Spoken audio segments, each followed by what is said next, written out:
the olden days. This woman was probably what, 50? No, she looked about 70. Yeah. But like I do on Cheeky Freak of the Week, right? I always turn it round and we get like something good out of it. Something positive, yeah. I said to Suzanne, I bet she finds a lot of money. Yeah! Always staring at the ground, yeah. Oh, dear. It was always good. So, you're Maybe back... she just had new shoes and she was admiring them. Yeah. Did you think of that? Before you point the finger and judge?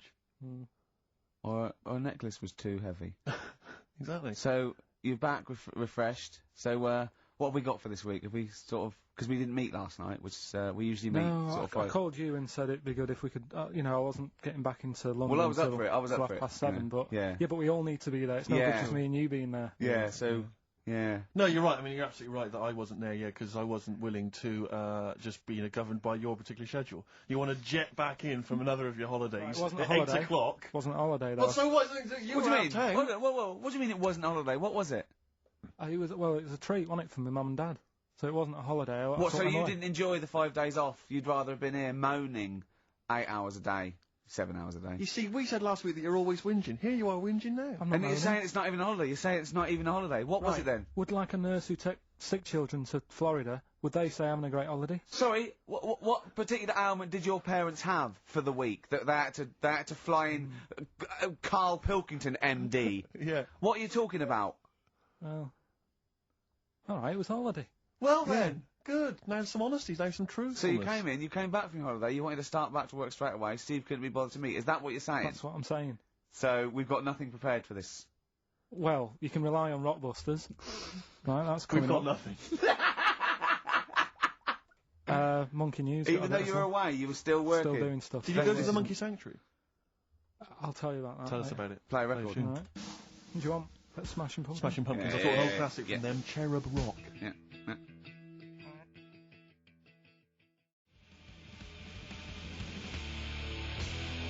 Smashing Pumpkins, Cherub Rock. That, of course, Rick, is available on their greatest hits. Brilliant. If you want. I mean, that's how I rock. So Yeah. I know they. I'm very much the shape of a cherub as well. Well, now. indeed. Naked with a couple of and a rosy big arse. and a trumpet. Yeah. Do they have trumpets? I don't know. I've just had an email here. Monkey News Yeah. from a listener. Monkey spotted holidaying in Cornwall. A chimp was spotted holidaying in Cornwall last week after befriending a family of 3. One onlooker said, "It was incredible. He dressed and behaved exactly like a human being. He even settled the hotel bill at the end of their stay. The only telltale sign was his lack of table manners and the incoherent babble when he opened his mouth." There we are. So, Well, what do you think of that, Carl? that's the listeners, Carl. That's Joanne. Amusing, articulate, accurate. She remembered exactly who's there and everything, setting in the bill. It's all there. So I mean, even though people think that you're slightly simian, slightly less than human on the evolutionary ladder, they do listen to you. So I mean, I don't know who's more stupid in the end, you or the listeners. Well, you may recall, Rick, at the end of last week when Carl had to shoot off early, we issued a little request for listeners just to bombard Carl's email with just pointless emails that really weren't about anything, just to clog up his email for when he returned. Yeah. Rick, they sent them all to us. Brilliant. I mean, that's the kind of listeners that we've got. We've got reams here on our email of just junk. I mean, it's like a Marx Brothers plot, isn't it? I mean, just listen. Listen to what we say. I got one about a shaved cat. Well, that's not pointless. I'll be reading that later. Oh, you're loving it, yeah. I'm happy. That'll keep you going for a couple of weeks. I'll be reading that later. Did you get to the Monkey Sanctuary? Because this was the big thing. You were going into Cornwall, you were going to visit the Monkey Sanctuary. I've never seen someone more excited. You had 2 days put aside for the Monkey Sanctuary. I know. How did it go, Monkey World? We were on our way, right? I found like a little, in a little cottage that we had, right? It's like a little folder, with little leaflets in saying if you're into mountains, you want to go here. Yeah. If you're into castles and that. to Little Castle monkey World. on the leaflet, right? So I thought I'll be needing that. Took that out, made sure that's safe and that, right? We get in the car, getting ready to go. My dad says, "Where is it?" I look on the back. It's in a place called Low or something like that, right? Yeah. So, we're on our way. Can't believe me luck. It's going to be a great day and all that. Yeah. And then, start looking at the leaflet, right? And, noticed didn't have any chimps there. Yeah, it's not Monkey World. It wasn't a monkey world. Well, what was it called then? Something like... Monkey Town. Yeah, it was just, it had like woolly monkeys in it. That's what It had what? Woolly monkeys. What are woolly monkeys? Those things, Johnny Vegas off the advert. Right. Loads of them. They're dumped now since ITV Digital went under, so they just put them in a cage. I don't understand. They're woolly. They're like they're sort of like little fluffy little baboon type things. Woolly monkeys. I mean, it's not your chimp. It's not your classic chimpanzee. So did the car screech to a halt? It was like it was like the mission in Armageddon. I just said abort. We're on the way back. So how far had you got before you bothered to read the leaflet?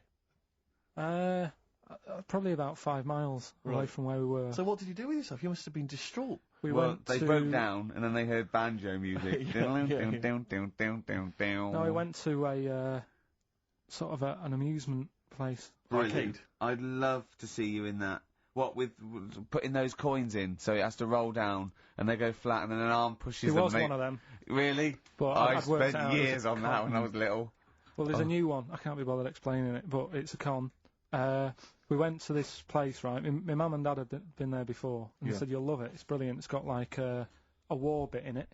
A war bit, right? Yeah, like because they know I'm into tanks and stuff. Yeah. So you'll be loving that. So sorry, I didn't know you were into tanks. No. Well, they're all right. Brilliant. It's gone from one of his childhood passions to they're all right. I know, yeah. Go on. And but it was awful. I mean, my mum and dad had been there before, and he said, "No, you'll love it." But it was like a really miserable day. Sure. Right? All the rides and that were broke. Yeah. Broke. It just reminds you of Manchester.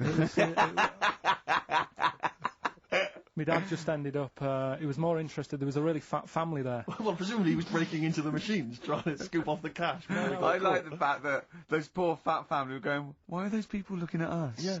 Oh, do you want to ride one? No, but we're not a ride. They were massive, and he just like, look at the state of that. The whole family. Yeah. Just, fat. Bloaters, yeah. All right. No, but because fat, there's no need for it, is there? And he was really like, oh, God. And then he wanted to follow them into the House of Mirrors to see what they look like. But my mum had got bored. She went off to buy a little Snow White figure. She couldn't believe her luck. It was only $2.99. Yeah. She thought it was going to be really expensive. Sure, so she bought one of them. Yeah. So she enjoyed that.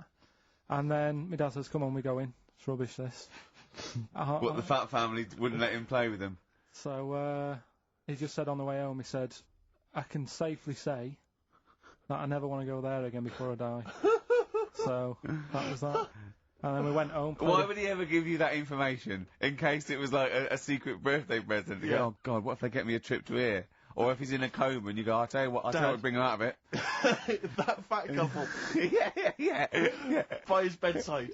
Yeah. But Suzanne said she now realises why I am the way I am after spending like a week with them. Well, they told her that they dropped you on your head as a kid, or no, just like the way they act and that. Right, yeah. They were saying things like, Suzanne, so why is the moon out at night and the sun in the day? Oh God. Yeah. Oh God, there's 3 of them. Suzanne, can you tie my shoelaces again? It was the bit when my dad said, "Don't waste money on a coffin for him. Just put him in a bin bag." Your father said that about himself. Yeah. Oh, that's a great idea. I'm glad you mentioned that, because That is great. that gives me an idea.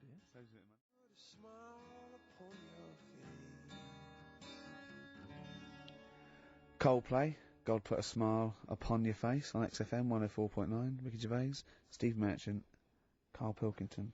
Reading the paper yesterday, they were talking about the fact that Blair has been, I think, he's been in Greece discussing EU matters. Oh, yeah. And they used the old Trojan horse analogy to say, here's a particular policy, and it seems like they're trying to sneak in some kind of dubious ideas. Disguised as something else. Exactly. And it's always struck me, ever since I was first introduced to the Trojan horse theory, I never understood how it come about. Do you know what I mean? So, Carl, a thing I haven't seen. Yeah. Carl, do you know what Tony Blair is the Prime Minister. You know what the Trojan horse was? Go on. Have you come across this before? Have you heard of it before? Wasn't it Ascot or anything? Go on. Well, the Trojan horse, what happened was, it's a famous kind of Greek story about the fact that the Greeks... In olden times, Carl. Olden times, olden times, specifically. The 70s. Yeah. The Greeks laid siege to Troy for 6 years, Waiting. Basically, things had got out of hand. I think the Trojans had done something with Helen, and someone else was annoyed. Anyway, it all got very complicated. It got out of hand, and the the Greeks- Helen, the one with the mashed up face, because they used to use it to launch ships. Anyway, the Greeks laid siege to Troy for 6 years, right? And they weren't getting anywhere. They were outside the gates. They were saying, "Let us in." They weren't. They were. Blah, blah, blah. So what they did was they all disappeared. They Well, they all wanted to get in and kill everyone. Yeah, That's exactly. why they wouldn't be letting in. but they couldn't get inside the city walls. So what they did was they left as a gift for the Trojans. They left an enormous wooden horse, okay, as a gift, and then they all buggered off. Like 40 foot high, 50 foot long. I mean, a big, Big wooden horse. an arc of a And horse. the Trojans wheeled it into the city. So that's nice. Thought, what a lovely gift. Yeah. And lo and behold, who was hiding inside? But the entire Greek army. They leapt out, killed everyone in their sleep. Yeah. All right, and that's where that famous idea of a Trojan horse has come from. Sneaking something in, disguised as something else. All right. Okay. So if you ever... Yeah. He doesn't really understand, does he? No, but to be honest, nor do I. Well, this is the problem I've always had with this. Because I don't understand who comes up with the idea. I mean, But I can't think that was the best idea. well, no. There must be other ways. If they come up with that, how long did it take them to... When they said... One before I said, whoa, can I have a word? Go on, General. yeah. I've got an idea. Yeah. Build a big horse, right? Hide inside it, and then, I know what you're thinking. They won't let us in, even in the horse. Yeah. Leave it as a gift. Brilliant. Right. Who are you? That's the best idea. Are you the guy that came up with, why don't we get a giant bra and twing everyone over the walls? Yeah. Let's get a 100-foot ruler. And like at school, we used to flick the teacher's ass with right, I could flick you over one at a time. Right. On this giant ruler. Thanks for your idea. It's on the table. Yeah. We've got a couple of other suggestions on the way. What about 1 million elastic bands tied together? Yeah, and you all hold it down, and then I just let you go. Right. And you all ping over, and then you kill him in their sleep. You're the best tactician we've got, are you? What? The other thing is, right? These people for some reason open the door. Well, I don't understand. Firstly, there's suddenly the army that's laid siege to them for 6 years has disappeared. In their place, an enormous gift of a giant wooden horse. Oh, they probably don't want to kill us now, but what they've done is they've built us a they a built horse. us a great gift. Presumably there was a giant kind of card or something. Yeah. Something for you. Sorry about the laying siege and everything. Forgive you. Yeah. Here's an enormous gift. Here's an enormous Trojan horse. We know it's what you've always wanted. We're not inside it. Exactly. Why did they write that? Yeah. That's suspicious. But it's, wheel it in anyway. But in terms of it as an idea initially, I mean, we're going to give them a gift. Well, what should we do? We could bake an enormous quiche, be inside that. We could have an enormous soap on a rope as a gift. It's the fact that it's an enormous horse, an enormous wooden horse as a gift anyway. I don't know if this was a popular gift at the time, but it's also the stupidity of the Trojans saying, brilliant. I've always wanted an enormous wooden horse. Well, what are we going to do with it? Where are we going to wheel put it in anyway. Leave Just it. wheel it in Wheel anyway. it in. Let's go to sleep. Let's worry about it tomorrow. Exactly. Yeah. But it's this idea of someone going, right, is this definitely the best idea? And they go, yeah. And they look to the carpenter. Yeah. And he goes, well, it's going to take a while. Yeah, we've got to get wood. We've got to get other that. Well, you haven't put a door in. Yeah. How are we going to get That up doesn't there? look like a horse. It This is. is the worst horse I've ever seen. Why, it looks like a cow. Wow, the udder's where we hide. There's a horse It's got no tail. That's the rope that you climb up. But I don't know if it's one of those things where, again, because we kind of learn these things at school, that somewhere along the line the truth of it has disappeared, and we are... Well, I imagine it lost a bit in translation. Yeah. Because in Eohippus in Greek means giant tank. Right, So that yeah. actually was a Sherman. Yeah. And it burst through and it shot them all. Yeah. But yeah. of course, down the years, they've tried... Look at Carl's face. Look at Carl's face. If everyone on webcam... Carl, just keep that face and look up to the camera. Right? Just... Right, get a look at that now. Play a record, Carl. Educating Carl, we should bring that back. We should bring that back. Yeah? What do you want to learn about next week? We've told you about the Trojan horse. Know anything about any freaks? Oh, that'll big tonight.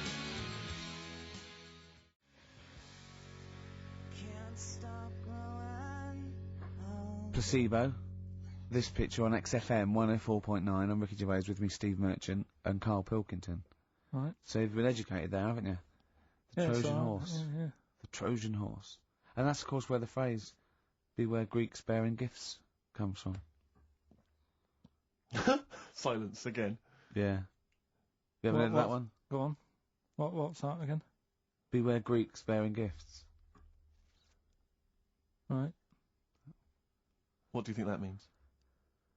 I don't know. I mean, what is that? Is that used worldwide or what? Will they say that in Greece as well, or? Because imagine Christmas Day is rubbish. No, it doesn't actually mean beware of Greeks bearing gifts. It's more to do with, like, maybe it's too good to be true, or, you know. It's the opposite to don't look a gift horse in the mouth. Well, probably where it came from as well. Justin from Southend emailed in, he just said, for the Trojans not to have spotted that it was a trick, they must have been the biggest bunch of moronic, ever to have walked the earth. Does Carl have any Trojan in him by any chance? Cheeky, innit? Eh? What? Never mind. I think that probably proves it. I thought of another one I like as well. I was saying, you may as well be hung for a sheep as a lamb. I've never heard, I don't think I've heard that. I have heard, but I don't think I've ever used it in common parlance. Well, it's like, if you're going to do something, you know, you might as well go the whole hog, depending on the outcome. Because it's based on reality. That's why I like it, because obviously the poor people used to poach, and if they were caught stealing, you know, a sheep or anything, they would be hung. So if you're going to get caught, don't steal a lamb, you know, at least feed your family for a few weeks. Right, sure. Kill a sheep. Yeah. Actually hung for killing a sheep. Oh, your dad would be in trouble, down in Wales, stealing stuff from that, from that phone box. Well, he has a couple of sayings, right? Your father? Yeah, I've never asked him what they mean. Why would you? Ask Suzanne. One is, don't try and teach your granny to suck eggs. Yeah. What does that mean? That means, it's patronising to, of course I know that. You're talking to someone who knows more about this subject than you. But how did that happen then? How did that saying come about? Well, it's not. It's a totally made up thing. It's like your granny sucks eggs, doesn't she? Because she's older than you, and it's probably a lost art or something. Right. And the other one, sucks eggs? Sucks eggs, yeah. Sucks eggs. Sorry, I thought you said something else. Don't nudge your granny when she's shaving. What? Sorry? Don't nudge your granny while she's shaving. Don't nudge your... Sorry, well, that's slower. I can't... Don't nudge your granny when she's having a shave. Well, what is that in context? Because I can't work out what the analogy is there, because that might just be you when you were little, you used to run up to your granny while she was shaving or something. But why is your granny shaving? Well, no, what context is that said in? Tell me the last time your dad ever said that, and I'll try and work out what it means. Can't remember. I don't know. Are you sure these aren't specific to your granny? Yeah, I was to say, were you nudging your granny? She was going, get lost, Carl. She was shaving off her moustache. Or giving herself a Brazilian. Oh, God. That's grotesque. Suck an egg. Try and get that instead. Oh God. That's made it worse. Carl's granny sucking eggs whilst that's... That is herself a Brazilian. We've no idea. I don't know what that means. Don't nudge your granny while she's shaving. What, yeah. Parmesan? I don't know. Maybe someone knows. You might be right. Maybe. Well, email in. Tell us. Yeah. Anyway, Rockbusters, Carl. Go on. Should we get the ball rolling? Let me just find the gifts here, the little treats. We've got the album from the Coral. You know what I think about that. We've got Comfort in Sound Feeder. Well, it's just a novelty record, isn't it? Yeah. We've got, on DVD, more great comedy moments, favourite clips from the best of contemporary BBC comedy. We've got Partridge on the front there. We've got one of the guys from Red Dwarf, and brilliant. None of those good stuff on there. Smash Hits, the reunion, more great 80s tunes. Kajagoogoo's on there, plus some stuff. Too Shy? It is Too Shy. Yeah. Actually, let me see if you can guess which one's from Tiffany. Well, yeah, I know it, the only one. I think we're alone now. Yeah, I think we're alone, yeah. Mel and Kim? Respectable? Mm-hmm. Human League? That'd be, oh wow, what would they have got, Don't You Want Me? Of course. Yeah. Yeah. Uh-huh.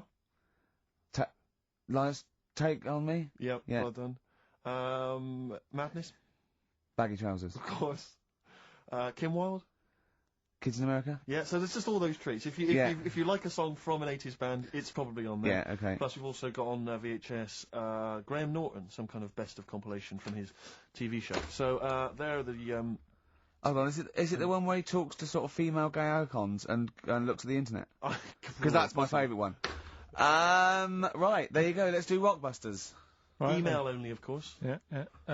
You email in ricky.gervais@xfm.co.uk if you know the answer. Right, first one. Bit of a cryptic clue, if you haven't heard it before. Wow, not cryptic, we're wrong. What is Carl thinking?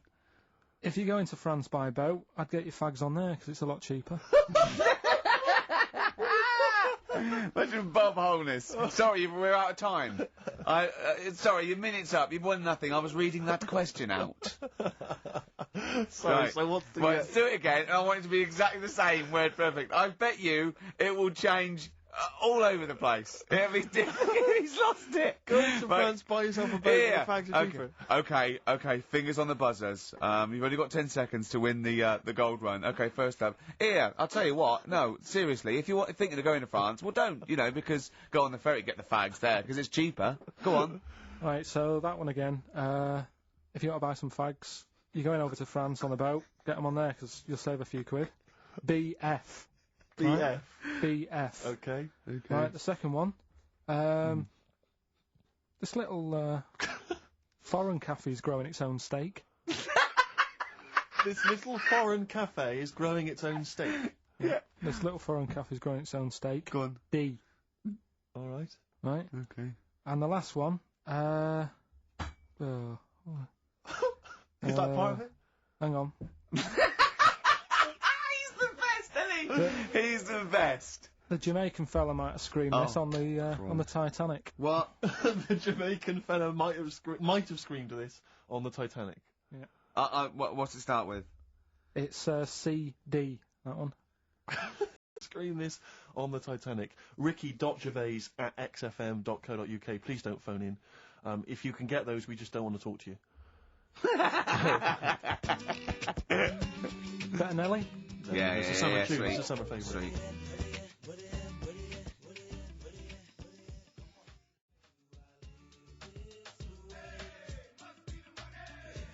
Nelly, Ride With Me. That's featuring City Spud. I don't know if you're aware of that, but there we are. Good, nice summer tune. Carl, tell Steve what you just told me when Steve was in the toilet then. Right, I'd just been away with my mum and dad and that. And one of the things I always like doing is having a good chat with my dad about stuff he got up to when he was a kid and that. Yeah. Right, because he got up to loads of stuff, and every time I see him, he tells me something, and I think, it's like, why are you just telling me that now? It's brilliant. Yeah. Right? So, I mean, to me, he's kind of like Ronnie Biggs or someone. He's just the most extraordinary kind of. Well, this happened, right? I can't remember. There was a delay yesterday. There was problems on the Paddington line, and he was saying, trains aren't what they used to be. Sure. He said, I was looking. They used to be horses, didn't they? Well, he was looking in the booklet, and it was saying, you can have your bags collected if you want, but it costs you £5. Yeah. So that's outrageous. Sure, of course. Right, so he said that's the problem with this country. We've got good with computers and that, but when it comes to, like, getting service, it's gone out the window. Yeah. Right? So he said, when I worked on the trains, and he was going on like this, that and the other. So I said, I didn't know you worked on the trains. He said, yeah, when I was 18, right, it was his job to get the coal, right, and chuck it in the engine. Uh-huh. Right? And one day he's in Grand Central Station in Manchester, which is now the GMEX Centre. Right. Right? And that was like the main station. And he was in there. The fella who should have been sort of driving the train, right? He said, I'm just nipping to the pub. Sure. So you just stay here, keep the engine topped up and stuff. Yeah. So he's like, yeah. For a quick getaway. Yeah. Right? So the fella goes in the pub, and my dad's in there, putting the coal on. He did his bacon and eggs on a little shovel. Yeah, yeah. And anyway, fella comes up. He says, right, can you move the train forward now? Oh, blimey. So he was like, oh. So he didn't want to say, the fella's in the pub, because he'd know he'd say, what's he doing in the pub? He should be working, right? So he said, yeah, no problem. I'll sort it out. Right, so he puts it into gear or whatever you do on them trains. Sure, right? puts it into first, yeah. Starts going forward. Now, people who don't know about trains, something that I learnt is if you're carrying a load of coal or whatever on the back of it, they don't have brakes on each carriage, right? It's only the engine that has brakes on it. Uh-huh. So when you pull the brakes on the engine, the whole weight of what it's pulling is pushing you forward. Sure. Right? Yeah. So he doesn't realise this though, because he's just used to cooking bacon and eggs and chucking coal. Of course, and yeah. right? So you've got to slam the brakes on sooner than you would normally. Yeah. Well, you have to anticipate it, I suppose. Yeah. But he didn't know that, so he's pulling in. He's thinking, right, Well, I'll put the brakes on now. Yeah. Right? Puts the brakes on. The train just keeps going. He's going, oh god, it's not stopping. Sure. It ploughs right through the signal box. Right. Loads The of damage. pulling the singles don't know what to do. Yeah. Loads of damage done. Apparently, it if it was today's money, Yeah. it'd be about £3 to £4 million worth of damage. It shut the station off for 4 weeks. But he didn't lose his job. The fella had lost his job, the one who was in the pub. Yeah. He said the funny thing was, he said like £4 million worth of damage. He did his ankle, his wrist in. He had 3 weeks off sick and got paid. So it's brilliant. So I love your family. It's extraordinary. The Pilkinson gene. weird, isn't it? I'd like to see a documentary following you and your family. You'd have to get the family involved. No, the sort of stuff my dad goes on about. We'd never put it on telly.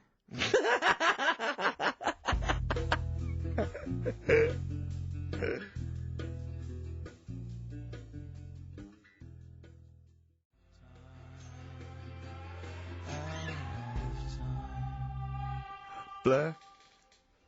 Out of Time on XFM 104.9. We ought to give those Rockbusters clues again. Yeah, go on. We've had very few contributions so far, Carl. I think you've really started. This might be it. I've told you, you're on thin ice. If this goes wrong, if it's rubbish, and if everyone doesn't get them all, that's the end of Rockbusters. Right, well, the first one again, right? Yeah. If you go out to France, right, by boat, you might as well get your fags whilst you're on that, because you'll save a few quid. Right? Different every time. BF is the initials of the artist that little cryptic clue makes up. The second one, Little Foreign Cafe, it's growing its own steak. Right? That's D. Little Foreign Cafe, it's growing its own steak. D. And the last one, if there was a Jamaican fella on the Titanic when it went down, he'd probably scream this. CD. Right? So email in ricky.gervais@xfm.co.uk. Yeah, right? they're not flooding in, but yeah. Well, we'll see how we do. Carl, have we still got monkey news? We've got monkey news coming up. Now, you must be disappointed because you didn't make it to the monkey sanctuary, but you still managed to scrape together monkey news on your holiday. Yeah.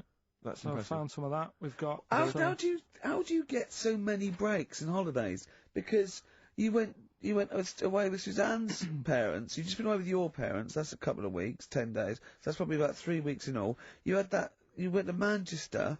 You had that day off because your trousers were wet. I mean, and I suppose because you've only got one job, and I've got a lot more. This is just one of my jobs.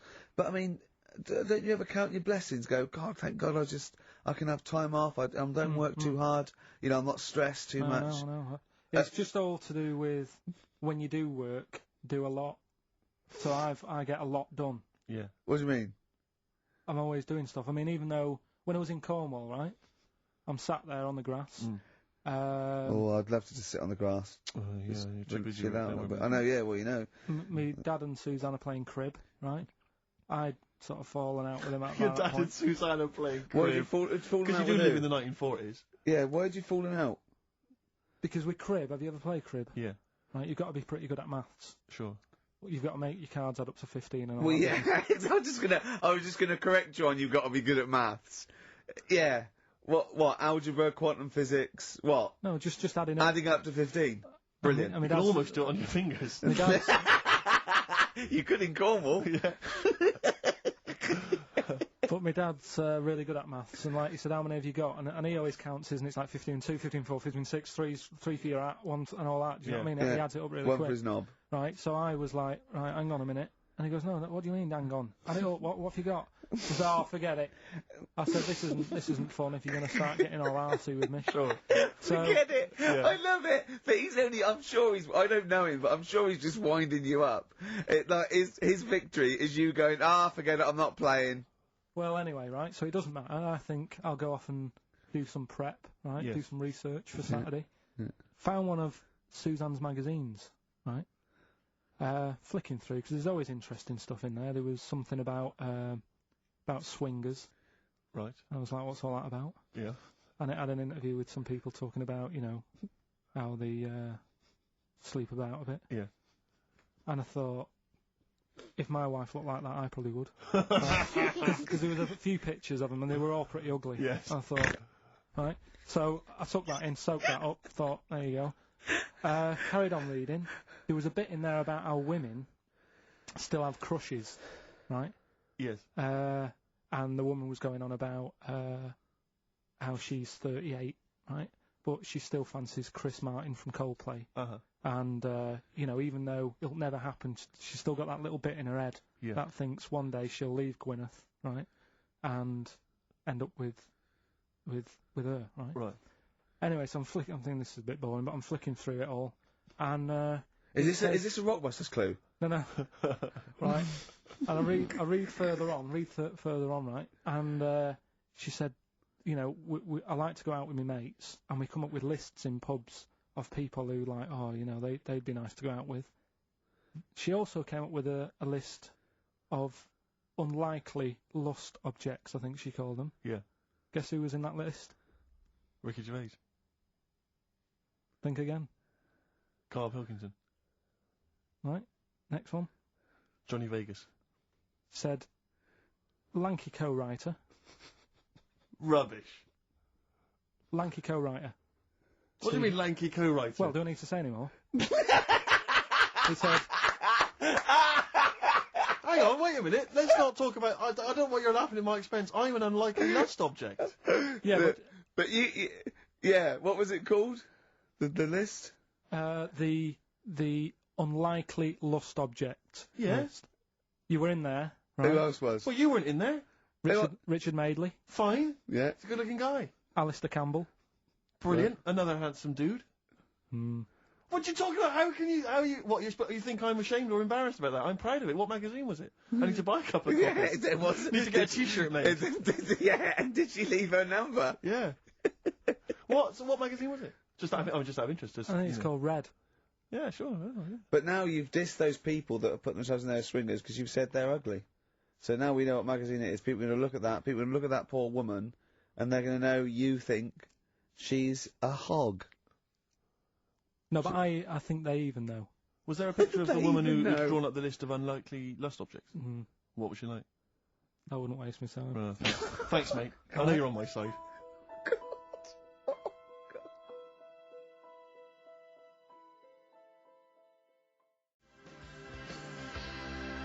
The Thrills on XFM 104.9. I'm Ricky Gervais, with me Steve Merchant, object of unlikely lust object, Steve Merchant. I'd like to have that now, prefixing my name everywhere I'm written about. I know, yeah. Did he make the freak list?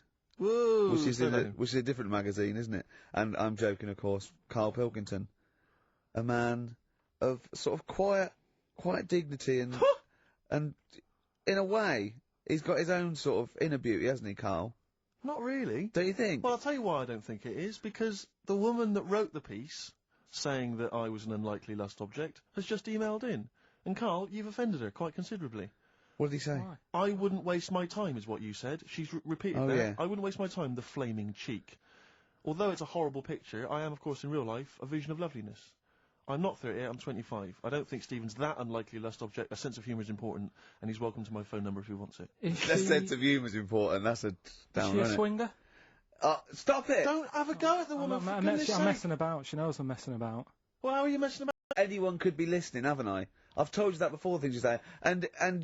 But we encourage him. We say, what does she look like? But it's meant to be rhetorical. That was a joke. That was Stephen's joke, what does she look like? I.e., him joking, like, oh, I'll call her up because I'm on a list. And then you have to say that.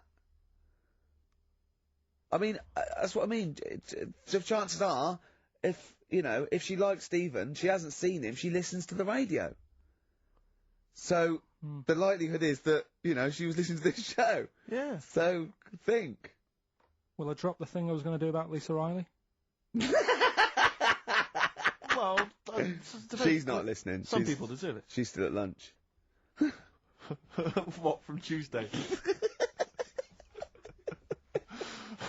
There's an all-you-can-eat place going out of business every street. Oh, bloody hell, she's back, you killed me, I got a bambino, please leave now! Please leave! So, no, but she knows I was only messing. Everyone knows you're only messing. We're all only messing. I hope we don't offend anyone of, any kind out there. We're only joking, aren't we, Carl? Yeah. Say something nice about her. What can you remember of the picture that you could say was good? Maybe she was wearing some nice clothes. Wasn't anything, to be honest. I'll have another look and have a look. I think she had a nice shirt on or something. Yeah.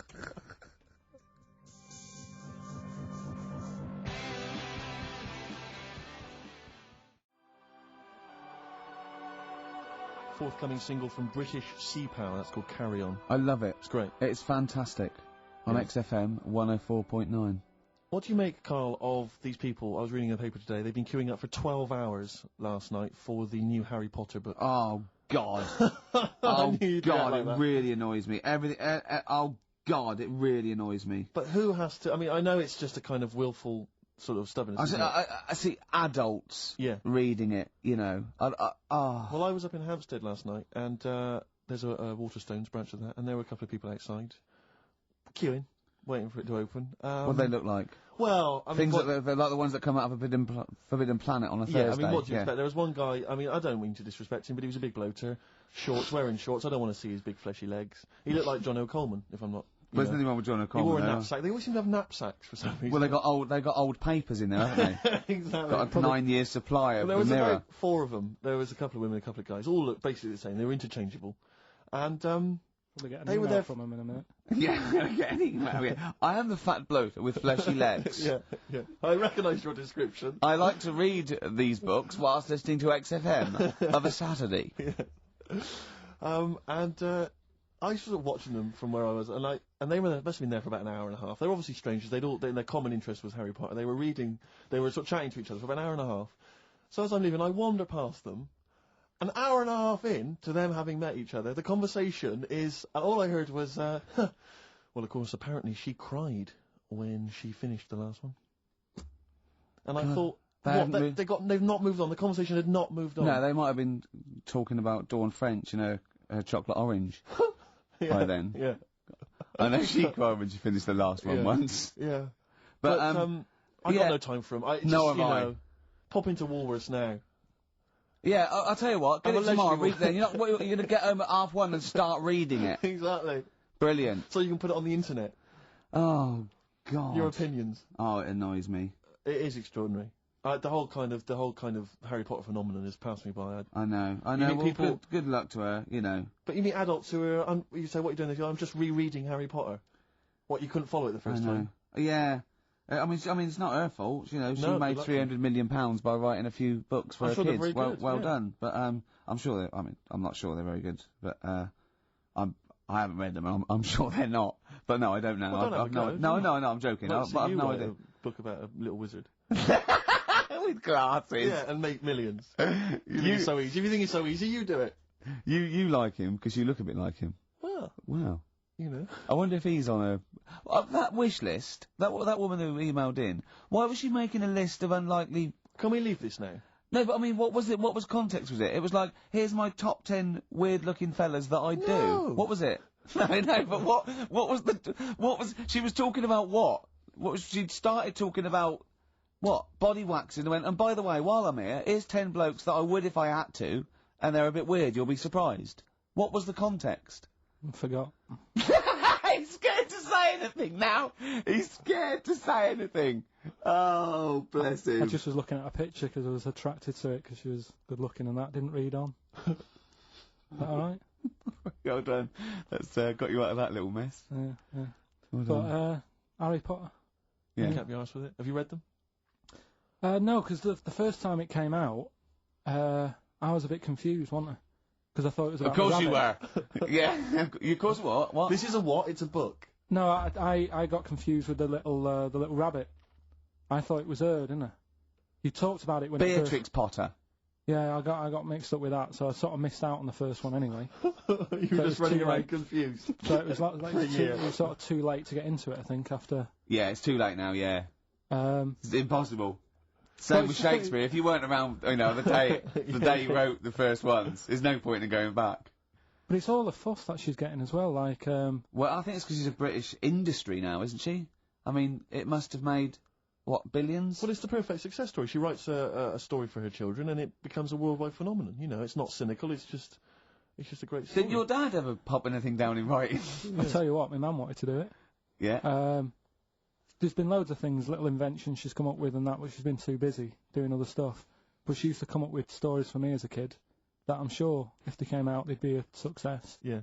Go on. Do you remember any of them? There was one about a little red car. I can't remember how that ended. But the one that was really good was about a kid who gets a dog, right? But it's quite an old dog. This is going to be an episode of the Waltons, isn't it? Oh, no, Right. Go on. And he's playing with the dog and that, but it starts getting a bit old. It's about 15 or whatever. Yeah. And he goes, "Oh, it's rubbish, this dog." I would love that book for kids. I would love that. Tommy went, "Oh, Mummy, my dad's... Oh, no, kill it then. Kill it then." She's like, "Yeah, just throw it in the lake. I'll get you another one. Do you want a Nintendo? Yeah. Kick the rabbit to death then. Or no food for you." Oh, forget Brilliant. it. No, No, come on, no, no, forget it. sorry. It doesn't Come matter. on. Come on.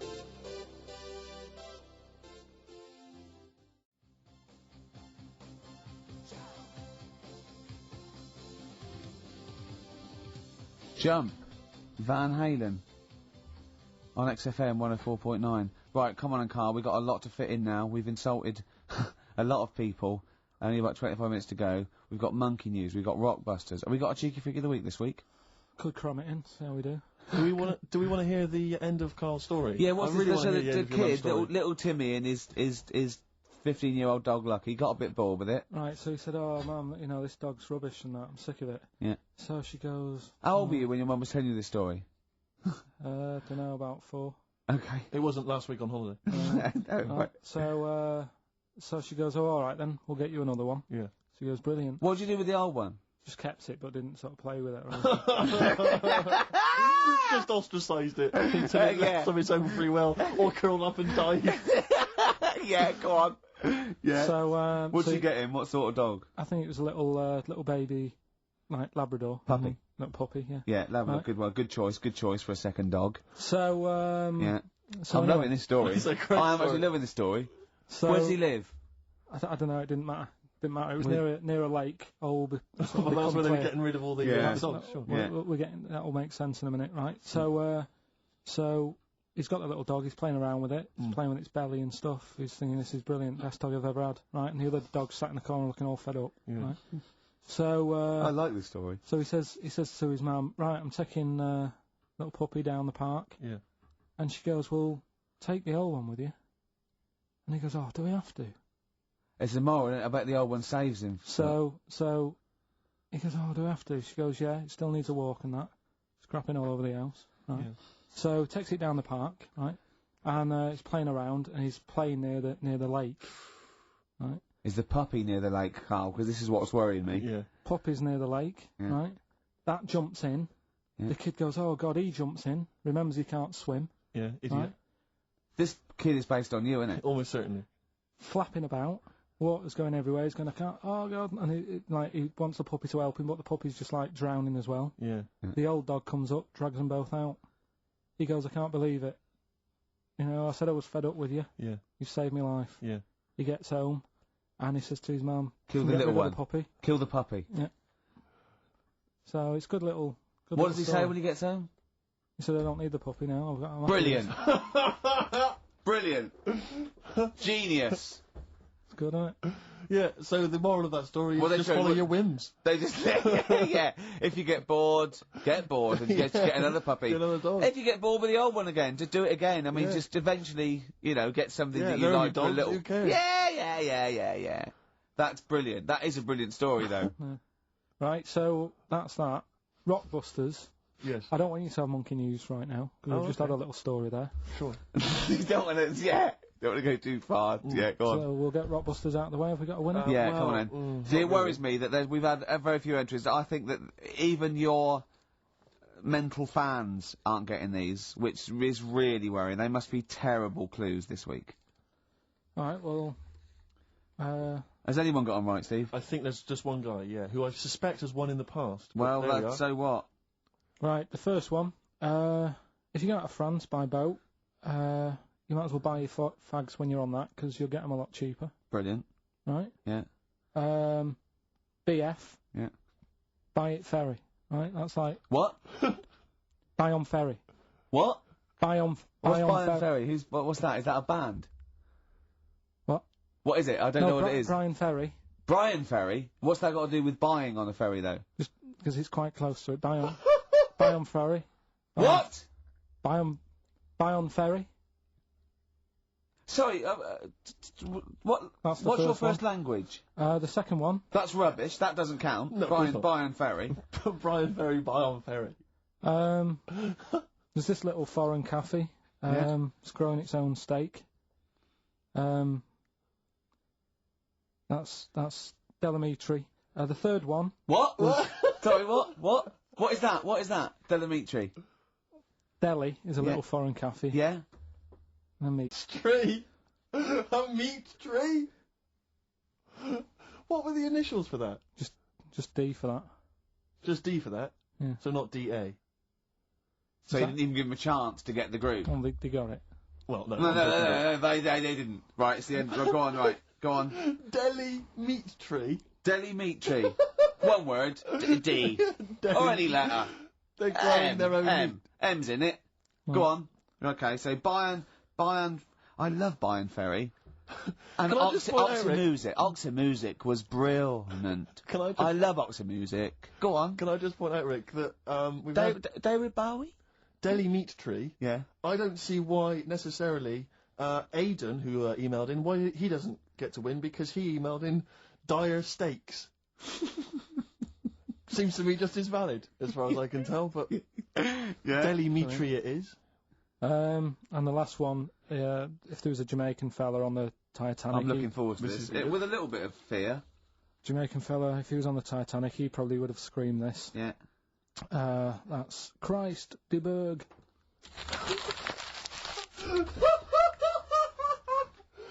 Oh!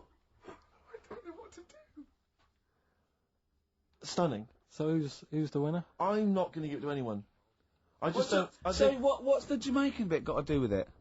Just the D. Just Christ de Burgh. Say it again.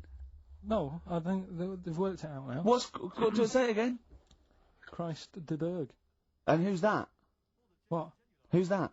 Who's what? Who's Christ de Burgh? Chris de Burgh. Who's the winner, Steve? Do you know what? I'm going to give it to Aidan. Because he just treated you with nothing but contempt. Steve Martin emailed in again. He got the first two, and then the last one he just emailed, I neither know nor care about this answer. I'm tempted to give him... Do you know what you've done there, don't you? Go on. You've put the nail in the coffin of Rockbusters. I warned you for 3 weeks, and you sort of bucked your ideas up for a little while. But Christ de Burgh... Those are the worst you've ever done. The worst... Delamitri. So, and didn't just put D... And then Bayern Ferry. Bayern Ferry. Bayern Ferry. So, is that it then? Aren't we doing it Play anymore? record. Aren't we doing it anymore? I'm ashamed. You're an idiot. Are we doing it anymore? I'm just going to keep saying you're an idiot. Play a record. Carl, have you learnt nothing from Dr. Fox? Yeah. That's not a Sony out the window. Aren't we doing it anymore? What, you need to start working on it now, because they're so good. You need to start working now for next Saturday. Aren't we doing it anymore? Just, I don't know. Aren't we doing it?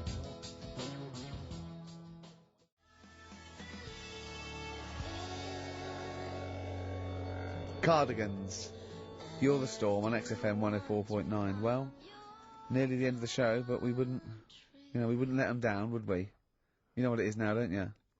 Oh, chimpanzee that monkey news. Right. Now, whilst I was in Cornwall, I wasn't online. I didn't have the internet, so it was like, oh, what am I going to do? And I didn't come back till yesterday. And I thought there's loads going on that I don't know about in the monkey world and stuff. I was hoping to get some from the zoo that I was meant to be going to. Of course, that didn't happen. So I said to my dad, do you know anything about monkeys, or have you got any stories with monkeys? Brilliant. This is what Trevor McDonald does. Turned out... 10:15, he goes, got nothing. Dad, anything happened? You got anything politics? Anything politics, Dad? This isn't monkey news, I'm just giving you this free. Yeah, brilliant. Turned out one of his mates used to have a chimp. Right. What do you mean one of his mates used to have a chimp? Well, two of his mates. Mind Oh, you, one sorry, wasn't yeah, his mate, I was thinking it sounds a bit far-fetched living in Manchester, like. But if there was two of them... He had a chimp, had to thump it in the head. For doing what? Answering back? Oh, God! Tried it on with his wife. Had out with his wife. I love it. I love it. It's a proper fist fight in a pub in Manchester. Oh. I'd call him up, but he's one of them who like swears all the time. Right. Oh. I mean, it'd be good to get him on. And Let's interview him. Can we not interview him pre-record? We can bleep out the swear, and I'd love to hear his do story. a lot of work. That. Yeah. Well, well, we're not scared of work, No, are I we, mean, Steve? I'll get myself if you can't be bothered. Yeah, Oh, you know, I'll so. have a word. I'll sort it out. Yeah, try and sort that out next you week. sort that out, yeah. Well, don't yeah. tell us the rest of the story then. Let's let him say it in his own No, words. but there was another one as well. Some When you fella- say you can get him on, but he swears a lot, you mean the monkey? I'm assuming he's more coherent than your dad's mate. But there's him, and there's some other fella he knows who had a funny name. I'll have to find out, because you'll love his name. But he was a drag artist. Yeah. And I think he said my dad went round one day, I don't know why, right? Went round there, knocked on the door, chimpanzeed. Carl, I don't know what you're doing, mate. I don't know where this place you live. Next door, there's an horse in the front room. There's chimps Mad, running round. Mad. Anyway, Chimpanzee! Is that it? Is that the end of the story? There's a chimpanzee in the door, and that's the end. You sure it wasn't a drag artist before he shaved?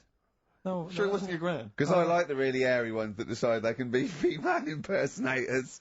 Yeah, your gran. Anyway. Go on then. This is the monkey news. So you got that for free. What's this going to be like, Well, Steve? let's have more jingles. Okay. Oh, chimpanzee that. Monkey news extra. Okay. Right, another phrase. We've been talking about phrases today. Yeah, we have, Don't touch yeah. your granny when she's shaving. Yeah. Don't touch your granny to suck eggs. Yeah. Don't look a horse in the mouth. Yeah. Don't let the chimpanzee the jaw if you're chucking your cock in. Familiar with the phrase monkey business? No, never heard that one before, Carl. That's brilliant.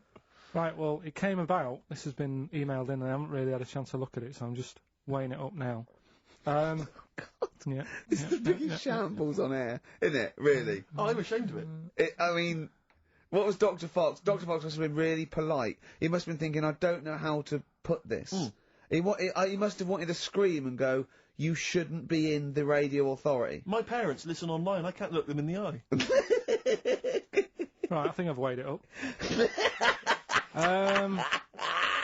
Long time ago, right? Yeah. In the olden days, yeah. in Go the Amazon jungle. Yeah. Right. Yeah. Little family of monkeys in there. Mm-hmm. Right. Having a good life. Course. Right. Didn't have any predators in there. Right. So they were loving it. Yeah. They had a load of food around them. They had loads of banana trees. Yeah. Right. No, I don't think so. No, they did. Sorry. Yeah. Everything's going great. So they're happy in that. They go to bed. Okay. Wake up in the morning. Load of bananas gone. Ooh, hang on, interesting. Hold on, wait a minute. So Either your dad's been around, or... This isn't the great Amazon banana robbery, is it? So anyway, turns out it was another load of monkeys from another part of the island, from the rough bit. From the rough bit! I love it! They went into a middle class area. they're the ones with the earrings and the leather jackets. Oh, that is brilliant! From a rough part of the island. So the monkeys thought, well, there's no point getting into a fight with them because they're harder than we are. Yeah, Yeah. of course, and they carry chains. So I love all this conjecture. They got flip knives and tattoos. Yeah, go on. so basically, they said, let's do some business with the bananas. Let's do some business with the bananas. Shit! This is What are you talking about? Oh, for Christ's sake! Right, calm down, we haven't got much time left. Oh, God! What do you mean they said it? Forget it. No, don't forget it! Carl, do not press seriously. that! Switch the record off. Switch the record off. Christ. Switch the record off, Carl. What are you talking about? What did they do? Oh. Let's do business with the bananas. Yeah. So they said, well, rather than them coming robbing them, we'll flog them. So that put a stop to it then. The monkeys came. They didn't have money. They said, give us some bananas. And it says So what, they exchange bananas for bananas? for berries and nuts. So that's where the phrase monkey business No, it's comes from. Little business to set up. Right, there, God. That's the end of that as well. So that's the end. That is a shame. That's the end of Rockbusters and Monkey News. Well done. You've done it in one show. This is the Sleepycast season finale, featuring Stamper, Rice Pirate, Oni, Psychic Pebbles, Spaz Kid, Nile, Johnny Utah, and Tom Fulp. My name is not really Captain Dickhead. I have been living a lie. All my stories, everything I've ever said, it is a lie. One day the truth will be revealed, but not today. Today I have a doctor's appointment because my pee-pee is coming out like cottage cheese. See you in another life. There is a world as tangible as our own, impossible to see yet unavoidable to sense. A world enveloped by a seemingly unending ocean of forests. Buried deep in that forest, tucked away neatly within a blanket of twilight, lies a quaint little cabin. And in that cabin... It's a season, Jesus, shut up! God, it's a season finale! It's a Sleepycast season finale! God, fuck! Now he's gonna move. Good to see you, Jesus. More powerful than a grizzly, more agile than a cougar, with reflexes faster than two cobras combined. It is the evolutionary bridge between man and beast and Sasquatch. Enter the domain of the North American Sanksquatch, towering nearly 1.5 inches over the typical brownstone Sasquatch. Sasquatch? Or Sasquatch. Fine, whatever. Tune in next week as Discovery takes you deep within the vicious web of sex, lies, and drugs that is the secret world of the North American Sanksquatch. Only on Discovery. After Hours. Welcome to the 30th and most special episode ever of the Sleepy Cabin podcast. I'm Jeff. And why is it special, Jeff? Yeah, why, Jeff? Jeff? Well, much like the finale of a TV show, one of the cast members is dying. It's true. It's the Bruce Waynes. Who are going to kill up tonight? I just broke the mic. Find out at the end. This is real, by the way. Spoiler alert, it's me. Every season we're gonna lose a member. Also, every member Thing is, of we had it at the Sleepycast end. is here tonight. That took us long enough. First time golf clap. We'll try not to talk over each other. Yep. I can't clap. Corey? Corey! Introduce yourself, Corey. My name is Corey Spaz Kid. They call me Z to the Dizzles. See, I actually said my name. That is my So, I am already on You get an A+, Zach gets a Z minus. Nice, Zach. dude. I'm Zach, dude. Come on, get over it. You get a Z. I'm still Niall. Oh. Good old Niall. We're working on that, but yeah, alright. Maybe one day. I'm Chris. Moving on. What's your other name? Yeah, I'm Stamper TV.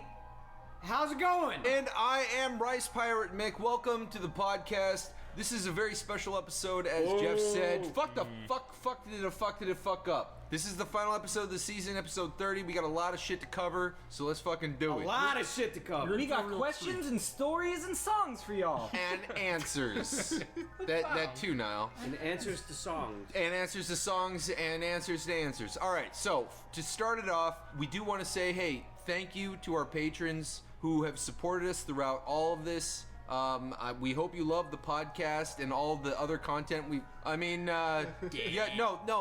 thanks for all your support to all of us in general. No, it really has meant a lot. And you know what? No one was twisting your arm to pay for anything. Except for that $1 tier. Yeah, If you donated $1, just shut up your ass. Whatever, dude. I kissed so many people at the conventions. Yeah, you know why? We earned it. Yeah, You got sick from that. Guys, if 500 people are donating $1, then it counts. I'm not going. It does. Sick. It I only got absolutely sick counts. from the guy that gave me tongue.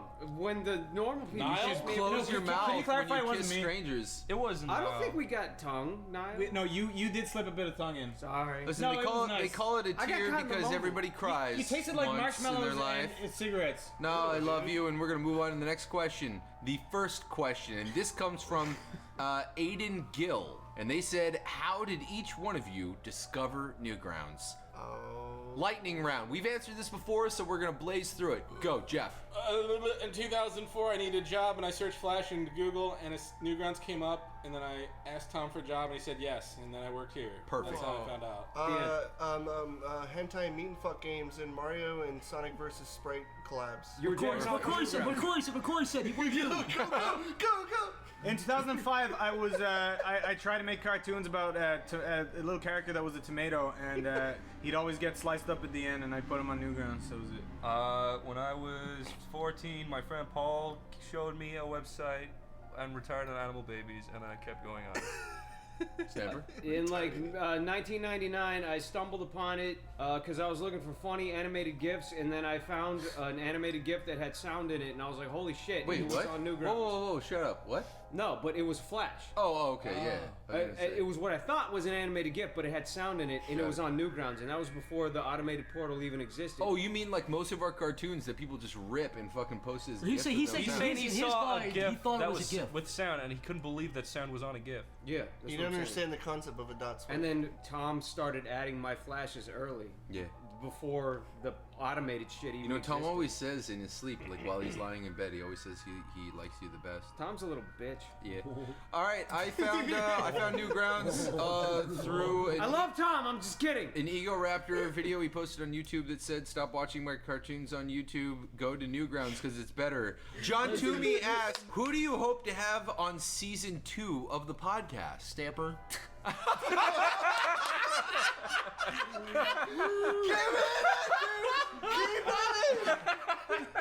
Oh my god, that was dude, so quick. the speed That was with so which quick. that fucking answer came out, that was amazing. Amazing. Yeah. You know, I'm just moving on. Fuck the rest of that question. Moving on. Travis Powell asks, if an investor approached Sleepy Cabin and gave you guys $500,000 check but wanted a 5% stake in the company, would you take it? Yes. And what would you do with it if you did? Take the money, shut down the company, let's start a new company. Buy a Resident Evil Mansion. Yeah, Called Cabin Sleepy. It's like flipping houses. You just keep flip investors. Start a new Patreon, keep the old one running, and just stack them up. Is that what you guys are talking I'd like about? to think the real answer would be we'd probably do a couple animated series. We'd actually make content. It's gonna be like tiredhouse.com. I think actually what I would do is I would tell I like the I would joke, tell don't him a worry. series of questions to catch him off guard to see if he actually was truly a Sleepy Cabin fan. Wait, what? No, who cares if he's a fan? He He's just giving gave us you a money, $500,000 check. Well, if he knew about Sleepy Cabin, it's just not something he's a fan. The other question is, are you going to take it if somebody wants 5%? No, I I think would tell everybody him, says yes. This is what I would say. I was gonna say, Chris, you can't spend all the money in your Resident Evil mansion. Yeah, that's not fair. You can spend half of I would really want to You make can build cartoons. half of the mansion. I would really Yeah, spend it all I on think cartoons. I honestly think we would probably do a couple series. $500,000 seems like a really arbitrary number. Like, why would anybody be like, here's $500,000 and I want 5%? Assume he's a creepy rich kid, like he has a rich dad or something. I That's just a would weirdo. bring him into a dark room where light is shining on him, and I would ask him, "Does my dad not dark, fuck it is a me?" color. And then start chopping off his fingers what's with your pliers. If he didn't give me the answer, If he I didn't give wanted, me the yeah. answer. I'd buy a capture card and start Let's Playing and make triple that. Yeah, exactly. What day? You'd start. So you're basically saying with $500,000, you'd start a Minecraft Let's Play channel. Yes. All right. I all would- right. I would slowly- Moving on. I would So he would slowly- keep all the money and then just and make start more. Let's Playing There you and go. make more. That's right. Yeah. Nathan Brown asks, not that Sleepy Cabin has been going for almost a year. How do you dashing guys feel about the growth and work of Sleepy Cabin? Has working together helped you guys grow as content producers? No, truthfully, working together has made me hate and resent people. Yeah, this group actually hates each other. We all hate each other. This is really ending. This is real. Has it? This is real talk. No, we are friends and we hang Yeah, out. wow. We We are are friends. friends. Everybody We and hang out. Sleepy Hello, Cabin we are friends. Zach, are I like exactly you how it a is lot. portrayed Jeff, in the you videos. are a good and friend of podcasts. mine. I value your friendship. Tomorrow, we No. hang out. Let's None go of that, to no. eat a steak. You're all wrong. You're. What was the question? Yeah, It what's the was question? basically, has working together helped you guys grow as content Really? producers? No, because we've all been working together anyways. Wait, what's a content creator?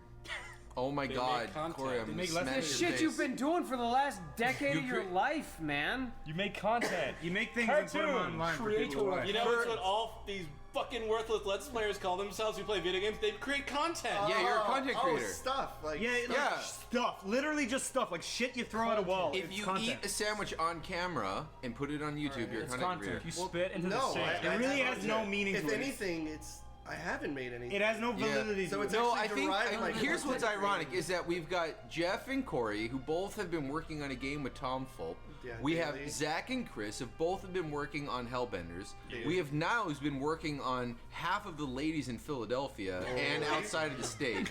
And then we've got Mostly Stamper, black. Mostly Stamper and me, who have also been Only working one on black. some other stuff. So Daily. while we have Sleepy Cabin, we chose a time to start this when everybody was working on these terrible time. huge other fucking Yeah, projects. it was basically like, hey, let's start a podcast while we're all super invested We're in all something. drowning in work. Next, we got Jace Baker. He says, We sent him shit today. yeah. We sent Yesterday. We sent a lot of people shit Yeah. today and yesterday. You're having your biography written. Which fellow Sleepy Cabin member or Jeff would you want to write it? Would you want to write it? So, I'd let Stamper write Shot down yeah. again. Okay. Wait. You would write Stampers? So he would let Stamper write his. Oh, you would let The Stamper question write is, yours. who would you want to write yours? Correct. And Yes. if you I would write- knock that shit out of the park too.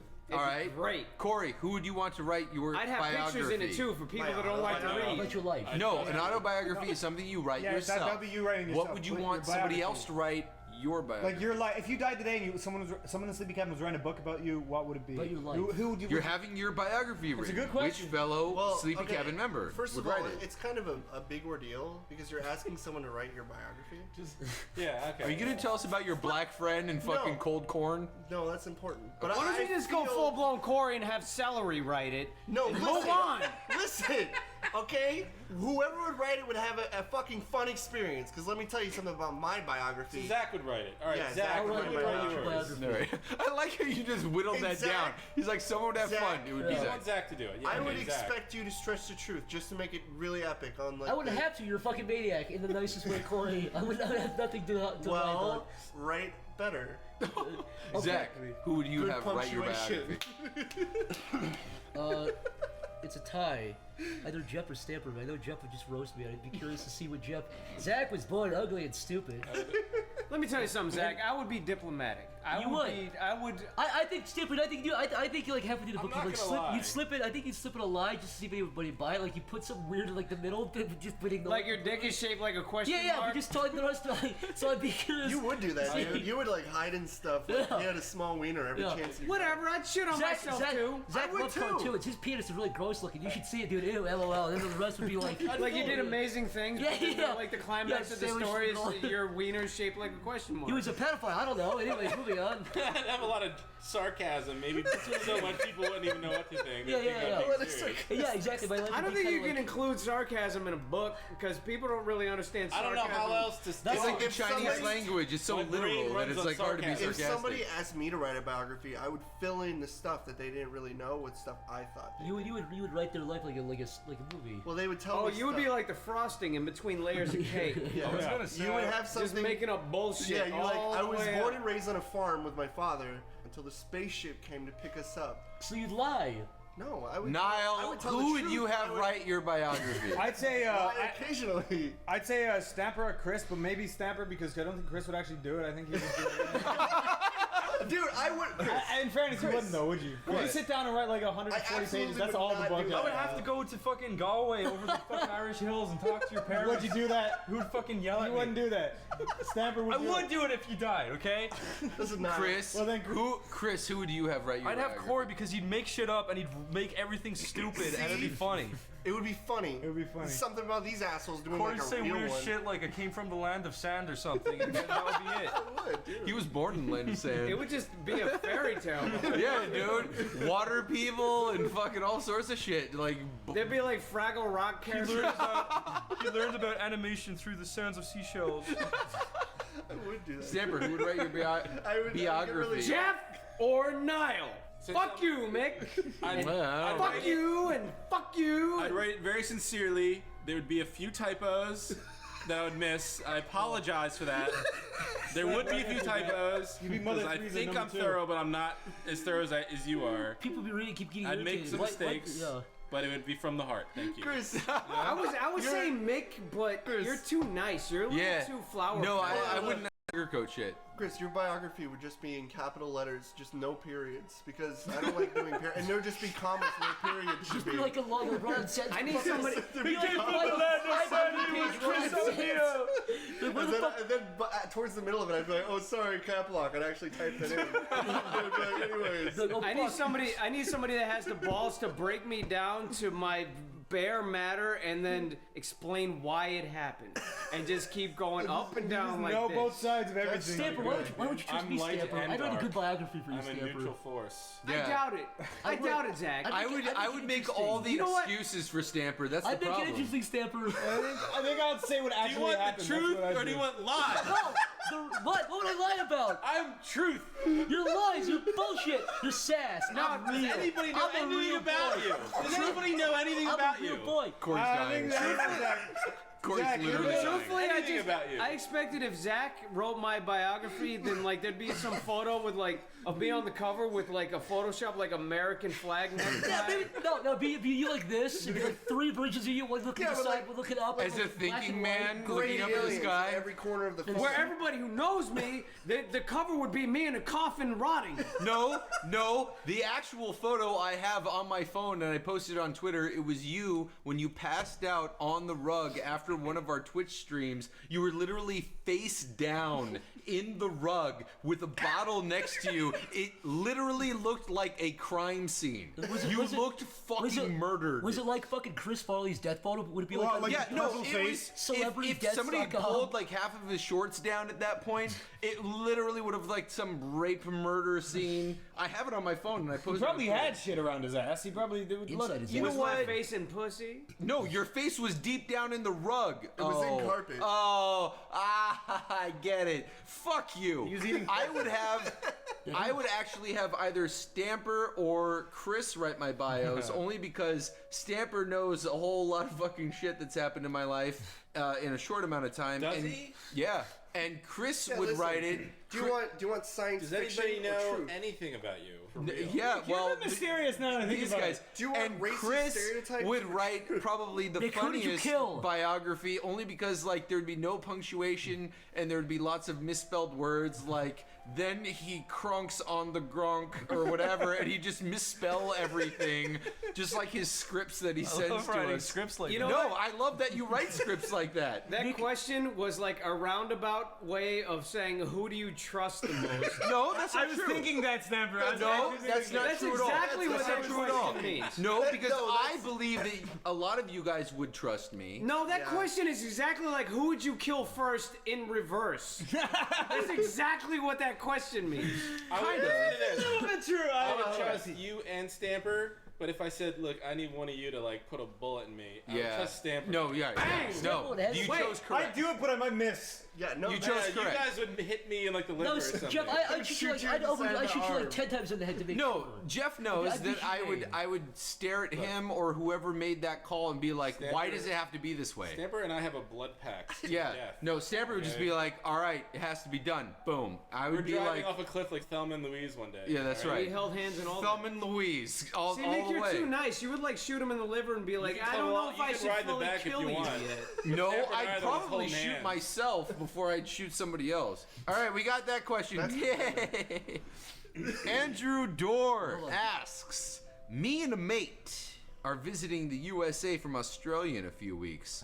Are there any places in New York that you recommend we check out? Yo, Jeff, what was that fucking ramen place we went to? I don't know. The name. It's like the. How fast that was. Oh, that one. I had some tasty ramen. I don't know what the we name went of with it is. Tom. I'll tell you what we need to do. Yo, that was some of the best That was food great, though. ever. It was fucking phenomenal. Freddy and fucking Pepper's ramen. Pizza. Mwah. No, go to Papa Pia's Pizzeria. Go to John Tron's house. Yeah, that was the one I was gonna fucking say. Knock on the door. Guys, God damn it. the real answer is, and please, whoever's editing this.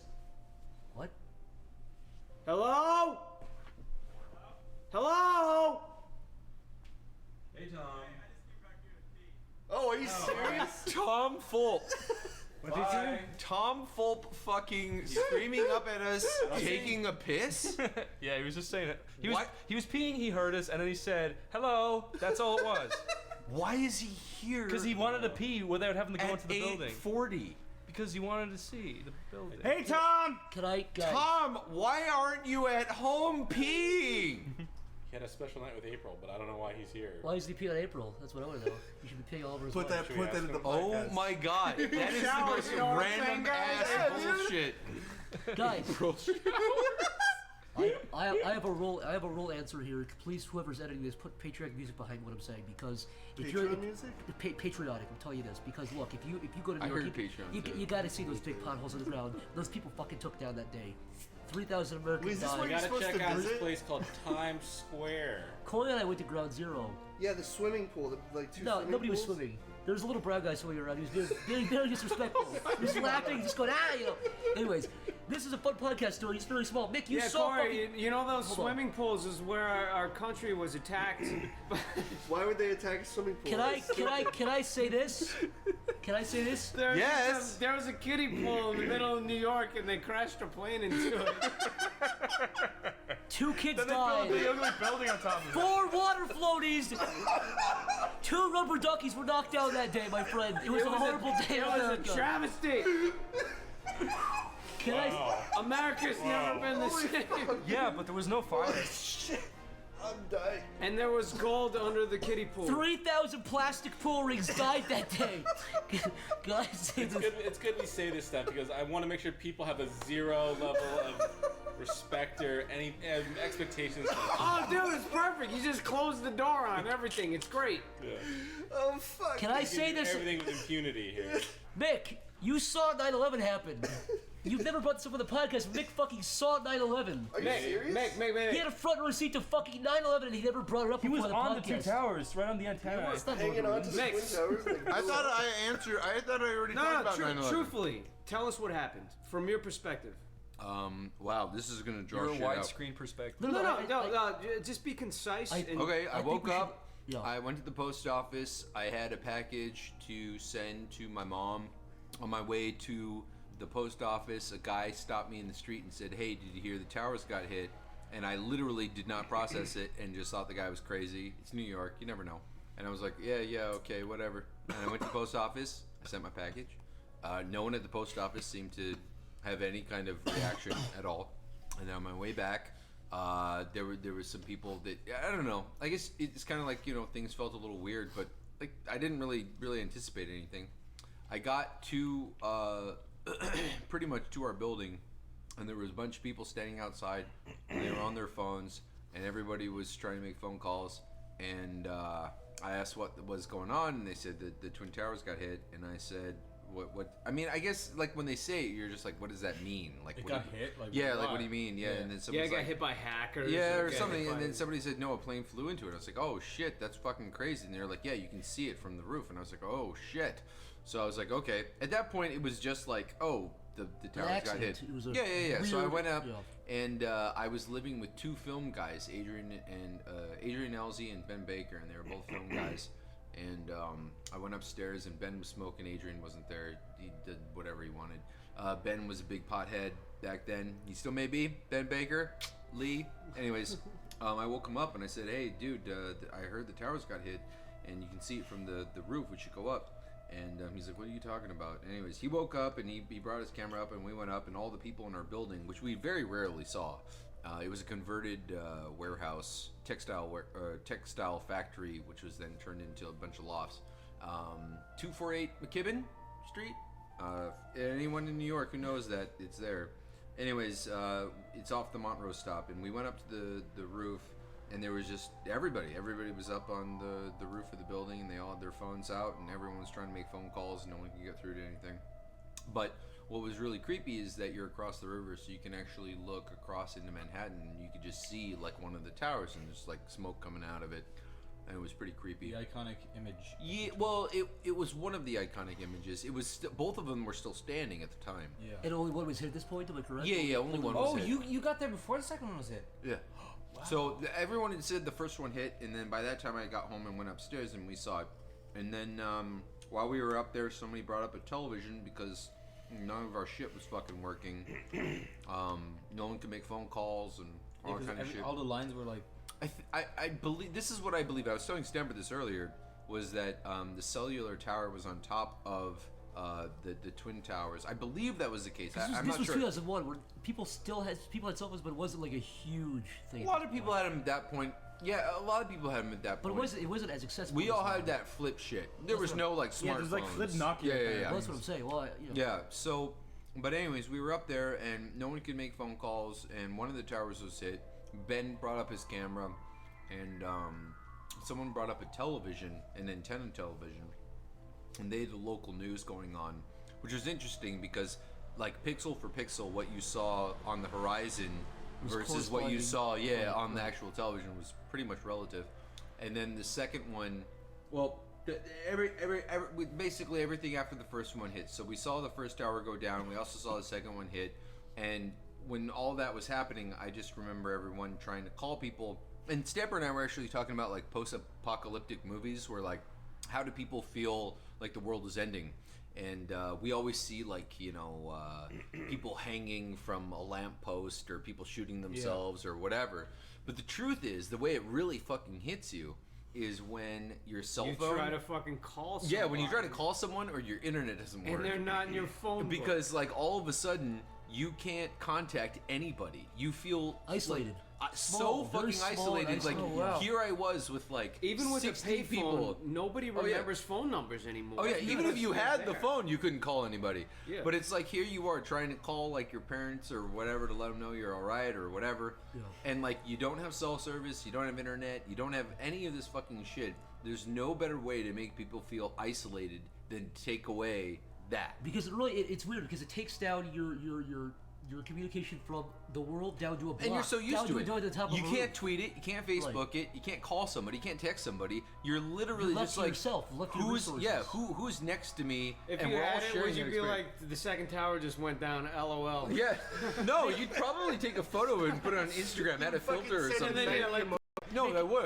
Mick, I have to ask this because I'm genuinely curious. I remember it specifically at that time. The initial news was like if you listen to a lot of the radio broadcast or Howard Stern or fucking anybody who was CNN or whatever was going on at that point. Initially, everybody thought it was an accident. And I'm asking, what point did it dawn on you?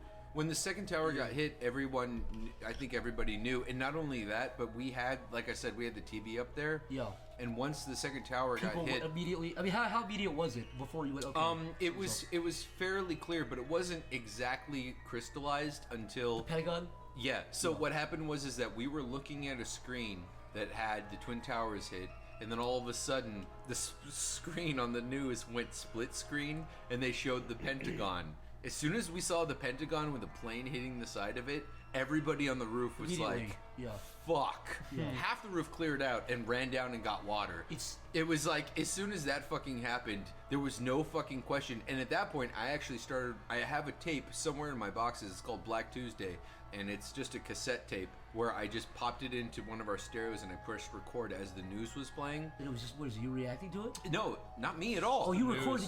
I just recorded like radio stations. Okay. So it was like your favorite rock band radio station, press record during 9/11 in New York, and it was like all of these guys. Dude, no, that was exactly that was what everything was. Everything was dedicated to it. Yeah. Oh, I didn't know that. I remember I was sleeping on the couch and my dad called me and he said, turn on the TV. Yeah. I said, okay, what station? He said, it doesn't matter. It's weird. And I was like, oh my god. Yeah, even in Ireland. I've heard that story several times. My mom, the same thing. My aunt called her and said, doesn't matter. It was everywhere. Even it was also like, in other countries. When somebody says it doesn't matter, that's bad. You know wake up. something happened. Yeah. Yeah, like my mom, like I lived in Ireland, in Galway in Ireland, some remote area, and my mom was like, I remember it happened. My mom kept like, she was on the phone. She's like, "Is it the end of the world? Is it the end of the world?" This is for some fucking context. And you're in Ireland. My parents bought a bunch of fucking pot noodles because they thought we'd have to hide underground. Holy shit. For context, and he was in Ireland too. Wait, your parents bought pot noodles for you to hide underground in Ireland? Yep. Because of what was happening in I thought they were buying them to They send literally us. thought the whole world was gonna be World War III the next day. That was actually the biggest concern. because look, I mean, at this point, I was if playing with you Legos. think of the context, 2001, the U.S. is like the biggest military power in the world. It still is. But the Pentagon got hit. The Pentagon. Yeah. Today, that's unimaginable. But the fucking Pentagon got hit. It was weird when it started out though, because when I was listening to Stern Live, when they said a plane hit the Yeah, building, you said you would actually listen they to thought that, it was because You of were laughing the at it. vastness of the building. They thought it was a small plane that hit the Right, the tower. and that was initially what was said. And they were people they thought were it was almost a laughing private about plane. it. You listened to that Howard Stern thing live? Yeah. I watched it recently on YouTube like 2 days ago. Yeah. Yeah, That's like crazy. Stuttering John came in the studio and he's Yeah, like, yeah. They're almost like taking it lightly. Oh, a little plane hit They're the like a building. little plane hit the building. And then I second think plane around hit, around the what time did they the second tower gets hit, they still go and Howard's like, Yeah, you know, it's like, we're under oh, attack. It's these fucking, it's, you know, whatever. He's like, well, what do you think, Robert? She's like, oh, that's nasty. What's crazy is about that day. Fucking Artie's like, not to dwell this much, but what's crazy about that day is if you listen to all those broadcasts, it's like, okay, things got worse continually. First tower gets hit, second tower gets hit. I think Pentagon get hit, first tower collapses, second tower collapses. There was like things every like hour were happening worse I was and worse. driving home when they mentioned the Pentagon thing, and I'm like, my stomach was in knots. I'm like, Jesus. Well, that wasn't even the last Your one. Then stomach was in they knots? did mention Man. that thing out in must take a lot. where was it? Oklahoma or Ohio? Hey, Where the what? fuck was Hey, it? Which place? What does That that one mean? plane that went down. That was here, dude. That was Ohio? fucking Pennsylvania, dude. Oh, was it would take Pennsylvania? That was PA. Apparently, they say it was. being an emotional wreck. They say that Pennsylvania play was meant for the White House or meant for. Oh, it was on or its DC. way, but yeah, then yeah, they yeah. brought it down. Yeah. Right, yeah. Well, yeah, the people fucking. You gotta admit though, they did a good job. They orchestrated that pretty well. They killed a lot of people. Yeah. Anyways, next question. Yeah, Hitler did a good job too, right? Yeah, not bad. Right. So, the Pentagon got hit? I actually didn't know that. Yeah. It's 9/11, dude. Yeah, dude. Yo, this isn't the politics hour. Move on. Corey, like, that's really offensive because I lost a friend in 9/11. All right, question is what and just actually to hit the Pentagon? answer the question, a really good place to eat in New York is Subway. Great. Okay, no. Actually, McDonald's, dude. Hold on. They got crazy fries, dude. Dude, places.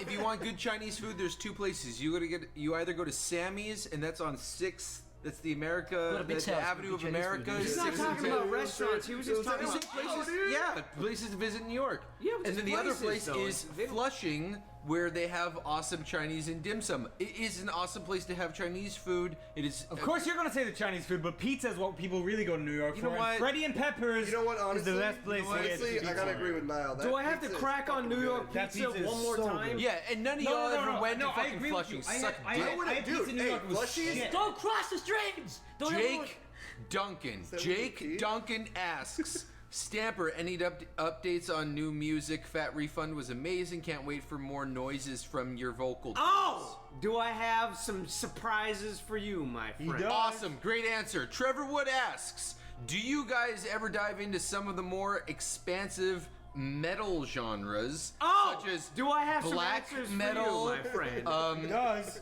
Yeah, Dark Fortress, folk metal, Corpic Lani, I don't know anything and about metal. Next Ensifa, question. or pirate metal, Ailstorm. You know what? Yeah, let me reverse this question and say, recommend us some bands. All right, there we go. please Next do. one. Immediately. Yeah, Trevor Because that Wood. sounds very interesting.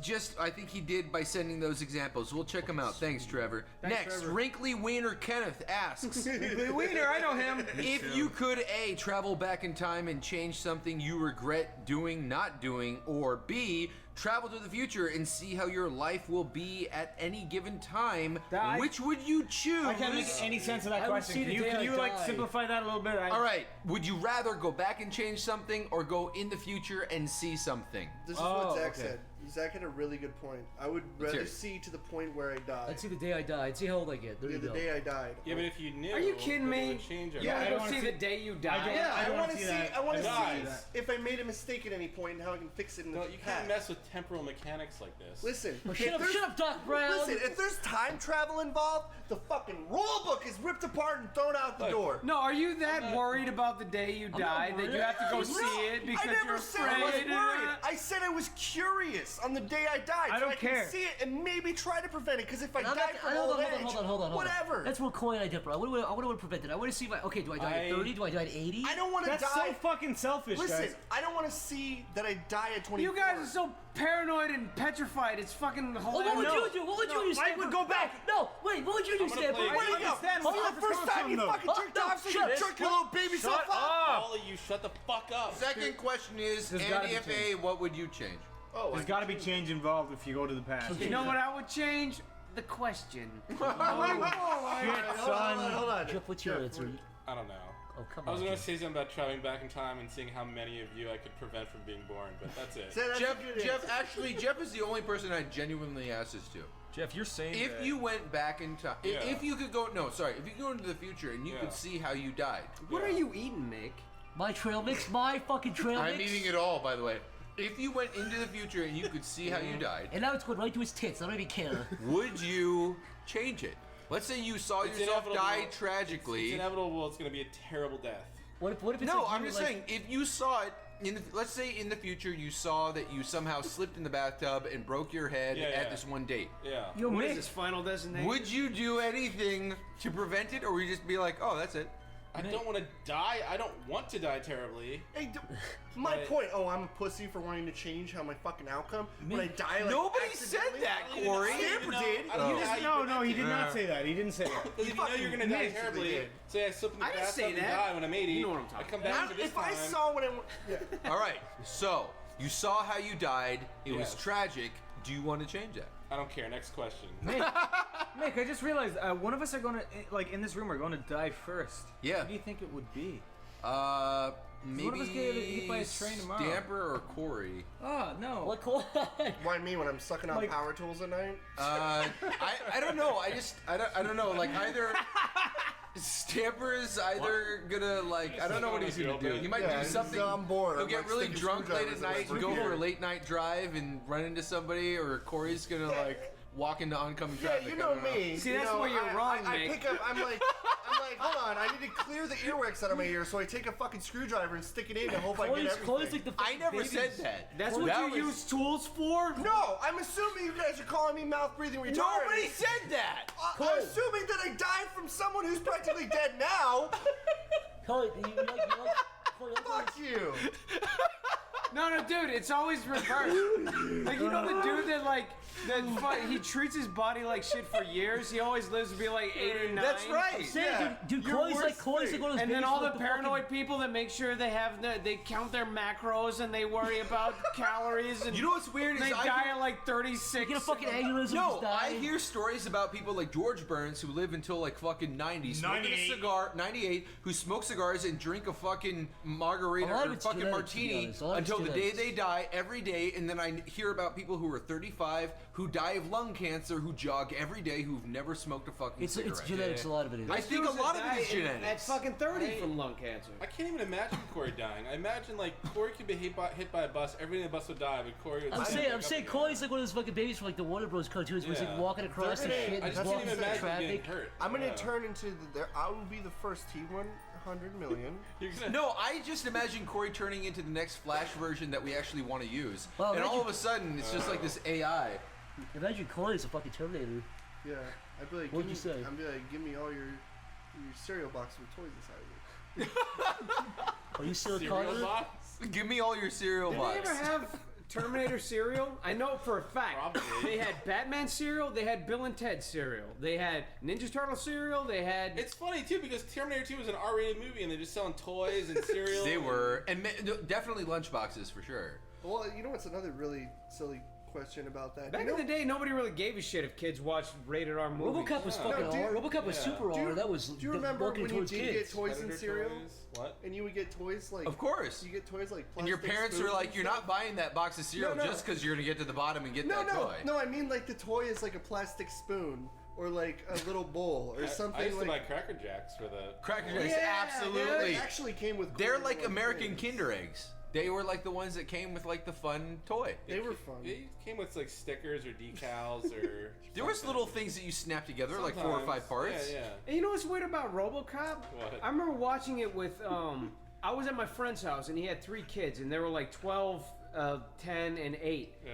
And I was like going to the fucking living room and just watch a movie. And I didn't even think anything because I was trying to work. Yeah.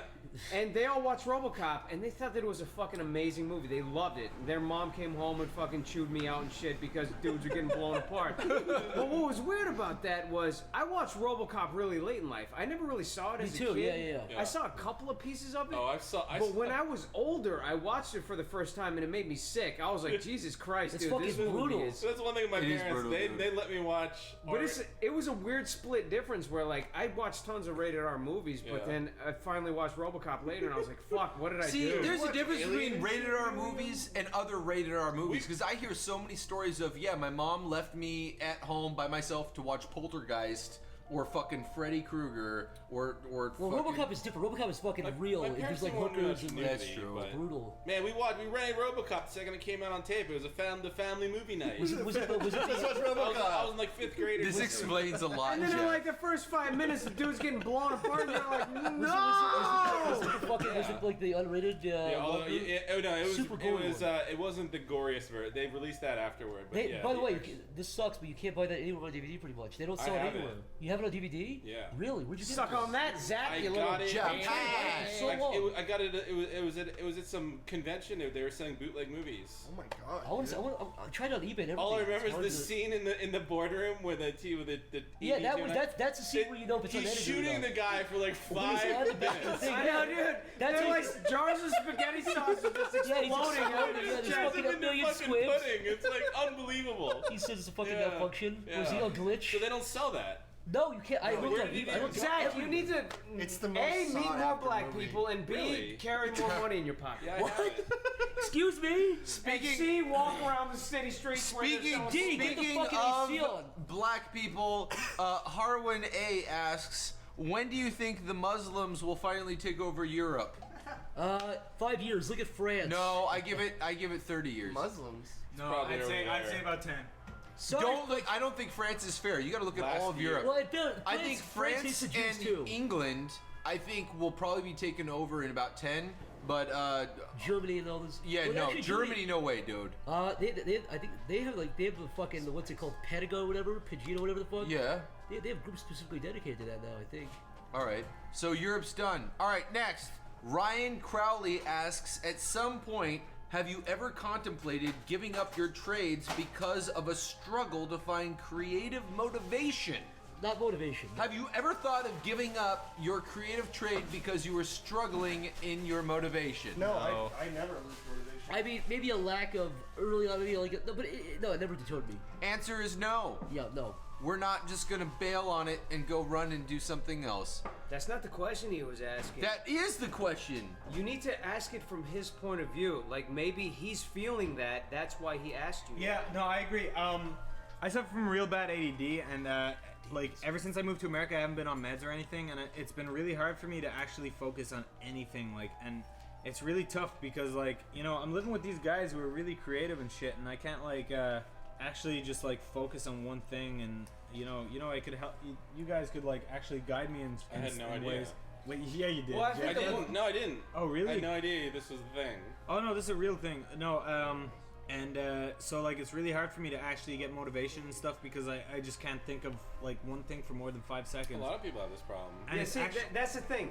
You can't beat yourself up ever about. I feel like everybody has problems, especially when it comes to creative shit. Yeah. So you can't, like, everybody feels bad about everything they do, and it's always like this Well, constant and I'll say this struggle. too. Maybe if you're not, maybe if you know, everyone has a weak spot with creativity. So maybe you're really good at creating. Oh, that's true. Yeah. So maybe you're super good at thinking of ideas, but maybe you're not good at executing them. That's so true. So everyone has a soft spot. So maybe you see people who you see all of us who seem like we're creative. Creative and funny. We all have weak spots, whether it's like timing or like getting stuff out on time, or getting stuff done, or doing long projects or whatever.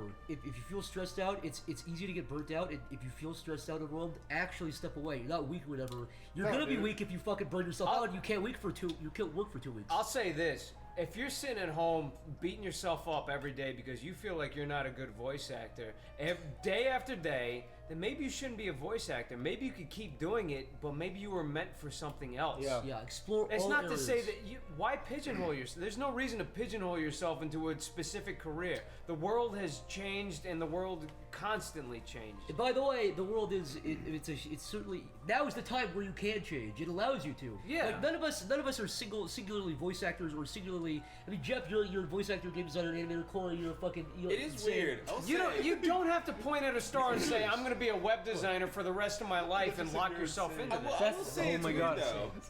This is kind of on topic, but when you get to a certain age, you sort of realize there's certain professions it's just impossible. Like, I can't be a police officer now. I can't fly fighter jets now. Just saying. You could. That's the thing, Jeff. I probably can't. See, I got that feeling when I found out there was like 12-year-old golfers that were getting better scores than Tiger Woods, and I was like, wow. I think it's all. You could definitely be a police officer because most of them are douchebags, and it's pretty easy to get in there. Right? You'd be the best. You'd be the most in shape police officer there is. Though, because your eyesight is bad. Yeah, my eyesight stinks, but I'm just saying like things people get into in like their early 20s and train hard, and you're just like, I don't know. It's just you sort of cross that bridge. You're just like, fuck that. Guess, but this is the transitional generational period where you don't have to train hard for one specific walk of life. Right, I'm just saying. Yeah, you just got to break your ass for all of them. Some people still do stand-up when they're stand-up. If you're funny and creative, you can do any number of things. Yeah. That also opens up the other door where people think they are. Yeah, and it's not working out very well. With too much confidence out there that are worthless. You know what? And there's people with too much confidence that actually get really successful based on them just being confident. If you're motivated and confident, you don't need talent. No, that's actually correct. But Jeff, like the thing with me is that I vowed never to work in retail or fast food ever again. I would rather be homeless and jokes. Dude, I'm the same way. I would rather not have a job than just not work work in any of those kinds. Apparently, of first you need your ADD medicine, and then you need to start working on stuff. I don't know how to do it. Yo, Niall, hit me up. I got the hookup. Speaking of ADD, Dude Saab asks, for those of you who use Manga Studio 5, wait, who here uses Manga? Me, Chris, Zach. I can't remember who uses it exactly. Do you prefer to use the tools that are more like inks, markers, and pens, or do you prefer tools that are more like paint? Well, it's different for everything. You use the ink pens for like line work, and you use the like watercolor pens for shading. You know Perfect answer. What about you, Chris? You know what? That's a girl program. Let's talk about something else. All right. Let's talk about whatever flash lines. Yeah, that's flash lines, Jeff. Riley Paul. Whatever Ed and Eddie lines. All right, everybody relax. To be fair, Hey, I use flash lines, and they're shit. Bing. No, to be fair, that's what I do. Jeff's flash lines are really good. Jeff's an exception to the rule. You say flash lines or because you use the pen tool. That beast. All right. Riley Paul asks, "What's the cringiest you've ever found on the internet?" The cringiest? What does that mean? Man, me and Niall, we're gonna have a fucking field day here. Well, I helped found the Cringe channel, which was that's how me and you met. Yeah, well, actually, me and Chris met that way. It was I did a website where we just basically we just stole videos that were cringy and uploaded them onto it. And then like the guy I worked with, he Wait, you and Chris both did No, this? no. No, it was just me. You're like funny junk. But Chris liked it. But like less popular. Yeah, no, but it wasn't like the insult of the fucking century. Jesus Christ, that was brutal. Yeah, dude, that was brutal. You're like a worse funny joke gets less God traffic. damn, they put that that cut a little deep, but at the same time, I thought it was pretty fucking true, but okay, whatever. Less traffic. Wait, Mick, wait, it's true. I'm here. No, it's true. It is true. I'm just kidding. I was just like slagging Mick. But the thing that happened was I started this YouTube channel called Master Spaghetti. I got like 60,000 like subscribers or something. It was like nuts at the time. Then this other guy called he kind of ripped me off. He stole my videos, but my videos were stolen anyway. They were called I just stole them like cringy videos because I used to look them up at the time. And we called it Cringe Channel. And now, what was your definition of a cringy video? Just a video where it's like really hard to watch. You need to pause it halfway through to be like, oh my god. Wait, are you talking about the cringiest stuff we've ever done? And then after that, Reddit. What's the cringiest thing you saw on the internet? Yeah. Then after that, Reddit Cringe was made, or Cringe, and yeah, the rest. So why like, did you embrace the suffering of other human beings? At the time, no one else did that, It's and not all about people suffering. It's just about people uploading videos of their own. Like a lot of people just made videos of themselves. They made asses of themselves. And it was their choice to put. It was their choice to upload it. However, I do feel bad about it. The public backlash is their suffering, I know. and you contribute to that. So it's all human suffering. Or you're promoting. Yeah, you gotta think of it both ways. I do feel, no, Glass the half promoting full or thing was half not empty. something that I. You know what? I think of it as bully, and bully. I didn't do shit. I watched it. That's all I did. No, it's bully. It is bully, and that's why I didn't want to monetize it. All but I did then was the guy watch who it. ran it with me wanted You to watch monetize cringy it. shit. The most cringiest thing I ever saw on the internet is any video where I actually show myself as like anytime I do like my lip spank things or any kind of like update video where it's me. Truthfully, I no, will say absolutely. I'm not fucking around. Like I literally get. Those are the videos I cannot. Well, I watch. can't listen to podcasts with me in them, so I guess I do. Yeah, understand The what most cringy shit I have ever seen is my videos too. Yeah, Yeah, Rice, yep, anything yep, by yep, Rice Pirate, yep. anything by That's my Rice answer Pirate too. Mick. That's my fuck you. You look it up as a little bowl of rice. Yep. Pirate. Yep. Cartoons. Stamper, videos. you are absolutely 100% correct. My real answer is Also, I you're not gonna live past next week, so there you go. Well, I still got a week. Enjoy it. I saw a video where it was like a dude with like these fucking like 90s glasses. Like the, I'm tired of you talking about me. No, We're done with like, this. This guy like Jeffrey Dahmer glasses, he had this mustache, and he basically. You mean like the sunglasses that you normally wear? No, the but they're 90s glasses? cool. Nice hoodie, faggot. Anyways, this guy called over like a realtor. Damn, this guy called over like this chick to look at his house. And he invites her in. He has like a video camera the whole time. Yeah. And he's like, I found that originally. Yeah, he's like, so. He keeps like asking her. He's like basically. He's dragging her along. Oh my god, I was one of the original finders of this video. He has no intention, absolutely no intention of actually buying the house or looking at it. Okay, so this guy looks like a 90s serial rapist, and what he does is he goes to like realtors that are women, and he tries to hit on them. And carry on, Zach. Yeah, so essentially, like he makes like an Auschwitz joke at one point. And he's kind of nervously laughing because this guy is a fucking like camcorder. So who's filming it? Himself. He's filmed this. Essentially. So how do you know what he looks like if he's filming himself? He turns it on himself. He turns the camera on himself. Wow, that is doubly cringy. But the reason he recorded this to begin with is because he thought he was picking up the woman. And by the way, at the very end, he lies about having a wife. He's like, oh yeah, this would be a good place for my wife and I. And at the very end, he's like, yeah, I don't really have a wife. And she's like, oh, okay, let's. She gets super visibly uncomfortable. Yeah. I couldn't watch all of it. I actually originally found that video. That's why it's. That's probably the worst one. Try to look it up. I don't know what it's called. That's why it's kind of shocking. Why do you go out of your way to watch it? Do you? I think a lot of it is to do with relatability. Yeah, because you feel like you're that guy as well. Yeah, like there's videos where I'd be watching it, like where a kid would upload himself to like YouTube when he's 13, and he'll make a complete ass of himself. Okay, we'll say the Eye of the Spider. Yeah, you can sit there and be. Like, I looked like that kid. I could have been that kid if I had the internet years before. Dude, that is such horseshit. It's not horseshit. Dude, people watch cringe videos to say, "Look at what that asshole did. I'm so much better yeah, that's than like he is." definitely a lot of it. But I'm saying that. But he's saying it's the I dodged that bullet. Yeah, there's a lot of. There's seriously. I could have easily. There's so many things dude. where it's like that easily could have been me. Comedy bombing videos are funny because the comedians are usually assholes and they deserve it. And you're like, yeah. You watch them implode. A lot of those videos are satisfying because they're making asses of themselves. I want to wipe the screen of that, man. What? It's hard, yeah. It's just really hard. I guess that's the cringe part. It's hard for me to watch. Yeah. No, but a lot of the time, I'll say this too. Like cringe is like an evolved trait for sympathy. Yeah. No, it is. It is the ultimate. Absolutely. That is the biggest crock of shit. No. The reason why sympathy. No. Are you kidding me? If you cringe, it's because you are sympathizing with that situation. That's all it is. That has nothing to do with the fact that you want to watch it. I actually agree with that.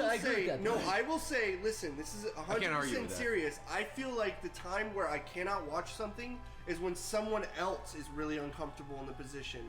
Like this, like if some fucking creepy autistic is bothering someone who clearly isn't interested, that makes me uncomfortable. Yeah. Because that person's like, get the fuck away from me. But he's just, this idiot doesn't see any social cues. You guys have no problem watching these videos while I'm standing. I don't. You know what? I don't mind seeing an autistic implode on himself, but I do mind when said autistic is imploding on someone who doesn't want to see it. Because I don't know what you're talking about. Look, this is another factor. He's saying he doesn't mind the video where it's just like Cristiano Ronaldo's. Yeah. He's saying the videos where someone's at McDonald's like screaming at something behind the couch. If some creepy like someone like with like toys and stuff went up, it's like I really think you're pretty and want to give this to you, and the person's like, get the fuck away from me. That makes me uncomfortable. Another thing is I don't laugh at that stuff. Corey, I turn that like off. the first time you watch like Chris Chan, that is the first like that you'll cringe the first time, but right? he's by himself. No, I know, right? But you'll cringe the first time, but then you'll watch the next thing he uploads because he uploads like 500 videos, right? So you'll cringe for every video because it's always new. But you'll be entranced. But then the next time you watch it, you've already seen it, so you don't cringe anymore. Now you're a fan, so you kind of just watch it to watch Somehow it again. Chris Chan transcends this to me. I don't know why, but Well, he's the same. You're guilty of that too. He's cringe still. I'm not a fan of this stuff. But The Chris what Chan you feel is towards funny Chris to Chan me. is what everyone else feels Chris towards Chan other evolved psychos. into this like It's the same feeling. That satisfaction you get. The comedy satisfaction you get from Chris Chan is letting people feel. All right. It extends further. So I think cringe is one of those definitions that's so up in the air. Speaking of cringe, Jesus Christ, shut the fuck up. Let's get to our next question. Let's get to our cringy ass. Yeah. We didn't even answer. Can I bookend this by saying I do think that some videos go super overboard and do get. Totally. That's my drink. What are you doing? Yes. This is my drink. Okay, Like sorry. that. Wait, sorry, that was your last statement? No, Stop touching my sorry. drink? So I'm going to look up anyway. So yeah, Chris Chan. On one end you have Chris Chan, the other end you have people uploading like "kill yourself" comments to some fat guy who's just doing movie reviews or something. Yeah. You know, there's a huge rainbow. I don't mind seeing someone. Okay, here's another example. One last example, but I don't mind if somebody's clearly trying.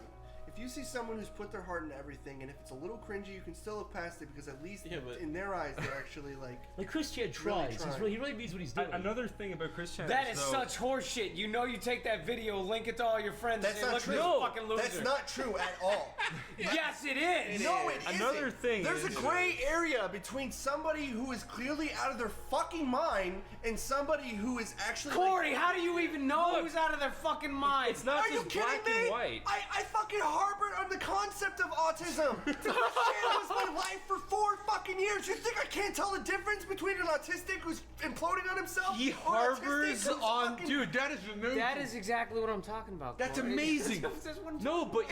you It's guys like are forgetting that psychology. Chris You can Chan's fucking really break people mean. apart. Corey, you proved yourself. You guys are forgetting that he's like Corey. That is the most poetic Isn't way of Chris Chan saying super where mean? you stand, by the way, Chris Chan, Corey. okay, Chris Chan is racist. He deserves it. He's homophobic. A fucking douchebag. Well, no, asshole. wait. Okay, one, he was raised So badly. why pick on him? He's clearly. That's Nobody picks You're on not him. picking. You're just We're watching. not. We're watching it. It's interesting. Okay. Hold on. So you guys haven't been obsessing over him, fucking licking people. Hold on. Let me say something about Chris Chan. If you were in a store, you saw somebody. You don't think what you guys have been doing for years is picking I on will somebody? admit How that are you I picking did on pick on him. Is anyone, please help me out. I get it. I will admit that I did pick on him back then, and I do feel remorse for what I've done. But I will also admit that now seeing the error of my ways, I can also appreciate the fact that he's made charming content. Corey, That's a really nice Stanford, varsity can I jacket make you this got on, point? Corey. Yeah, No. you Stop! fucking nerd. Shut up! I'll give you a hoof. Shut up! If you were Nice varsity jacket, Zach. if you were at Nice McDonald's, varsity jacket, Chris. What? if you were at McDonald's, you saw some guy screaming, going, "I ordered pickles on my hamburger, you motherfucker!" You'd sit there and watch, and you'd laugh at You know him. what you would say? I would not. You watch would. it. I would turn off immediately. No, if you actually at the Why person, would you I- saw it in person. Oh, in I'd person, walk out. In person, you would fucking sit there and I'd watch walk it. out. Jeff would walk No, seriously. I think there's a difference. No.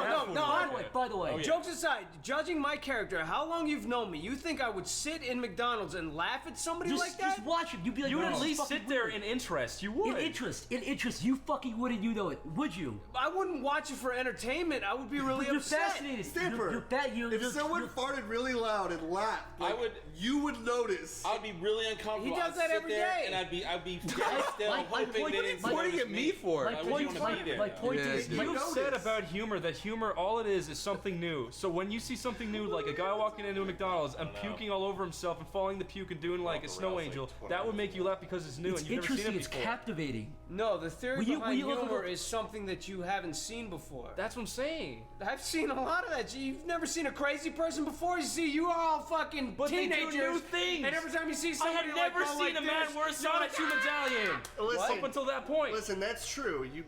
You by are natural right people- though. That's what's annoying But right now. You don't Steph, see that I'll you're agree with your point that if all, like, there's a correct. difference, I don't agree that you should fucking bother these people. I don't agree that you should laugh at these people. No. If it's a fucking freak show, No, you're you going- should laugh at these people if it's Christian. However, Stamper is right in the fact that like it's stuff that watching you've seen somebody before. out of I agree. pure fascination It is and fucking bullying. being I baffled. do agree that laughing and pointing and Tom asks, if you could set one word in the English language on fire, what would it be? Hey, stop, wait, so Jeff would say wonderful. Also, Corey, me and you. I say duplicitous. Fuck that. Stamper, before you I bounce, don't like what's that your word. word? What's duplicitous? It means you're two-faced. God damn it, what's Duplicitous, your it's word? what pseudo-intellectuals use to say that people Oh, are dude. gay. I hate the word lovers. I There hate you when go. somebody That's says- a good one. That's actually a pretty good word. That's the best one. Because it's really like layered and In my weird. opinion, moist is just like disgusting. Moist. Moist and I've lovers. heard that Moist. one. Like Yeah, but moist what if you panties. came over to like I don't Niall's fucking house care. and he like made chicken and it was really moist and you I don't wouldn't like tell me? Moist. I don't like What if any I said word- these two chickens are moist lovers? I hate it. Any dude. word that's for 12-year-olds, but like people that are 30 say, like words like Epic? Like epic or butthurt or things Oh like that. God, butthurt! Like- Burn that fucking word, dude. Jeff, do you know 30-year-olds say Butthurt butthurt? isn't even. Lay It's not even a No, word. I'm just saying online. I'm just saying. You see people say it, but you're like, My grasp is people online that I meet in real life that like quote Chris and Zach that go yeah and stuff. Oh, yeah. Ooh, that made me cringe. Yeah. There That's we go. that, like that's the my screen. people. That's people, my people. I will say this, and it has nothing to do with my personal situation, but I've always felt that the word nuptials was a What does that really mean? fucking weird ass gross What's word. it mean? It's basically marriage. Dude, I've never heard that. Nuptials. That's some like crazy, like foreign. But shit. can I say, with what you said, Joe, I've met people, I've talked to people, at least talked to people who say butthurt in real life, and every time I hear someone say butthurt, over voice, I hate butthurt. cringe. I actually I physically hate the recoil. term I butthurt recoil. and epic. it's weird talking to people. It's who because I clearly- feel both of those words are used as like single word responses to if you're just listening, please don't like use the word being a butthurt in real fucking life. asshole. It's like the perfect way to like if you were to voice your opinion about something like, hey, this is how I feel, I just want to be honest, blah blah blah, and they just write butthurt. It's just like one of those ways of just being like, I'm gonna find the perfect way to just be the most condescending little shit fuck to drop that little seed right in there. It's all kids, man. No, I get it. Let me turn it around. What words do you really like? One of my favorite words is coin. Coin? Coin. Fuck out of here, Stanford. Coin is a cool word. Yeah. Coin. It's got like, it's got punch It's to got it. boing to it. I like pussy. It does. I like the term pussy. Like when you hear it, it's Koi, just Pussy. Koi, pussy. Pussy. Stamper, pussy. Pussy. Chris, pussy. Pussy. Pussy. Pussy. Pussy. Pussy. I think pussy. I think fucking pussy. I call people cunts a lot because it's like the last bad word. Cunt's a good It's one. like the last It has bad impact. word that exists. If you call, if you call someone a Hey, you cunt, know what? After we're done with cunt, I don't know. We're out of bad We're out. words. It's like one cunt. syllable. You could direct it at somebody. I like fucking cunt.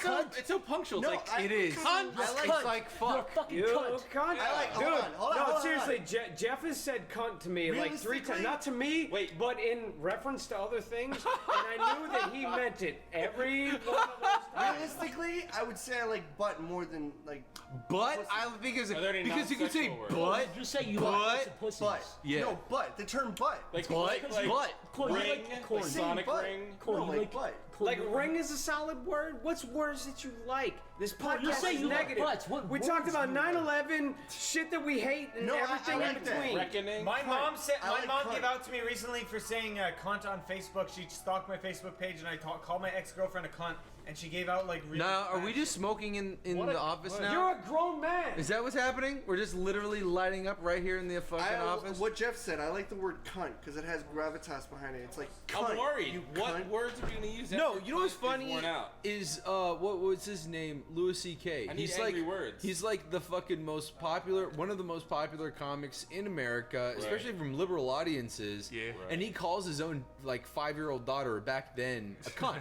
Yeah. And he fucking throws that word around a lot. Yeah. Cunt. Cunt's I don't a know good what my word. point was. He's used it in every single way. He's talked about calling her cunt. He's said, I've cleaned out her cunt. He's fucked her cunt. He's like, I've cleaned shit out I've of licked her cunt. Yeah. Favorite word is dink. Dink. Dink is a good word. Because it's like dick, but not a dick. I thought it was. But see, if you say dink, I have to say donk or doink. Chris, what word do you like better, lucky or charms? Oh, get it? Is What that word do you because like I'm of better? Irish No. What do you like better? Jameson or potato? Lol. Lol. You're making me XD. Raffle. Put that on the XD. Wait, my least favorite word is marriage. Marge? Yeah. Marge. Like the Hey, name? wait. Yeah. Let's have a little mini segment here. Corey, Yo, what's this week's new like hot internet words? hot internet words. Yeah. The word I've heard like a lot recently. I don't know if it's like the hot internet word, but the term I've heard is salt. That's old. No, But it's like it's way more coming back, popular though. now. That's been a becoming- word that's been in the fighting game Salty, scene for a salty. long time. Okay, And realistically, even before No, that. I Salty- recently saw no, it because I'm realistically, Rice salty- Pirate. People have been throwing the salt word. no, at me quite- realistically, me too. salty has replaced butthurt. Yeah. 100%. Ah. salty. People You're say, just "Oh, you're salty." salty," because they don't want to say It butthurt anymore. means It's you're, like baby term. you're kind of You're bitter. You're bitter, upset. annoyed, Yeah. upset. Yeah, so if someone- like usually they say like when you lose and you look upset, you're salty. Yeah, I feel like I've seen the term salty like way more than Apparently I've seen that word originated in the 80s, but it only kind of came back. I'm telling you, dude, idiot and moron are I feel like a lot of popular 80s ones now. come back now, like the Saying word idiot. I love moron. I love idiot. I Good is fucking you love fucking idiot. Both of those are actually really calling, good. You fucking calling moron. someone a fucking Moron idiot is has the a worst nice insult. like What's your flow. favorite insult? Idiot. Moron. Idiot. My favorite insult is fucking No, idiot. I think retard's pretty strong. Retard is. Cole, you are a fucking retard. Yeah. See, if you what say about, you're angry, what about Zach? You're a fucking idiot. What I like about calling, your big old Egypt? I like calling you're nerdy idiot. kids. I like calling them Poindexter. Melvin's Melvin. I hope that comes back. I think Melvin's You'll fucking- never fucking get credit for it You fucking ever. It's way. I think it's time. Dude, Melvin is the best nerd You word, fucking dude. Melvin. It just always hurts the middle. Yo, we gotta blaze through this. So the next one, and we don't need everybody Alright, here because some people bailed for the second, but Fucking Fillmore. Ryan Pagonis asks, what are the chances of Sleepycast crew attending conventions outside of the U.S.? I would love to if I got I would, paid yeah. for it. Would love to if we could. With Chances, preparation. if they want to fucking pay, Yeah, I there totally you go. do it Yeah, if they that paid. sounds. If they pay for it, 100%. If I they can't afford don't, it otherwise. 0%. Next question. This is from Ellie. She's actually here in Philly. She came to too many games. Very quaint lady. Ideally, what is the future of Sleepy Cabin as you see it, podcast-wise and beyond? You know Lots of stuff. Lots of stuff. You know Here we go. volcanoes? It's over, Johnny. Yeah? Do you know how volcanoes, how they erupt? It's over. Yeah? Volcanoes erupt and the lava goes down. Yeah. And All then- right. And then it dries up and then everyone forgets about it. And then new- more Yeah, new fertile things fertile grow life around grows it. on top of it. That's right. That All is right, the that's your definition answer. of- Freakajibus asks, can you elaborate on your experiences in college? Wow, that really limits it just to me because We've all gone- these fucking uneducated college, assholes never dickhead. even went to school. Didn't we Jeff already- went to I went all college. 4 years. What were your majors? Did any of you actually get your degrees? And if not, what caused you to drop No, out? I completely failed. I got 0%. At All right, college. Corey got a 0%. And Jeff actually Zach, went to school. what's your college experience? Dropped out. Dropped out. You dropped out before Chris. you even went. Yeah. I did, Chris sure, I dropped did. out. I went for 2 years almost, and then I dropped out. 2 years dropped out. What made you drop out? The lack of coolness. Lack of coolness. What about you, Zach? No, Why didn't it you was attend really, at all? It was really I don't think it because would value it, but I'll was Can I bad. talk about my experiences too? Yeah. Yeah, hold on. I Well, also, Zach was answering, but yes, you can too. My story, I think I already told before, my story is basically I enrolled in college completely, but I made a promise to myself. I said, if I make a certain amount of money per month on YouTube and through other places, Yeah. if I make a certain amount... So this is just recently. a couple years... What yeah, were a you- couple five- years ago. What were you yeah. going to college for? I was going to go for graphic design, Okay. which, by the way, horrible. But anyways, Yeah, I did that. I had all my courses enrolled, I had a room, I had everything. Fuck fonts. Thank you. I Next one. enrolled, I had all my stuff in, I Yeah. bought all the books, I literally, days before, Yeah. I met that cap. Yep. The day, so I said, fuck this, I went, and it was the best choice I ever made in my life. Because I would have not been able to, I wouldn't have made choices that would have allowed me to do what I do now. Who are you? Who you are now? Jeff, what about you? Did you go to college? And if did. so, did you graduate? Sorry, let me interrupt. What was the question? Doesn't you'll figure it out when we ask it. Jeff, Yeah. did you go to college? What did you go for? I And went to did you college. graduate? And if you didn't graduate, why didn't you graduate? College is a completely different beast. You're talking about school. versus college. Here's a question for here. Let me rework this question for everybody. Everybody here Yes. is art and animation and other things. What do you think would be who had like the largest leap from what they originally wanted to do to Oh what they're God, doing now? I think I win that. I did biomedical science, and Yeah. I was learning how to be a doctor. Biomedical science to homeless man. To homeless, to man who, like, what a leap, dude! What a leap! No, Nice leap, dude. The leap here was Epic leap, dude. It's like stubbing your foot. While I was out the studying. window and fucking Sorry, breaking your back. continue now. While I was studying how to be a doctor, I realized, like, I always loved the animation, and I always kind of did it. When I was 15, I started doing animation, and then I, like, kind of stopped for a few years, and I was like, you know, being a doctor was going to give you more money. But then when I Now, started was that doing... you or your parents? My parents were a part of it, too. I tried to make them... Hiya! Yeah. There you go. No, you're I dead love right. You. I feel like as a doctor, your bedside manner would be awesome. You would give me the confidence that I would live till tomorrow. But knowing you, I'd be a little bit afraid that you were doing surgery. Yeah, you wouldn't want me to do open heart surgery on you, Mick. However, though, like, what happened was I was in med school. I was doing open heart surgery on dead people, and then I decided, like, I was doing animation at the time too. That's when I became what happened was I was in a lab. Open Crenshaw and all. I was in a lab where we could actually go. I was on a lab where we could. He had a fucking Wacom pen on the heart, and he was trying to draw it back to life. That's not. No. You know what actually happened was I was in a medicine laboratory, and I was excited about the Skyrim game. And I was looking up Skyrim stuff. Oh my god! How and I saw Harry's cartoon. Is fucking Skyrim. I saw Harry's cartoon about Skyrim. You know the one where it was like, what is it? Yeah. So I watched Harry's cartoons about Skyrim, and then that like re-sparked my passion for animation. And then through that I found Chris.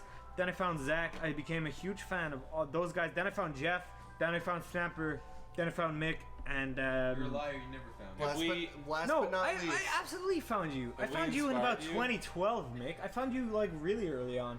Last but not least, cream of the crop. No, I found all you guys. Corey, no, Corey was one of the first. I made a fan animation for you, Corey. Did you really? I did. What was it? Then through that, I met my girlfriend who knew Zach, who I talked to Zach, then who knew Chris, obviously, and then I talked to Chris, and then I moved in with Chris, and then I came part of Sleepy Cam. As far as college, I went for acting. And then this is where I ended up. Hector. We're just talking about school. Yeah. I didn't finish high school. What? I never went to college. Oh, that's right. You were racing cars like a fucking, like your little fucking, what do they call it? Tokyo Drift asshole. Hector. Hector I asks. And he sends us good stuff. What is a condiment or a spice that you guys and gals always put an excess amount because of how goddamn good it is? I like mustard. Thank you. Mustard is great. Okay, really hot quick. Sauce. Yeah, no, hot sauce is absolutely I hate at the hot top. sauce. I love Chipotle, absolutely. Hot sauce. When I went to England, I loved mustard. What's that shit, buffalo? I ordered a meat pie. It's like buffalo and I sauce? told him I liked mustard. Now, I don't know this, but if you, or I didn't know this before, but if you go to England and you get a meat pie at like an old school fucking restaurant, you ask for mustards, they give you a cart. Pie.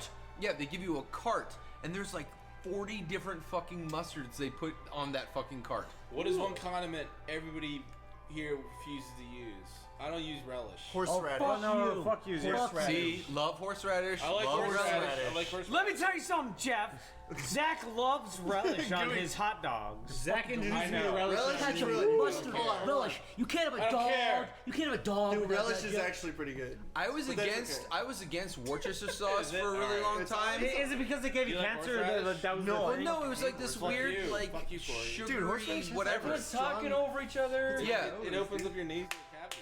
But Worcester sauce, it ended up, it's not something I throw on top of things, but it's something I cook with now. Fuck hot sauce. No, it's something I cook with that then adds like a nice sugary texture to it. Worcestershire sauce is disgusting. No, I would never add it on top of something after Dude, I cooked every time you come over to our place to eat, more than likely there's Worcestershire sauce in it. And you like it. Damn. Because there's alcohol in the system. It's an ingredient. That's true. No, that's true. Whenever he comes over to our house, he's got alcohol in the system eventually. My aunt on off days with buffalo sauce. I'm half drunk when I'm eating. What? Sometimes I'm just like, ugh. I know what it is. I'm like, yeah. Hey. Oh, no, buffalo sauce is amazing. Corn. You guys all eat chicken fingers all day. What are you talking about? Listen, I'm on your side.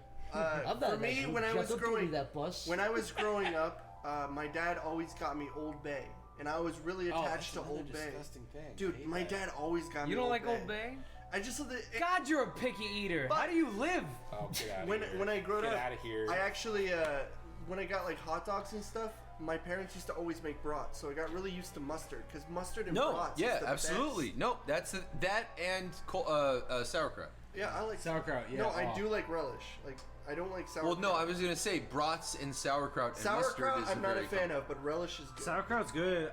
I started getting this savory Relish taste is palette. just sweet pickles. I know, no, relish is great. And I goes started good getting on this, everything. I started getting this savory palette. Zach actually kind of introduced me to it. I was more of like a kid. I was like eating sweet shit. Well, no, it's not But that you're a Zach's kid. like It's because you're from another country where your tastes. Yeah, are the just sweet different. palette is actually more like thing in Ireland. And you know what the weird thing is? It's like, for example, today me and Mick went to the store, and it was a grocery store that I've been to once, but he hasn't been to. So I was like, come check out this grocery store because they have a lot of good ingredients for cooking and shit.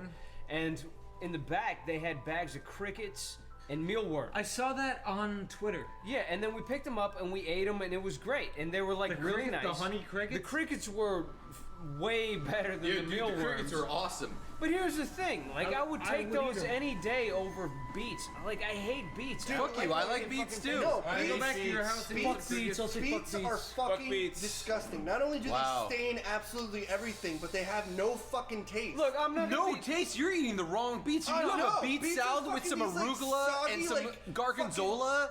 God damn it! You guys don't know fucking. Yeah, the salad and the gorgonzola is what makes it good, Mick. You know what beets reminds me of? Fucking cooked carrots. Gorgonzolas. Non-existent. Cooked carrots are good. No, cooked carrots are fucking nasty. No, they're good in stew. No, absolutely not. Because Canned the stew beets, takes most of the canned flavor. beets are a fucking travesty. Yeah, who said canned beets though? No, beets are fucking nasty. think By the tomatoes way are you gross. fucking dish it. I hate tomatoes. Sorry. I will eat a tomato I'm sorry. raw. I hate You know, tomatoes. maybe it's because I'm Chinese, but everything. I can find the joy in everything. You don't like tomatoes? Can I talk about something about Mick for like Listen, 1 second? I like tomatoes. I like grilled tomatoes. Go now, go. Can I talk about something about Mick for 1 second? This is not the question. So we go out and we buy wings. No matter where we go, we always get wings. I eat my wings to the best of my ability. I think it is done. Mick finishes it like a hyena. Yes. Mick finishes it like he makes it like just bone that is shiny. You can see her Corey does reflection. that too. Everyone in the comments is gonna say you should finish your wing. I finish my wings in my opinion. Mick and Corey Mick makes are it like human garbage just disposal. Yeah, the bone. Mick and You Corey know what? both- I agree. Corey You know does- what? You want to know something though? People always ignore the fact that there's meat on everything, and you can still taste the meat on the condiments. It's like where I do not see meat, Mick sees meat. Of course. Where I Just do a say, sucker where on I'm bone like jelly, it's like, done. I'm like fucking Mick's biting like off the no, cartilage, this is like the this is fucking the blood. beginning. If you ever really areas eat of with the- me, even after we finish our meal, if there's a nice thick bone, I will crack Mick right will through crack that it. bone, and I will Mick's like- suck on the cartilage. I absolutely will. He eats the cartilage. No, he I eats- will. I will. What annoys you more? The fact that people clean their bones or the fact Do you that know what somebody he used to sucks? do? It doesn't annoy me. It 25% fascinates me. I like it. I chicken swear to wing God, and then leaves it. I wish I was that. It's gross. Chris, you don't like tomatoes, right? No. Which is weird Dude, to me because what's really bizarre to me is like growing up, my dad told me like if he would basically ground me if I didn't eat vegetables. So like at a young age, I learned to like vegetables, and it was to a point where my dad would actually buy me like tomatoes, and that was like fruit roll-ups for me. I would go so far Like, as to say I love tomatoes. I used to actually drink tomato juice. He would which is get- wi- dude, people would be like, he "Oh, it's ate- fucking ketchup." You know, tomato juice is fucking delicious. I'll still drink Dude, it. you know what? My Zach, dad. I I'll like gladly carrot drink a juice. fucking I can like of carrot tomato juice. juice. A lot of No, people I'm not don't like saying carrot juice. I like carrot juice. I drink tomato juice all the time. Zach, fucking good. Zach loves the possibly one of the most possibly repugnant thing I've ever seen in my think so? entire life. Are you What's talking that? about blue cheese Blue olives? cheese, Blue cheese. Blue cheese olives, I'll do it. You know what, both Jeff? those things, Me and you right? That's like I'll smegma face- Hold on. Really? You Stamper, like that? hey, I Zach, absolutely Stamper. Wait, Zach, can I say? Yes, Stamper. Yes. Zach, before you start this, They're that's like delicious. smegma testicles. Now continue. And they're delicious. I mean, I wouldn't eat them for a meal. Do but any they're of you hate fucking olives? good. Jeff. Yes. No, I love olives. Pickles, $8 I love. Jeff, I don't want to be the harbinger of bad news, but I actually Harbinger. Olives are like trick I grapes. actually You like think you're blue eating cheese a grape on and it's the like cream. it shits in your mouth. because I like blue cheese. Because I like blue I hate cheese. blue cheese. You know what I think? I think if you grow up a picky eater, then you had a shitty mom. I will say that right now. Because she just gave you everything that you wanted. Little Jeffy wants macaroni and cheese. Little Chris doesn't enjoy You tomatoes. drove the car off the highway and almost killed yourself. Yeah, well, people do stupid shit all the time. How good of a He mom was did eating you a have fucking when you tomato grew up while an he was doing alcoholic? it too. What? Yeah. What? What? A bad one because I'm an Smoking. alcoholic now. Alcoholic. Look, my mom smoked, and well, she wasn't an alcoholic. I brought that on myself, but she gave me the smoking thing. Let me tell you something. At a young age, my dad taught me to enjoy Brussels sprouts and broccoli. Hey, dare Brussels you? sprouts are great, Brussels dude. sprouts are the How shit. dare you? They're great. Yeah, How dare you? I was raised on. He did a good job. Awesome. Except for beets and cooked carrots. Your I water will agree people with that. family did half okay. Yeah. I'll kill all of you for my. Enough with the water If my people. mother said these all you have to die, I would do it. Yeah, you know, if That's you how much were, I love my mother. if you were drinking fucking chloroform every single like my fucking mom, day, too. and, She's cool. you know, like this green liquid pouring into fucking jugs at our fucking backwater town, let's you let's- too let's- would be. let's- We broke our. Enough of him drinking the chloroform. We broke the rule. Travis S. asks, is there anything you guys can tell us about the projects you are currently working on? All right, No. Quick, go. Corey and I are working on an enormous game that'll one day be done, but not soon. But it looks amazing. With- Next. I saw. No, it does look amazing. I saw the prototype. It looked great. And you know what? I need to step in on that too. I want you to. Listen, you gotta Okay. voice the girl character. Like, Yeah. You gotta Can give I voice a girl? It character? looks No, you definitely fucking should. amazing. It's not even I'd do kind it. of amazing. It think literally the idea of looks. all guys- You know, even Old Tom. people. Yo, when I spoke with Tom, he even said, "I haven't seen a game like this." That makes me happy because I agree. Sometimes I That's don't. good, because I'm tired of working 7 days a week. I want it to be good. Let me tell It you is something. amazing. All Let me right, tell you next. something. Tom Zach. took his old game. Yes, that's right. He Tom said took about his own game. and said, "I've never Correct. seen a game look this That's good." right. That's right. He did. He did say that. All right, there. Zach, Chris, what are you working on? Hellbender. Hellbenders. That's awesome. Chick jumps in to replace Gabe with Hellbenders. There you go. Which I saw clips of what they've been working on. I laughed. I legitimately laughed. They're doing a lot of good stuff. Like the animation's great and the fucking backgrounds look amazing. Well, thank you. Thanks, man. The animation's funny. The jokes. timing's great. Let me clarify this. We're all winners. Yeah, we're all winners. The jokes seem like. Thanks, Mark. Can I say something? Jeff. Can I actually say something though? The jokes seem like Especially you. years beyond the internet shorts. Thank The you. jokes seem actually like they're from. Like these guys have been working for years and years. Even though it was only like a year since the last internet short, 2 years. It seems like it is actually just stages and stages beyond the last thing that came out from Thank you, Hellbenders. thank you. And I'm not just saying that. That's I actually know, the I truth. Wow, it better be that good. Are you done No, now? it Are is you that for your good. Now. job? Well, whatever. You I were don't on give the a chopping fuck. block now. You think I give a fuck? I don't give a fuck. Say Yeah, whatever. because you now. got like a whole care. season to do. I don't after care this, what right? you say. Right? Yeah. Right? Well, if it gets picked up. Except It'll Listen, be Flair. Whatever. Whatever. I grabbed the dick and I kissed it. Yeah, I grabbed.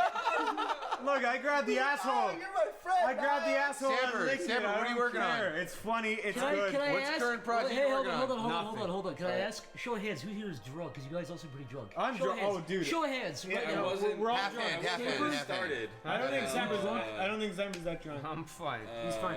Nicholas asks, Dude, let's go over the record. book. do you feel that the financial struggle Sleepy Cabin goes through strengthens you as a group? No. If so, do you also feel that financial success might weaken you as a whole? You like Daredevil, Stanford. All right. Number one, we don't actually go through that much. We've been all financial through a struggle. lot. Yeah, as far as the financial success. Really? Yeah. Oh, as far as I know. Yeah, no, as far as you know, dude. Yeah, as far as our huge financial You haven't been almost kicked out of the warehouse fucking 12 months in a row because people can't pay their rent on time. right. Niall! Hit me, Stanford. I don't know. in our mailing bill. Financial trouble.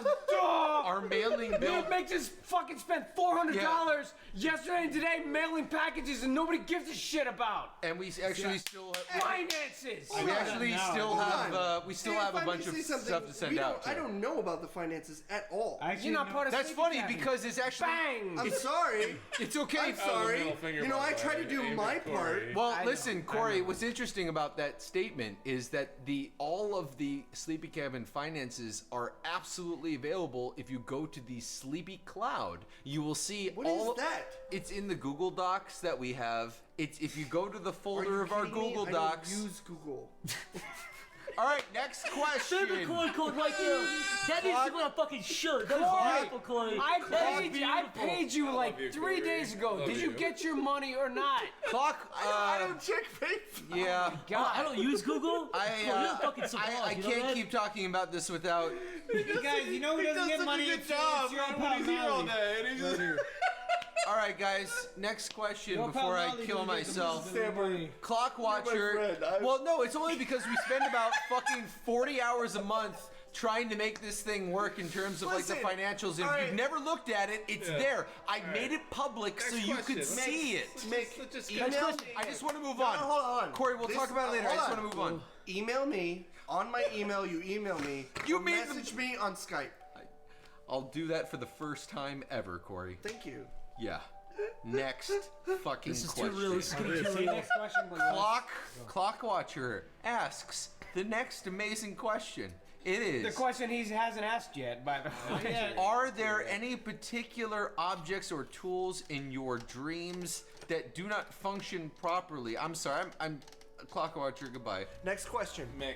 All right. Would you guys want to expand on the studio, bringing on or in other artists or helping other projects out? No. Yeah, I think eventually yes, but we're trying to fend for ourselves at this point still. Once that's out of, are you talking about like bring on like people to help us make content or? Yes. I don't know. Corbin just is basically asking, would you guys want to expand on the studio, bringing on other artists? So yeah, I'm assuming maybe not yet. I'll tell you this. I think a lot of people have assumed, a lot of people have asked if we were going to have a similar to Newgrounds kind of thing where it's user submitted. I don't think we'll ever have that, but eventually, I don't think that's what it is. I think it's more like, hey, collaborating. No. You should touch on that because there are people that think that it should be the Newgrounds. People have said a lot. Pie in the sky. Our ideal thing is selectively picking and paying and bringing on and promoting people who we enjoy. So very selective, a club, a little gay club. So pretty much producing absolutely good content. Producing is the right, best and it's word. not elitist. It's just quality control and fucking hiring I've people. never liked the term producing. Because it's producers the only are one dicks. that's applicable here, though. It's applicable. But it is literally what we want to do. It may not be a good word, but it's applicable. All right. Next up, we got we got Electric Doom. And hey guys, we got Electric Doom hitting us up with a question here. Mick, take us away. What's your guilty pleasure? Why did you do that? What's your guilty pleasure is the question. Guilty pleasure? Guilty pleasures. Hey, jerk it off, dude. Jeff, what's your guilty pleasure? Do you have a pleasure that you feel weird about liking? Why should you know what? Guilty pleasure always translates to something you're embarrassed about. Right. But why be embarrassed about something that you like? That's correct. Yes. Like a guilty pleasure movie. You know what? You fucking love Demolition Man. Why can't you like Demolition Man? Okay, first of all, it's an amazing movie. Nobody thinks it's a guilty pleasure. 80s music. I don't know. Yeah, there you go. That's me. 80s music. That's the best. Everyone likes. You know what? You're right. That's a terrible Here's a real question. guilty pleasure. NPR. I'm a total man. There you go. That's a real guilty pleasure because you're all gonna crucify me. Yeah, go ahead, Stepper. I'll crucify you. Go ahead, You know what? Crucifying You want to know what my you. guilty pleasure is? No. Go ahead. What are you, 90? You want to know what my guilty pleasure is? Yes. What are you, 90 years old? Hold on! I'm raising my fucking hand for school. Okay? My guilty pleasure is watching like speed runs and people like talking about nonsense and just basically watching people run the same fucking game I grew up with, like Now, the same Cord, 10 games. Why do you do that? What possesses you to do that? Why do you? I have this like. Why at 11 p.m. at night you just feel the urge to cut that on? Yeah. And fall asleep to that. Because I'm still a big fan of that kind of stuff. I'm It still a big comforts you. fan. Yeah, I'm still It's a relic comforted from by. your You know what, childhood. Corey? Yeah. Corey, I'm with you. Because sometimes when I'm working out on my rowing machine, I want to watch a speed through of Dark Souls. Yes! Or Yes! or You watch a Bloodborne. game. You watch a game. You and I only played. want to watch it because while I'm working out, I want Mick, to see. you want to tell the fans you're working out. Here's the thing. No, that too. Yes, that too. That's exactly what it is. Doing enough of it. Keep going. Normally I'm just listening Continue. to podcasts. Well, pumping that iron, you Today, know. When I'm on the no, seriously, when I'm on the rowing machine, I do like to watch other people the rowing play machine. Exactly. the game, and I do like to watch No, them it's do it completely in a way true. that I wouldn't normally do it. Today I watched a 3-hour 100% run of a Mario Sunshine. Today. And you've already done that. Yeah, I played Mario Sunshine. But you I wanted to know see what somebody everything else is. do it. I want to see like some insane individual map out exactly how he would beat the game at the fastest time. On It's another insane. note, Stamper It and fascinates Jeff, me. have you guys ever just watched guys play like a Street Fighter game and just to Oh, watch how they play? I'm watching Evo right now.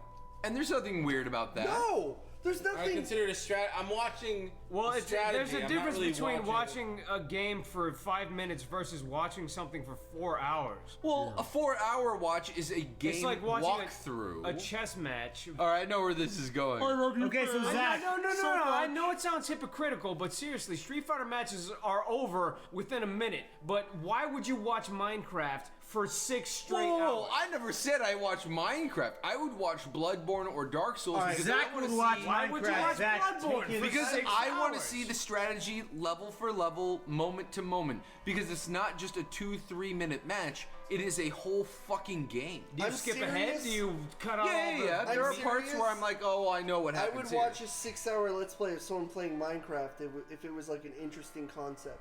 Zach, it's what's a your guilty reversal, pleasure? too. Like maybe they think it's fascinating that you sit and animate all day. That's true. Would you really want to watch me do the same fucking animation for 14 hours? Nobody people wants to did it when you did the Street Fighter thing for Aaron. Next. That's true. Anyway, Michael Westermeyer says. No, wait, Zach didn't answer. Oh, sorry. I already answered. I said NPR is a guilty pleasure. And I just make fun of me. I just admitted that I sometimes would jack off to trap. You're gonna want this out of the podcast. I know you. What? I said I did. Okay, he jacks off the trap. All right. Cut that out. He's gonna want that cut out. All right. Michael Westermeyer asks. Let's cut it. It's over. I've jacked off to a trap multiple times. What are you, high? Nobody cares. Michael Westermeyer asks, "What's something you love but everyone else seems to hate?" Jersey Shore. Jeff, you first. Let's go. I don't know. Man, I wish I had I wish I had more than like 1 second to think about this. Fast and the Furious. Do you want to get back to you? Fast and Furious 3. Fast and Furious 3. Fast and Furious 7. You love that, but other people hate it. Oh, Freddy got Fuck fingered. you, Chloe. Fuck you. Freddy got fingered. All right. I don't know, Okay. The Walking Dead always seemed. Really? Well, hold on. It's Wow. always. I don't like The Walking Dead. It's pretty hated I don't too. like it, dude. You hate So it? it's not. awful. Yeah, I hate it. Hey. It's not that unpopular, by the way. That's a It's one of reverse those. question. It's one of those. It's one of supposed those. to be something you like, but everybody else hates. Oh, is it? It's the Yeah, opposite. yeah. It's Yes, just something like- you love. Oh, okay. But wow, way Not to be hate, a but everyone dick. loves. Okay, sure. Sorry, I apologize. Yeah, you just like immediately hated on something. Videos of a Fuck The dude Walking Dead. pissing on the walls in McDonald's bathroom. I agree though. That I like. Let's see. Can I not say that I don't like The Walking Dead? The Axis powers. Wow, you Axis guys are powers. all- There you go. Japan, come on. Knock up some more ships down. What do you love that other people hate, Zach? Come on. The movie with Arnold Schwarzenegger where he's defeating the Antichrist. What's that called?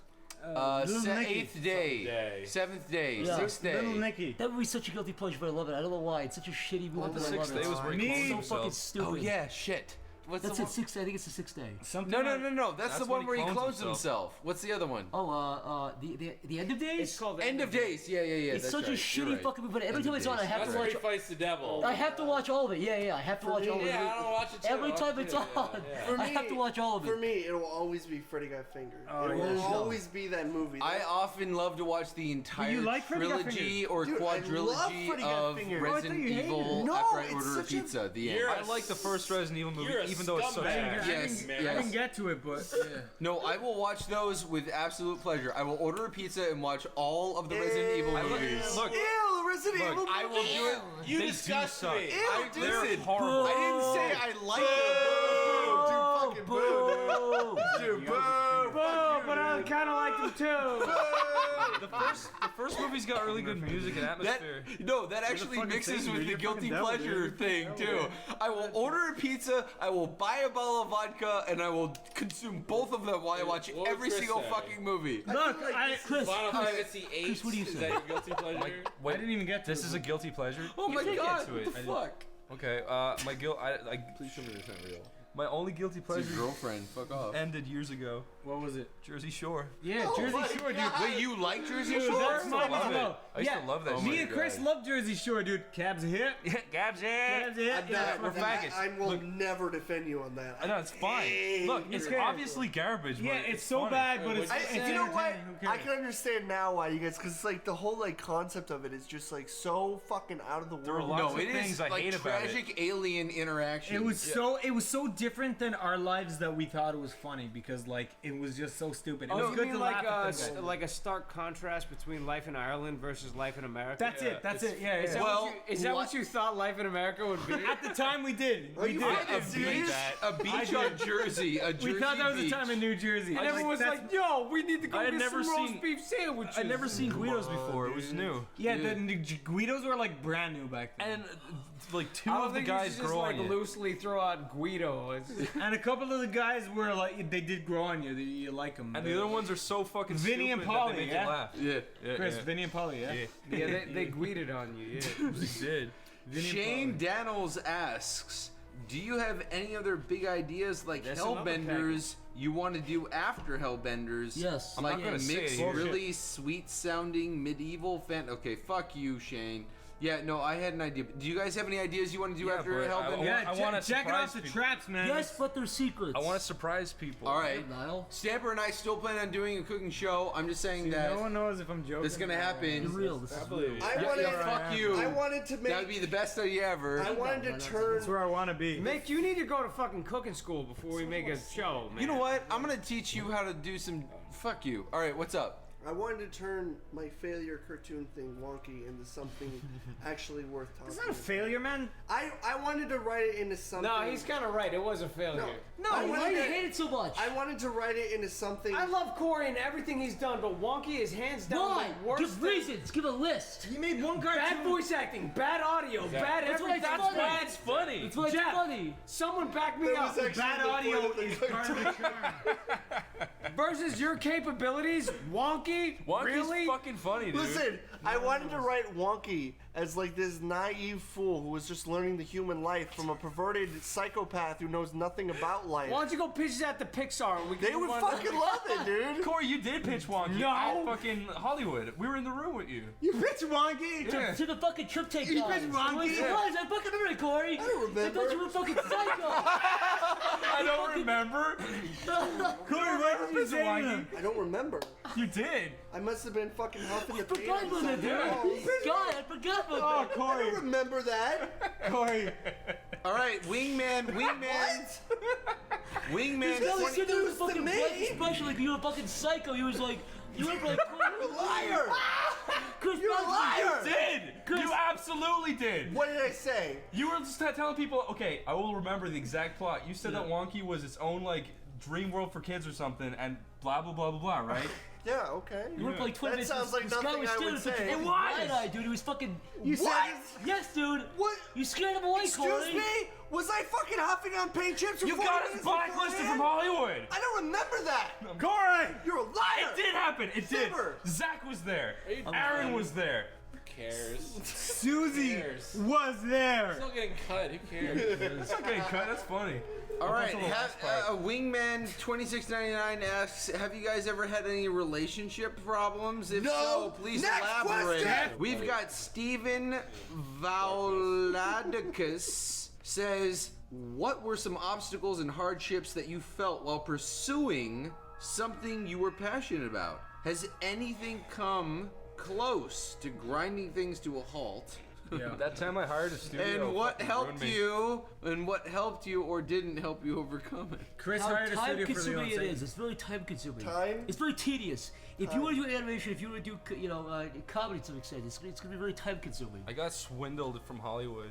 Chris, just say the fucking. Yeah, just do it. No, It's been long Listen, you can dig it up, but I got fucking screwed by a studio out of $6,000. They told me they'd animate an episode of Leo and Satan every week or two. I forget It looked like a fucking 13. I gave them a It's design terrible. sheet, and it was supposed to look like Leo and Satan 3 and 4, which was decent. I saw the episode. It looked so fucking I bad. swear it's on. I saw a link. I swear they got an intern to do it. It was them in a field, and like whatever angle they had on them, I've never But seen that. who wrote in that any It was a script? I'm slightly curious. curved Me light and for a Sean. field. It was so curved. It was. Ugh. It was weird. It wasn't like a regular episode, anyways, but Yeah.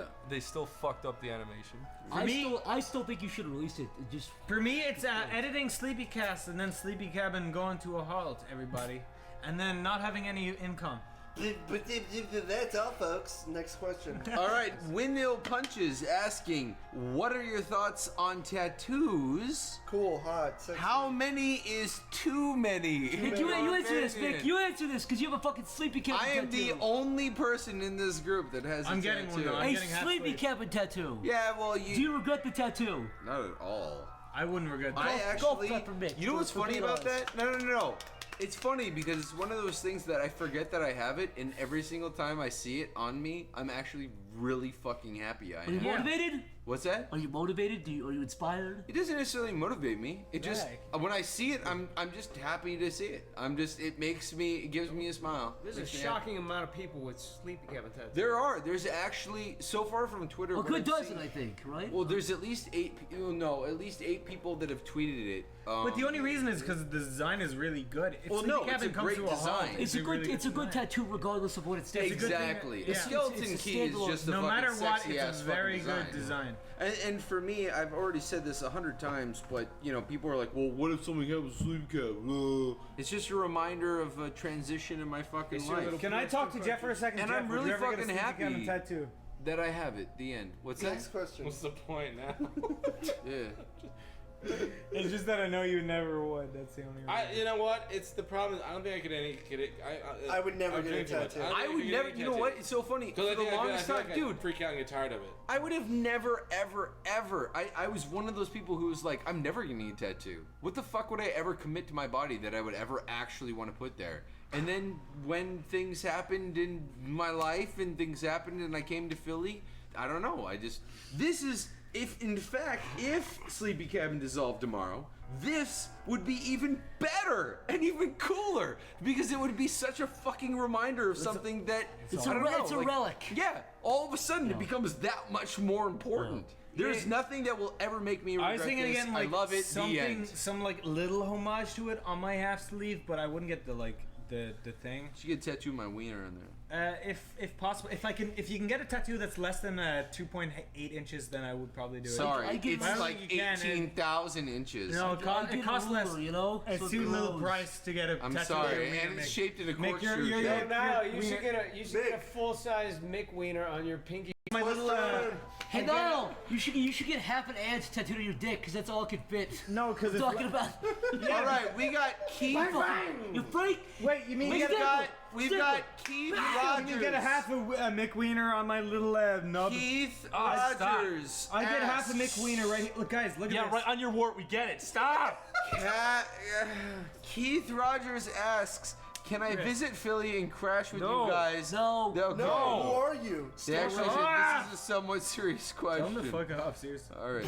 Hey, well, don't Maybe be he's a nice dick. guy. Maybe he can stand my He's house. a great guy. And you know what? He probably ended up staying with us anyway, so shut up, Yeah, Niall. tell him to fuck off, though. Nice Oh house. my God, Niall. Tell him to get your Iron house. Phoenix. Iron Phoenix you are literally like Dr. Jekyll and Mr. Hyde. You are two different human beings now. All right, Iron Phoenix. If you all were to animate full-length films together, assuming all expenses are paid or payable, who among the Sleepy Cabin would be delegated as the director of that movie? Chris O'Neill. Chris. Yeah, Chris O'Neill. I give it to Chris. Whoa, really? Chris, yeah. Why? Because you're a good director. You're a good Because you own a director. camera. Full stop, you're a good director. Wait, Yeah, Also, a good knife rapist, Chris O'Neill. but wait, you were saying You animation. guys really kill this entire. Did he say animation? No, they did. If you were all said to animate. animate a full-length Yeah, film, so I animate. guess it's. Well, animate. So it's I animate. would still say Chris to some degree. Oh. He's very good at shots. He's very good at composition. Thanks. I'll give you I think that. so. I think so. Thanks. I Definitely. agree. That's Good nice. coloring, He good has lighting. nice legs. Yeah. Look at these. Exactly. All you gotta do. Next question, dude. All you gotta do is tan your albino legs and not be autistic, and then we'd have a Wow. director. Damn, dude. All right, next. You don't want to talk with your fucking. God damn it, guys! You know what I'm You joking. asked for it, dude. Yes, you know what I'm joking. What's the next question? Next question. The Box of Shame asks, Good name. if you had to relocate Sleepy Cabin to another state, Antarctica. besides Next question. Antarctica is a state. It's not a state. And besides Could be. Pennsylvania, where would you like to go? Texas. Greenland. Texas. Texas. Greenland. Yeah, because Canada. zero income tax, right? Yep. Washington. Oh yeah, and New the York. temperature I is want to live fairly in a place regulated. like Forrest Gump lived in. Florida? Fucking trees. What, Alabama? It's Like, like Alabama. You're Yeah, right. I would totally live in his house Why? and make cartoons. You want to relocate you to know it's fucking hot Hawaii? as shit. Not It's with a big old super- AC. Hey, Oh, no, the big old AC. Hawaii. Hawaii is a good place. A little expensive, but it's alright. There's a volcano that's gonna fall on you though. Jeff, do your best Hawaiian impression.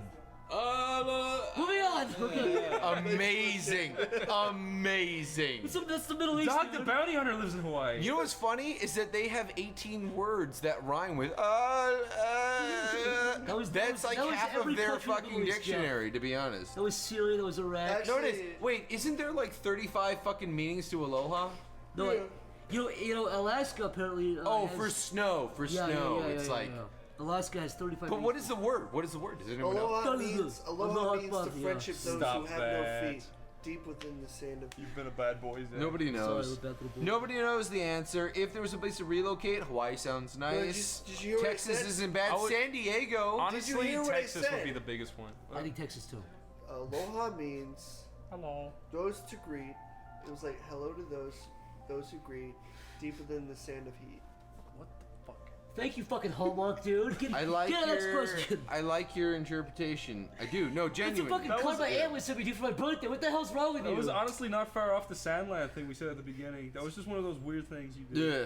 Yeah, other than that, Pennsylvania, What are you Texas, looking at me like that for? It's a Quizlet riddle. San Diego, Hawaii.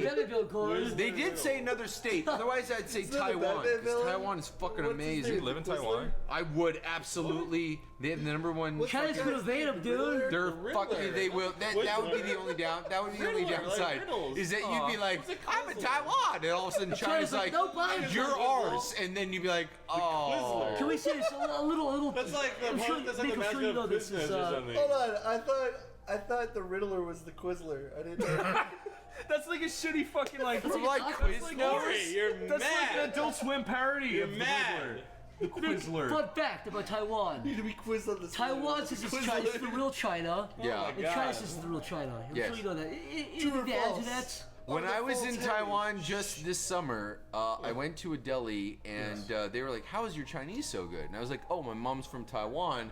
I'm half Chinese." And all three ladies behind the counter, their faces went from like, "Oh, smiling at the foreigner who Fuck spoke you. Chinese," to just like stone cold. And they were like, "You're not half Chinese. You're full. Right? You're half Taiwanese." Interesting. And here I was, So I was still handing money over the counter. Like I was like, Do people in Taiwan still view themselves as Chinese? Is the real China? No. Well, no, they consider themselves Taiwanese. Absolutely. Interesting. No doubt. Yeah. Have you ever tried to use this Chinese line thing on like women?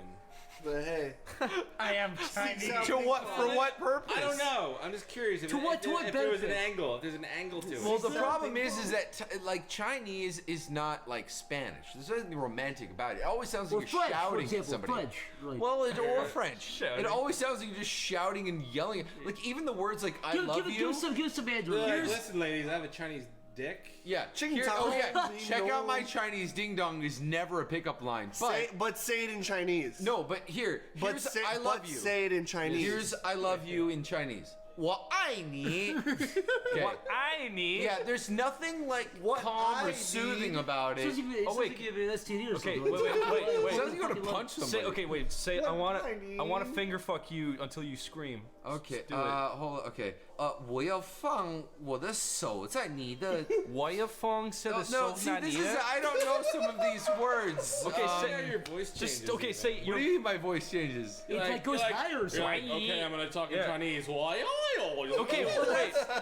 I'm trying to figure this out, right? So say I think you're a very pretty lady. 你很美丽。你很美丽。Okay, so do I sound like an ignorant? Nick, 你是一个很 Nick, 漂亮的女人。 Okay, there you go. Speak as suavely as you can. Yeah. 你是一个很漂亮的 Yeah, 女 there's a 人。 word. There's a word. There's a word. Do I sound like I'm saying it, or do Yeah, I? you were just doing it. You were actually doing the tones too. 你是一个很漂亮的女人。 Is that literally the words, or am I saying it weird to you? No. You said everything up, and you said you were very pretty, and then you stopped. Oh, 你是一个很漂亮。 No. 你是一个很漂亮的女人。你是一个漂亮的。 This is like Now you sound like you're a little drunk, but you're still speaking Chinese. Sweet dude. It sounds like you're playing a fucking record in back in reverse for people like send tiny messages. Yes, that's what it sounds like. Yeah. All right, guys. Pyong, pyong, pyong. Shut up! That's our beautiful language. All right, we've got 4 more bitch ass. This is from our amazing patrons. Next, we've got Paul Raymond. Commissions from companies or developers. Have any of you done one? How did you feel about it? And will Sleepy Cabin ever consider doing one? Commissions? Commissions from another company. I did recently. I would do it. About 8 months ago, I did a commission for Jash, the video podcast. By network. commissions, do you mean jobs? Yes. Yes, big commission. Would you do jobs? Big commissioned. to make money outside of I did one this. for Reggie Watts. Well, you know what? Some people think we make a whole lot of money being the group that we are. Okay, I'm just saying, some people do think that. Well, I'm just gagging. And they're patron supporters of Are it. they There you talking go. about us doing, like, have we done individually before Sleepy Cabin? No, I think what they're actually specifically saying is, as Sleepy Cabin, would we be willing to do jobs I'd be willing from to other do people? one if it was like something we were Within the group, right? Within like the, if we all cared about it and Right. if it like was Well, it's worth the it. reason why I think we haven't done like the Audible or the Loot Crate shit is because it's just as a group, it's not something that we've been passionate I really about hate doing. Loot Crate. Right. I really just don't get the No, point. and I won't cut that out. Okay, fine. Good. It's good. Because I know we got to cut some things out, but I think that as a group, like while we may not necessarily hate the product, or some of us do, Sorry, as a group, I don't it is hate the not, product. I just No. don't care about it. No, I absolutely Yeah. agree. No, I absolutely agree. It's just not something as a group I fucking care about. Oh, Uber really? Nubernator says, I'm sure there's like really good stuff inside of it. Corey, hey, if you could go anywhere, where in the world would you travel to and why? Japan. That's a great question. I'd like to go back to Japan, even though I live there. I do really want to go wanna go to back. Japan. I want to go to Japan. You want to go to Japan? But why? But why? Because I'm into their culture. I'm a big weeb. Being raised where I am and seeing like weeaboos or whatever people call them, I've always been fascinated by Japanese culture because where we kind of like grow away from arcade machines. What's a weeboo? Well, it's a person who's like, it's like an overly autistic white obsessed with person like who's, like, Japanese just- culture. yeah. So do you think? No, here's the thing. Like I'm kind of a slight weeb Here's because I the like thing, yeah. Godzilla and Well, fucking... we did that podcast with what's his face?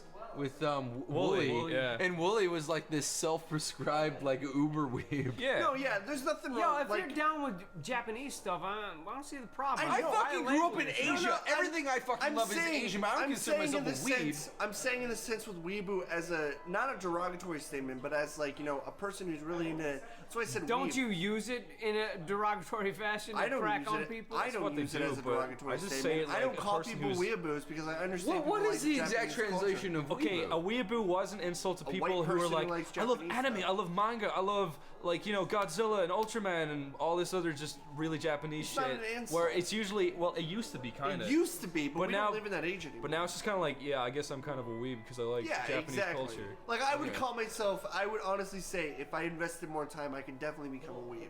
Absolutely, I have no problem saying that. It's like becoming a nerd. It's like not a big deal. What I'm But saying. don't weebs like crack on other weebs because they aren't as weeb as they are? If you want to crack that's on a every- weeb because Yeah, he's but that's not like as every weeb nerd as you, culture. You're You're not fucking really a douchebag. nerd. If you want to be like you're not a nerd because I know the fucking square root of 400. It's like who cares, faggot? I know like more game knowledge than you could ever know. It's like whatever you call a weeb is a weeb. But in my opinion, like the whole culture of like weebology. Weebology.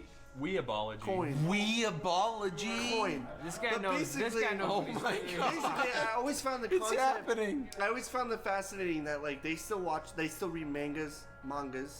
I don't want to get crucified. Thank you. And they still like do arcades and shit. Like it's still really popular there. And that concept that they still like do that kind of stuff and the different. I've always been fascinated in the different like just that culture and in general. Like I love the Japanese like fashion and style. They have a really cool fashion in Japan. Like Tokyo has an amazing fashion sense. I love like the styles and shit. Yeah, truth And there. beyond No, like it ends up being like what we end up emulating. fashion, beyond the games, and beyond like the arcades and stuff, I've always been really fascinated with the Japanese culture because American culture. I like Americans. I'm not going to say like I'm not an American. I love American Well, culture. American culture is such a hodgepodge of cultures. When you Yeah. think about like Japanese culture, it's very homogenous. It's Oh, a very absolutely. isolated, very specific, laser Maybe my- crystallized yeah. like American pinpoint- culture is summed up like you buy a crock pot and you Yeah, throw a bunch exactly. of shit in it Yeah. and hope that it works out. The end. Yeah, and Japan has been very faithful to making sure that what they present to the world has been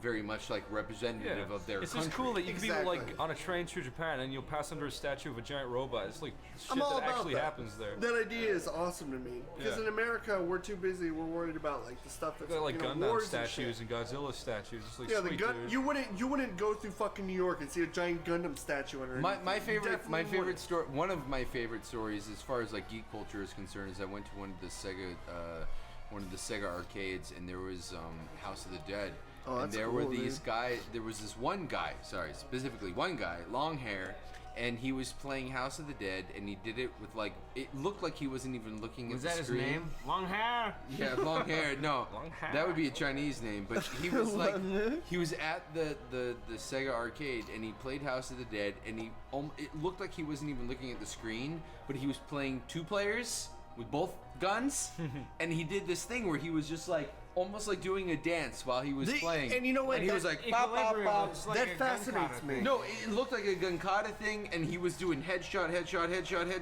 Now, to be fair, I didn't even know in House of the Dead that you could do like a straight up headshot kill. Like I knew that helped, but I didn't know that like if you only did headshots in House of the Dead, that would actually like And you know what? That absolutely fascinates me. Yeah. The concept of that. No, I would everyone never circled think of around that. and watched it. It was People like a are very normal invested. These cultural people who thing. get together and do DDR sessions and like these fucking Japanese like arcades. It's like an Evo tournament. Everyone's lined up and fucking cheering these people. That's exactly what it was like. I mean, back then, watching somebody in like a crowd playing a video game felt a little awkward. Yeah. But now that we have like and this is in before the 2000s. So now watching people play video games in a fucking huge room is normal and celebrated. Absolutely. But when I was doing it, it felt a little awkward. So it is kind of interesting how things have fucking changed since then. So next question we've got, and we're getting close, fellers.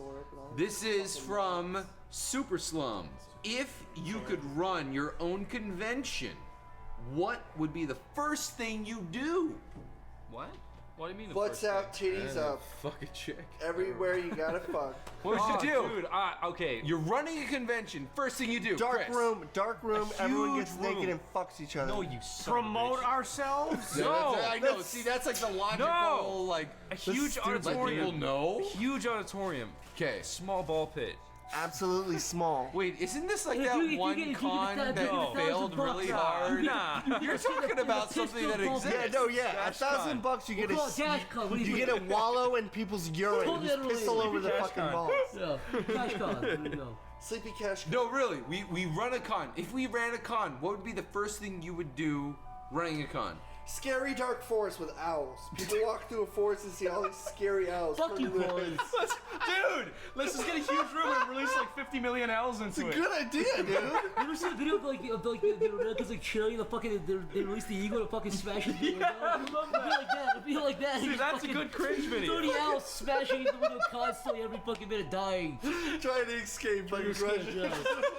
Fucking The dark dying. room with these like fucking like stock sound effects that you buy like chains from like old the 80s, and there's fucking like owls crashing into the Throw a few And we'll have dolphin your sound fucking, effects in there. we'll have your canned narration playing all the there you time, go, the whole over and time. over. Yeah, just repeating. There you go. Here's your answer. You'll turn it up That's really my loud, and all the answer. owls will scream I and don't know die. about these motherfuckers' answer. It's like turn up the bass. It's just like breaking the speakers.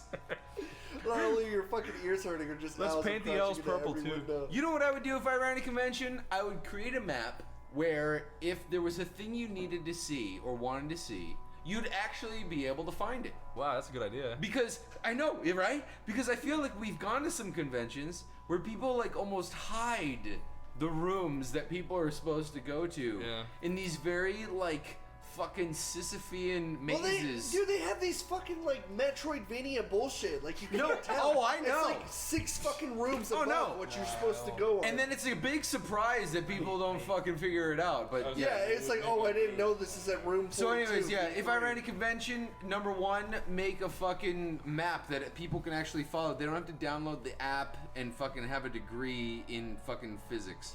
All right, next. This is the next and last Patreon question, fellas. You guys ready? Yeah. Yeah. This is from Rodolfo Davis Millet. What's the most fucked up thing you've convinced someone to do? Convince I somebody convinced to do? with my friends. Start Sleepy Cabin. In 5th grade. In 5th grade. In 5th grade. Hey-o! We convinced Wait, the that kid- wasn't me. We convinced the kid to eat dead flies off the windowsill. In Did 5th you grade. really? Not me, but a couple people. Balls are fucking sore, dude. Oh, Jesus. Cool. No. Somebody convinced you that your going. balls were sore? No, keep going. I Sorry. convinced the kid, well, a group of my friends convinced the kid that putting pea water on his face would enhance his like get rid of his Acne? no, not acne, Face? like fix his like Ugly? I guess he thought he had stretch marks on his face, so we said like as a kid, putting boy pee on your face would enhance the speed of boy pee. So when I was 14 years old, I didn't convince someone to do this, but somebody convinced me. This is in a classroom. This is not even like in the cafeteria or outside of class. In a classroom before the class started, some students convinced me, and this is how big of a loser I was, that if I squeezed lemon juice into my eyes, it tickled. A little bit. Tickled. Well, so what did you figure out? Did it hurt? I figured out. My dad figured that out it was a lie. My dad convinced me when I was about 10 years old that if you put a huge square battery in your tongue, that'll tickle too. What? Yes. He was very happy to see that it fucking electrocuted me. Oh my fucking... Zach, what? You know, what it's called? What's the actual name for those huge, D battery? What are they called? Oh, the ones with the big square ones. They have two, they have the positive and the negative. It was a level battery. Oh my... He said if you put that to your tongue, it'll tickle. And I fucking screamed and cried when I was 10 years old. My dad didn't really convince me, but when I was putting tar on a wall to lay down, like... As you do. Serious. I just love how that story Completely starts. serious. Look, Corey, Hot tar on a wall. I got stuff on my finger, and I'm like, Dad, how do I clean this off? He's like, you can't. He's like, it's gonna fucking burn through your skin and touch your bone. And I was freaking out, like I was crying as a kid. He's like, don't worry, I was lying. But that was after I was washing my hands and crying. Like he came in laughing and he put his hand on my shoulder. What? And told me the news. Corey, are you serious? You know what? This is the last question, but we're here. And this is the season finale. So I think there's a question that a lot of people need answers to. I haven't That answered is, this, but... is your dad still alive? Yeah, he's in Florida with his Russian wife. Does he know about the Sleepy Cast? No. Is he real? Yeah, he's 100% real. Because there are so many stories about your dad that just blow my goddamn you know, I talked mind. to Jeff about this. Everybody asks, it's like a fucking insane. Like my dad is like this crazy. Yeah, his dad's not that weird. He's right? just. If you listen to the podcast, he just like fucking with me when I was younger and like acting like a child. He That's fucking really what it made comes you down to. bury tires. He fucking locked you in a basement. Look, people are weird. If you understand human nature, his dad's not that fucking strange. Really, what it comes down to is my dad was just sort of a child. If you want to know the honest truth, my dad's father died when he was 13. So he didn't really know how to be a father when he was 13, and not to mention his mom. He didn't have you with her. He didn't have you as Yeah, the- no. Hold on, His mom gave him everything he ever wanted. If his room was dirty, she would clean it up. He had no idea of the concept. What age was he when he had concept of you, Corey? responsibility. He What- was like, I don't know, like he was 40 something. Oh. Maybe 30. Oh, so he grew up like a coddled faggot, and like everything was Exactly. kind of handed to him. Exactly. Everything was handed to him. He became very narcissistic. So the concept of a kid was just like he would keep him around and love him, but he would also fuck with him. And his idea of fucking with him was just like, you know, as if it was like a college kid he was just fucking with when he was like 8. Corey, do you want kids? No, well, maybe when I'm older. You don't want to repeat the same process.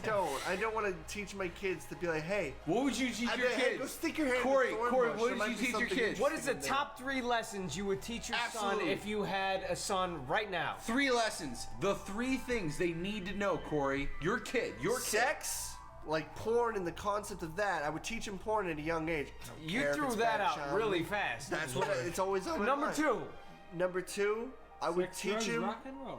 I would teach him about the difference between reaching for something and working for something. Number 2, teach your kid how to make spaghetti, man. If you know how to make spaghetti, you know how to do a million fucking things. Number 3, I would teach him basic living advice, like how to wash your clothes and fold it, and how to cook food was something I never 4, fucking 5, 6, learned. 7, 8. You can't do that. You could teach your kid basic living knowledges. And Okay. number 3, and then I would encourage him to influence him in the porn and stuff. And then when he draws porn pictures So the at number school, 1 is sex, and the last one is you'd encourage him in porn. Yeah, if he drew people fucking at school, I would be like, was it hot? And then if they said no, I would beat his fucking ass. I'd be, get on that, motherfucker. You have an audience now. You would beat your son because he's not drawing hot enough porn at a young age? Look at these Life's titties. tough. Look at these titties. I support your decisions, Corey. Can I be Uncle Stamper? Always, dude. Yes, dude. Yes. I'd be like, Those titties look like raindrops across his face. And I'll be like, listen, I know your dad can be a little tough sometimes, but they have to hang off the shoulder like teardrops, asshole, and I'll smack the shit out of him. Man, I'd be a bad parent. Listen, if I was a dad right now, I'd be like, eat your vegetables, go to bed on time, and then I'd go to bed. All you have to do is feed them and make sure they don't die. Next question. Oh wait, that's it. That's it. Whoa, dude. Ladies and gentlemen, we've gotten through the Patreon questions. Oh, what do we have next? We slayed them, bitch. Reddit Q&A. Yeah. Reddit Q&A. Reddit Q&A, pussy, weed, 420, dude, I give a fuck. Brewskis, fuck that pussy, in my rice, dude. Gay. All right. Such a pussy guy. That'd be a really funny alarm. So gay. Gay. So no. Gay. Shut up, you fuck. Let's change it. Let's move on to the Reddit.com. We'll be right back after our commercial break. Welcome to Mint Butthole's Freshness. Better stop. Where you can put a mint in your butthole and get the fresh scent of your butthole. Feel the breeze of the Alpine. Right up your ass! What's my Altoids? Put up your ass. Put them in your asshole, dude. Buy them and put it in your ass, dude. Come on. Put these mints. This is the worst commercial ever. Put these mints up your butthole. Buy Altoids. Fuck you. Convenience, comfort, reliability. With more flights between London and Albuquerque, Spread Arsehole Air redefines the luxury of air travel. With friendlier service, wider seats, and more legroom, you can finally sit back, relax, and spread your asshole with ease. Spread Arsehole Air. We make your ass soar higher than ever. Welcome back to the season finale of Sleepycast. Here today we have a very special guest with us.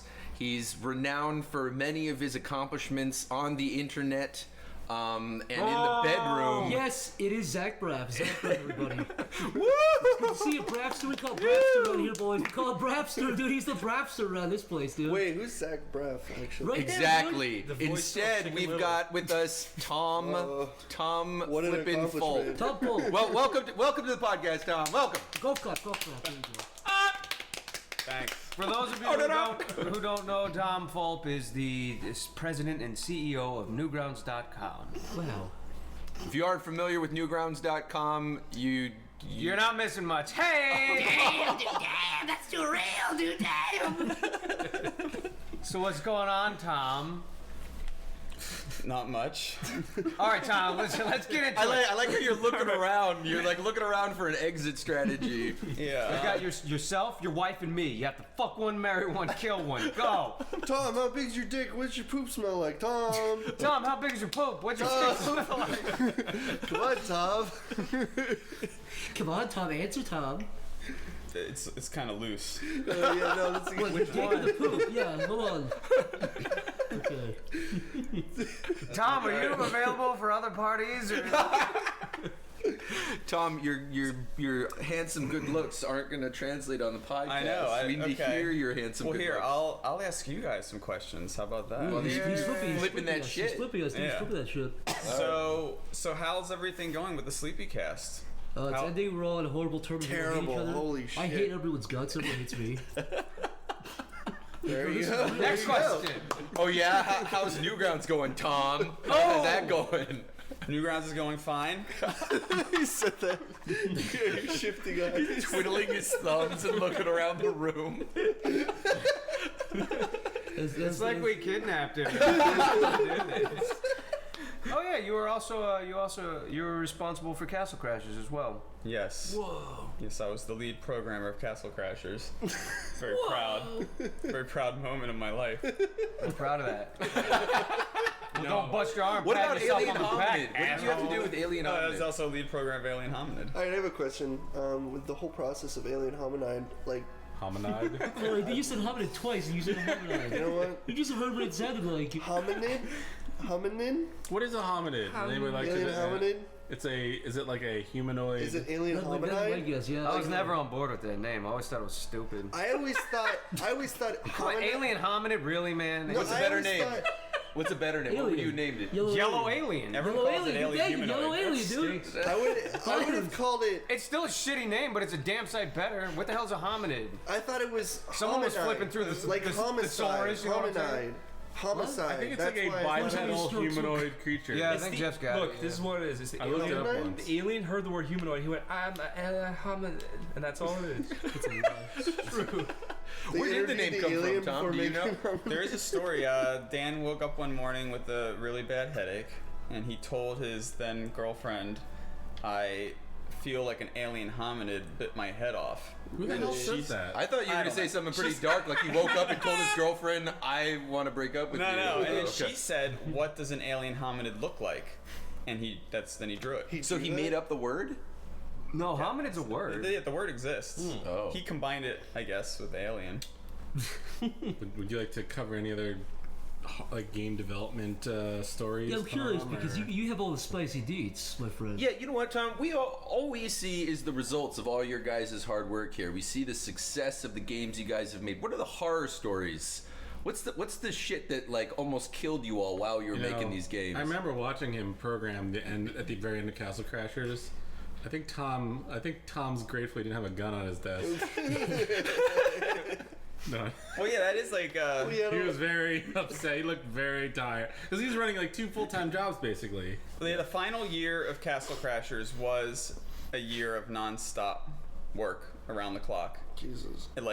And it's interesting because it's like you kind of feel like as you're getting older, it's like, can I still do that? And then every once in a while, you have like a period where you remind yourself that you can. Were you married during that time? I got married towards the end. Or yeah. That's pretty shitty planning on your. Yeah, that's part. done. But then didn't have kids until afterwards, so that worked out. That was well planned. Wait, was But, this Alien Hominid or Castle Crashers? Castle Crashers. Oh, okay. Yeah, Alien Hominid was like a cakewalk compared to Castle Crashers because Alien Hominid seemed stressful at the time because, like, at that time I was also like always canceling plans with anyone that wanted to do stuff and whatever, but I was still, it wasn't as all-encompassing and it took 15 months. Sorry. You also have to juggle QC and What's handle QC? all the other shit at the end that you didn't even foresee. I always saw Alien. Dealing with publishers. I'm all afraid to say the name now. Alien Lower Hominid. lip. Hominid. Alien Hominid. Alien Hominid. I always thought Alien Hominid. You fucked it up. You said Did it. I fuck it up? Alien I always Harmony. thought it was kind of a game. Like when I first played it, it was kind of a game that was kind of made as you went. Like, cause you start like seeing like the first level how it's coded, and then you start like seeing. Because it gets fucking crazy with bosses and like levels and shit. You're just like, because you don't really know what's going on. Like, because you're an alien that's attacking, but like, there were so many different bosses and stuff. Is that what happened? Was that the kind of process? Like, as you went, you learned newer things and implemented That's them? been the way all of them have been, basically, is just build as you go. I mean, that's good because you learn new things and then you can go back and change Yeah, it. like there's always that. There used to be that guilt of not having like a design doc. Because everyone says you're supposed to have a design doc where you plan it all out ahead of time. Well, even But so shitty much- games have a design. Yeah, doc. so much changes as you go though, and you realize that you're gonna keep having ideas and keep wanting to change things. So it seems like it's working. Do you think in hindsight you'd make Alien Hominid easier? Yes, because it's known as a very hard game. Yeah, No, the biggest frustrating. The biggest regret, besides it being hard in general, the biggest regret is that the second level is so hard. Like the freeway Compared level. to the other ones. And it's funny because there's some levels that have really cheap deaths, but the freeway level I can play without dying. So it actually isn't like a cheap death level compared to some of the others, but most people use up all their lives on the freeway You just level. have to get good at it, like that Battletoads thing. Okay, you know what? No, fuck that level. You talking about the speed racing with the fuck? No, dude, those things came so quick. Trying to time that at times was virtually fucking impossible. Well, I mean, in theory, like Was that randomized? That I don't think it was No. randomized. I don't think it was. I just think it just didn't matter because of the spacing of them. It wasn't like you could just like, oh, I know this. It's like it was still a ninja samurai They level. threw curveballs because at that part you're going like back and forth, and then it's kind of like a rhythm. But then like suddenly there's two there, and then it like does it again. Then there's two there. Like it kind of tries to fuck you. And then up there was when you somewhere, kinda have a I rhythm think, going. I don't remember 100%, but I'm pretty sure there was somewhere like you had to jump over a pit, but you had to time the jump right, because right when you got to the other side, there would have been like another thing waiting for you or something. Like I don't another know. ramp to jump. Yeah, I just remember that it was was fucking tough. That was the dude. third level. Fuck Battletoads, anyways. Moving on. Here's a question, Tom. What games were your inspirations growing up to like influence your your game development career? The biggest ongoing influence is Treasure. So they made Gunstar Heroes, Guardian Heroes, Radiant Silvergun, were like the big ones that really Gunstar's inspire like sweet. game feel for me, and they had good music and good stuff. Yeah, everything was cool in those games. Gunstar was and I was able to beat them all too. Like it's funny, like considering Alien Hominid's so hard because I hated hard games growing up, so I liked that I could beat all of the. Was that your games, vengeance? too. Was that like your? No, I think I just didn't know any better. Like I thought it had to be. I thought like it was supposed to be hard. Like hadn't stepped out of that mindset. The Treasure doesn't exist anymore, right? No, they're still around. You trying to draw a parallel there? Following Tom, their footsteps. what's a good game to you? What makes a good game? What do you seek out to do? Besides like fun, obviously, you want to create fun. But what do you think a good game needs to have? Well, that's well, okay. I'll just look at what I enjoyed like recently, like Super Mario 3D World on the Wii U. There's a video on YouTube that kind of gets into how they do it, where pretty much every level has a unique toy or theme, and at the start of the level you get introduced to the theme in a safe way where you can't get hurt while you learn it, and then next they have you do the theme with a challenge involved, and then for the third phase they put a twist on it and change it up, and the whole game's like that. Interesting. And it's so well polished where like sometimes I think of it more like a physical toy than a game, because it never reminds me that it's a game because it's so perfectly done. I think that video is Matthew Matosis. He made that video, Matthew Matosis. Yeah, I saw that one as well. He's good. And then that Captain Toad Treasure Tracker was the same way, where like each level is just this fun little puzzle box where you almost feel like you're playing with a toy in your hands for some reason. The view thing in that though is obnoxious. It can be a little weird. We're gonna obscure the view. Yeah. The gyro controls. What's a game you hated, Tom? What's a game everyone liked and you hated it? Well, the original Mario, but more and more people do come out of the woodwork admitting they hated the original Mario. But I didn't. You know what? I didn't like the tried original playing Mario. that fucking game again on like the Mario like the Nintendo. Are we remix really gonna thing. shit on Mario Brothers? Hold on, I'm gonna stay and say I like it. Shitting. This is why what I would mean. you dislike Hold that on, game? hold on. I'm not shitting on Mario Brothers. It fucking came and it landed. It fucking revolutionized video games all over again after the crash of the video game market or whatever the fuck. But in our day and age, that game is a clunky mess. Like, playing the NES, like, remix and stuff, you realize how fucking floaty your jumps are. Like, when you jump, your momentum is still going. What's the NES remix? I haven't heard of this. It's actually a really cool concept where it lets you play old NES games, and they kind of put a challenge in a very on it. artistic And way. it's really fucking difficult. Oh. Like, sometimes it's really easy, like, collect 3 coins. And, what do you call it? Where you, like...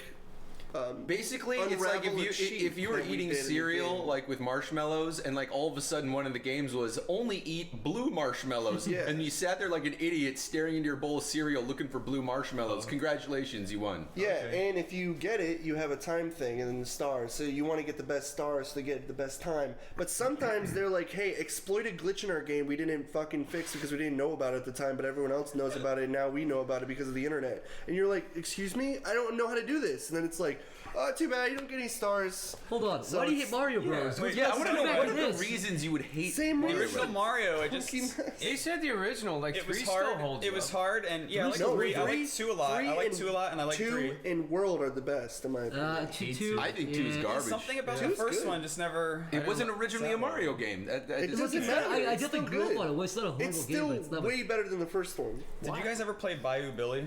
Oh yeah. So Bayou Billy was The like Adventures of Bayou the Billy. first level was a brawler, but it also had like driving levels and stuff, and the graphics were pretty good, and I was really excited about it. But the first level was like this really long, slow level where the enemies, like, there was this, like, I think it was like a guy in like a wetsuit that came out of the water that took forever to kill, and the whole level was just like this slow slog, and most of the time you never beat the first level. And I remember this one afternoon, Wade beat the first level and then played through like all these, there's like this whole game after the first level that he was able to play through after that. But there was like, I think it was just like that one afternoon, and I've never seen anything but the first level. Was that one of the accomplishments that he holds dear to his heart? Wade always was better. He was more. He'd persevere with the games more. I liked. And now look at him. Seeing the details of the game and everything. So you still haven't explained why you didn't like Mario. Yeah, I just don't. I think in general, like, I don't like when you die and have to repeat a bunch of crap. That's like the best part of a game. Okay, also you can just hold select and then start again, or was it select an A or just whatever it was, and you could literally restart at the world. Do you mean like start from the beginning, from the whole game, or you just don't like dying and you'd run out of lives and have to you'd run out of your lives? Everyone's talking. Hasn't every podcast talked about Mario though? I don't know. Let's talk about it. We're talking about game design, but I say how I like Mario. I wouldn't say that I love it. I mean, I got good memories. I love Part 3. I want to know, as a game developer and owner of Newgrounds, what's the most rock star moment you've had? I mean, I'm talking like you dropped off in LA, you were at a club doing blow off a stripper's tits. I see the videos of this guy. I see the videos of this guy doing coke off those hookers. Yeah, I want to know, what's the most rock star moment? An HBO documentary film that's just out called Mommy, Dead, and Dearest, a true crime story, which you probably, at least some of you have heard about. It's about Dee Dee Blanchard and her wheelchair-bound daughter, Gypsy Rose, who Gypsy was horribly sick, and Dee Dee took very, very good care of her, but it turns out Dee Dee, had Munchausen by proxy, and Gypsy wasn't sick at all. Gypsy wound up murdering Dee Dee. It's a crazy story. Through this documentary, you can get a first-hand look at this very strange case, and it looks at one of psychology's more odd conditions, Munchausen by proxy syndrome. So the documentary is called Mommy, Dead, and Dearest. Premieres Monday, May 15th at 10 p.m. on HBO, and I'm sure they're going to do reruns too. Thinking sideways. I don't get it. I brought the aliens. You must unlearn what you have learned. I don't know. Stories of things we simply don't know the answer to. Well, hey there, and welcome to another episode of Thinking Sideways. I am Steve, as usual, joined by... Oh, Devin. And Joe. Sorry, I thought Joe was going first. You're a little slow on the uptake there, honey. Sorry. Well, this week we have yet another mystery to talk about, as we do every week. And this week we are going to cover a ornithological mystery. What's that? It's a bird mystery. A mystery most foul? Oh. Yep. Okay. Oh. It's going to happen. It's going to happen. Can't help it. They're going to be good. Let's get the puns out of the way now. Yep.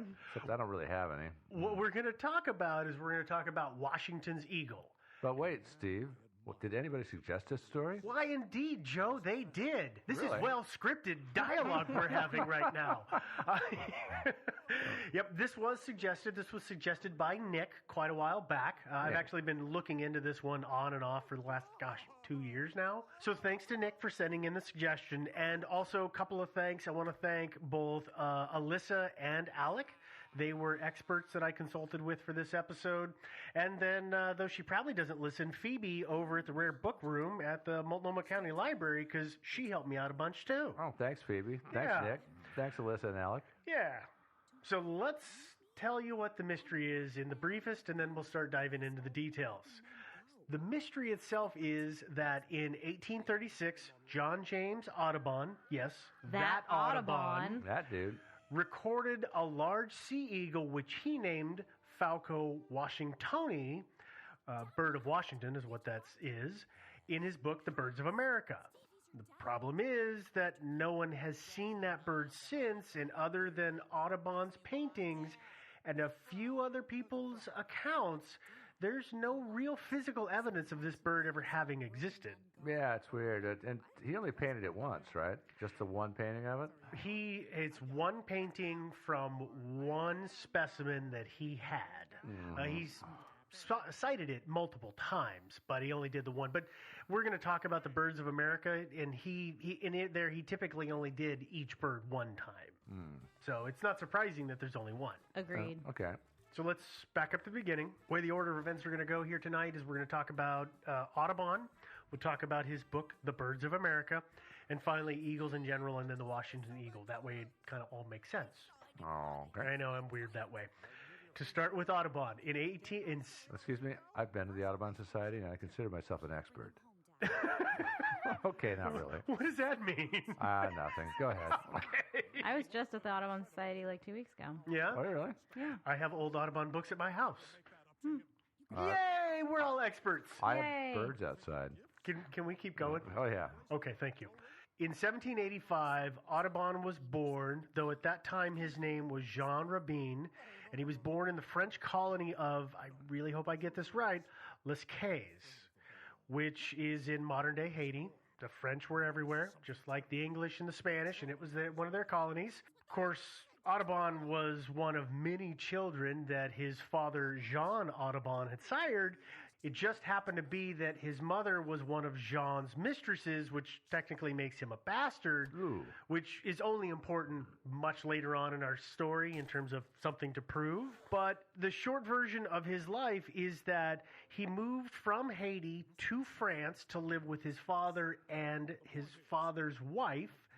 And then eventually he left France and he moved to the United States in order to avoid serving in the Napoleonic Wars. That sounds a good move, it sounds like. And when he got to the U.S., he changed his name from Jean Rabin to John James Audubon so that it didn't sound so French. Yeah. Because there was a little bit of an anti-French sentiment at the time. Yeah. There was? Yeah. Oh.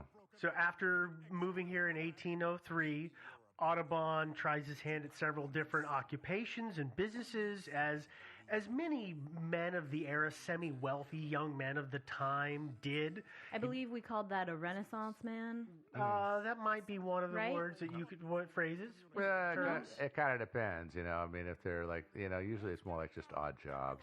Well, or yeah, he failing tried at a to- lot of different occupations. He failed at a lot of occupations is a great way to say it, because that's what it was. Through most of his life, Audubon was a lover of nature, and he spent a great deal of time walking around and studying what he saw. And shooting it. And occasionally shooting it. And he said his preference was for birds above all else. When he had always drawn what he saw in nature, and he continued to do that when he got to the States, though at that time it was a hobby. It wasn't as if it was an occupation for him, though, you know, like a lot of people do with their hobbies. He traveled to see different birds in different parts of the country, so it was, you know, it's really an involved hobby. Mm-hmm. He liked his birds. He did. Audubon was a skilled artist. He initially did a lot of his work with charcoals and pencils. He did later learn to paint, which was how we get a lot of the images that are in the Birds of America. They were paintings originally. Should we specify that the Birds of America is a book? Yes. Paintings of. Yes, and It's yeah, like a that's- field guide. That's Oh. that's farther in. Okay. Sorry, you've just referred to it a couple times, and I realized. I didn't know. It's okay. The brief version is John James Audubon. He makes a giant folio book, which is called The Birds of America, which is a catalog of paintings of birds that he did in this country. It's also got some other associated texts with it that he did later on. The one that I saw that was, I'm guessing, at least 100 years old, was a 5-volume set of just writings and no images. Yeah. He did a lot. But and if you have a copy of Birds of America laying around, please send it to us. I'll give you the post office box at the end of the episode. We'll take it off your hands. Yeah, we'll totally do that for you. We're givers like that. We are. Because those things are worth like what? I mean, Nothing. No. yeah, that's right. They're not worth anything. They're really not. That's why they should send them to us. Yeah. Exactly. Yeah. Okay. Sorry. That's all right. No. So he's doing his art. He also eventually he learns taxidermy, which is really important for him because it's the early 1800s, and the only way that you can get an animal that you can paint or draw or study is by killing it, by shooting it. It's not the conservation era like it is today, and I know that that sounds very contrary to the Audubon Society that most people know today, but again, this was the early 1800s, completely different critter, and the Audubon Society wasn't something that was started until, I think, 1905. Yeah, but I don't think too many people don't know that Audubon was an avid bird shooter. Mm-hmm. He loved to shoot birds. That's what he did. That's how he got his specimens. Well, it wasn't just that. Even if it wasn't for specimen's sake, he really liked to shoot birds. He really did. And if you look at the birds in the Birds of America, you'll see that every one of them has a bullet hole in it. No, they don't. Yeah. Now you're just making stuff Okay, up again. fine. He's just winging it. There you- okay. Number 2, ding, ding, ding for Devin. Yeah. Okay, so back to Audubon. So he goes on, he goes about living his life and painting birds, and then in 1820, he started doing the paintings for what he would eventually call the Birds of America. It was, he wasn't a rich guy, so he couldn't just fund this project himself. So he had to get investors, but he couldn't find any investors in the States. So what he does instead is, after he exhausts the investors in the States and they won't give him any cash, he goes to Europe, he wines and dines a few people, and they agree to invest in the book. The book is published not as a single volume, but instead it is done under a subscription basis, and it is the images and all of the stuff that's associated with it comes out between 1827 and 1838. That's smart. Well, It was a great way to fund it because, it's expensive. Because here's the thing about the Birds of America. I am not exaggerating when I say it is a huge book. Oh, yeah. It is gigantic. So here's the dimensions on the images themselves. They're 39 by 26 inches, which in metric is 99 by 66 centimeters. That's a big page. That's a huge book. And you could literally use it for a coffee table. You probably could. God, what is the term? It wasn't the elephant. It was something like the double pachyderm edition or something like that is what they called it because it was so big. I saw that. I was like, why is it? Oh, it's because it's such a huge stinking book. Now, the great thing about doing something that size is it allowed Audubon to present the birds that he was painting at true scale, at life-size scale. So little songbirds were at their normal size. Something like the Washington's eagle was actually at scale or dang near scale because he had so much room for it. Actually, even a book that big, I think the Washington's eagle might have been just a hair too big for it. Actually, there are some birds that... I just realized, actually, Washington eagle was a bad example, but there are quite a few birds, almost all of them are at scale. Because he used a grid system for his paintings and then a grid in front of what he was painting to keep everything scaled proportionately. So he was trying to do it as accurately as possible. Which is great. Yeah. Yeah. When the book was done, it used 435 plates, which for anybody who doesn't know how the printing process works, you use a plate to press the black ink into the page. And so there was 435 individual images. And once they were printed in black and white, then they were hand watercolored. So that was how all of those were done, which is part of the reason that it took so long. Yeah. Part of the reason those books were so damn expensive. Yeah. So that's what the Birds of America, the book itself, that's a little bit of the history on it. And what Audubon was doing, his intention was to literally catalog every bird in this nation if he could. And, I mean, it's 11 years. That's a lot of time and travel and painting and hunting, literally hunting, for specimens. Yeah. Oh. Moving forward, that then brings us to the time that he showed the world Washington's eagle. Audubon said he observed the bird a total of 5 times in nature and took one specimen. And Meaning he shot one of them? He shot one. He shot and killed and stuffed. He said that he felt the bird was noble and reflected the character of the first U.S. president, so he named the bird after him. That's why it's got the name Washington. And here's what his writings say. It is indisputably the noblest bird of its genus that has yet been discovered in the United States. I feel honored to have shot it. That's not in this text I'm reading. Fine. I trust I shall be allowed to honor it with the name of one yet nobler, who is the savior of his country, and whose name will ever be dear to it.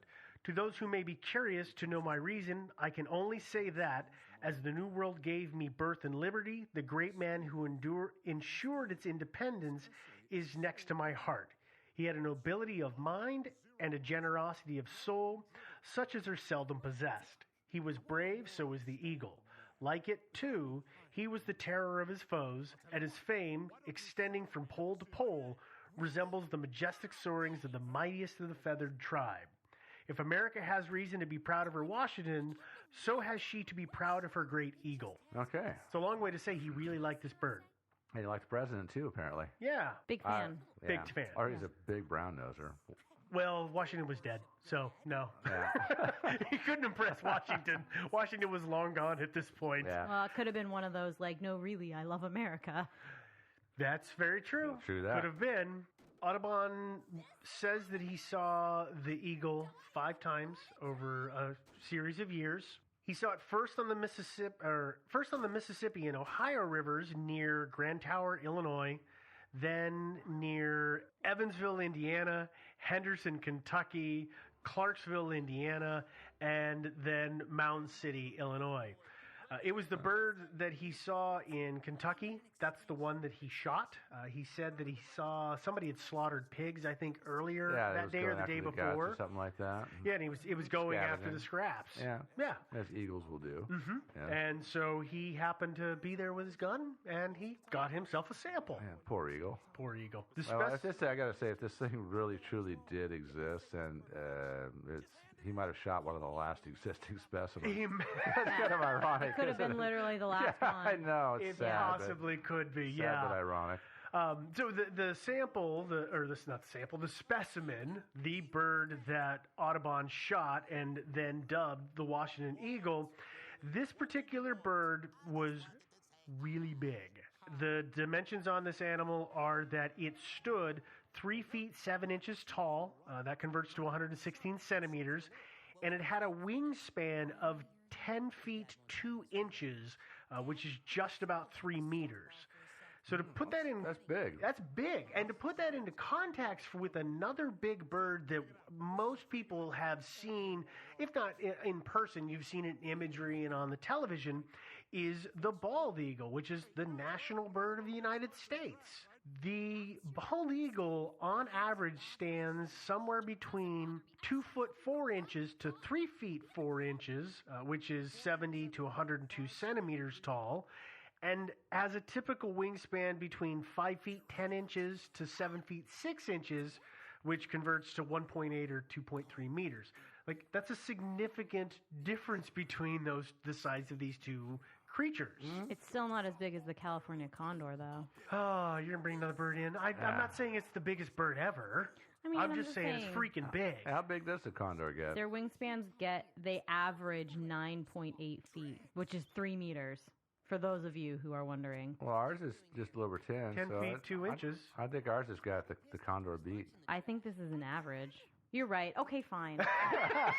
Pretty So close. it's about the same size as a condor. Yeah, it's about the same size as Which a are condor. huge. Yeah, which are absolutely big birds. Now, what's really interesting about the specimen that Audubon had is he said that it was a male bird.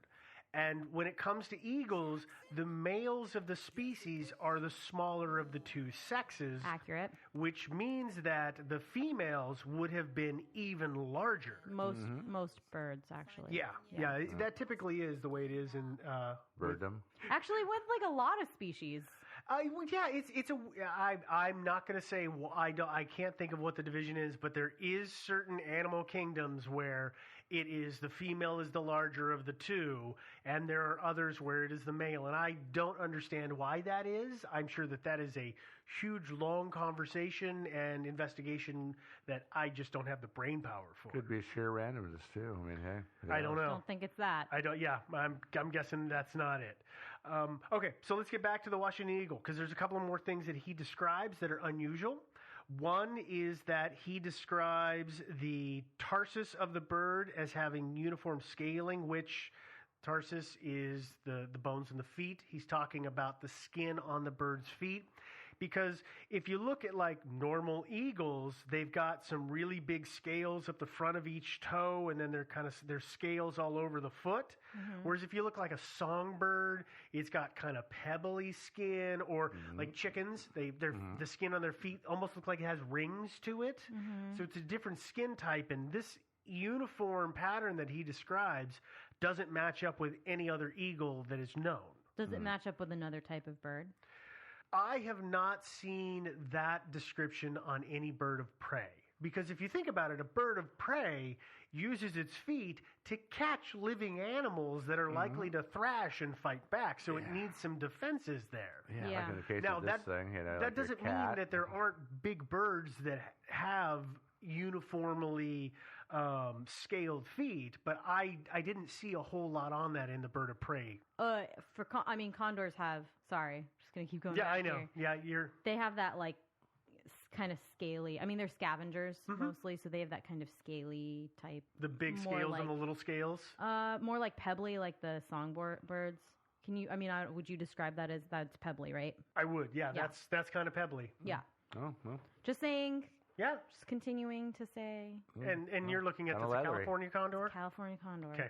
Which are super rare and endangered. Just go and throw that out there. Yeah, don't go playing Audubon and like shooting one. Please really don't do that. Yeah. Really don't do that. Anyway, sorry. That's okay. Okay, that's a good example formulating. of a bird that would have the kind of feet that he was describing. They're scavengers. They're not really hunters. I mean, they're not birds that eat hunt whatever. fish as a primary source of their food. Yeah. Okay.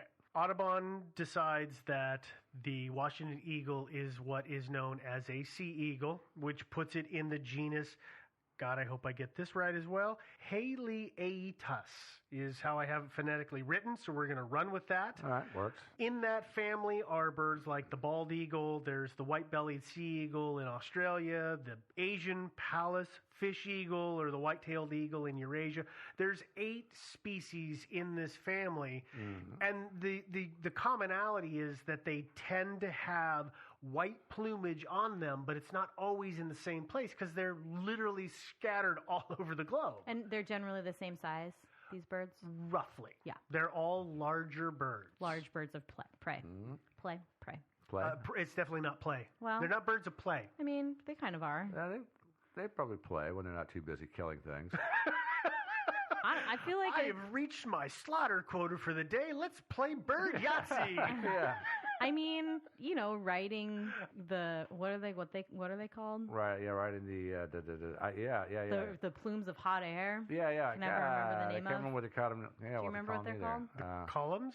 The thermals. The thermals. There you go. Riding the thermals Riding has to be a lot of thermals. fun. Yeah, that would be kind of cool. That took us a really long time. Or actually, they're just like sitting there, like going up and up, and they're thinking, I'm really getting over. I'm not even flapping my wings. This is so easy, man. Yeah. I'm sure that's what they think. Okay, so all sea eagles basically the same size. They're roughly all the same size within a spread. They all, as I said, they all hunt for their food. Primarily, they get it out of the water, so they hunt and feed on fish.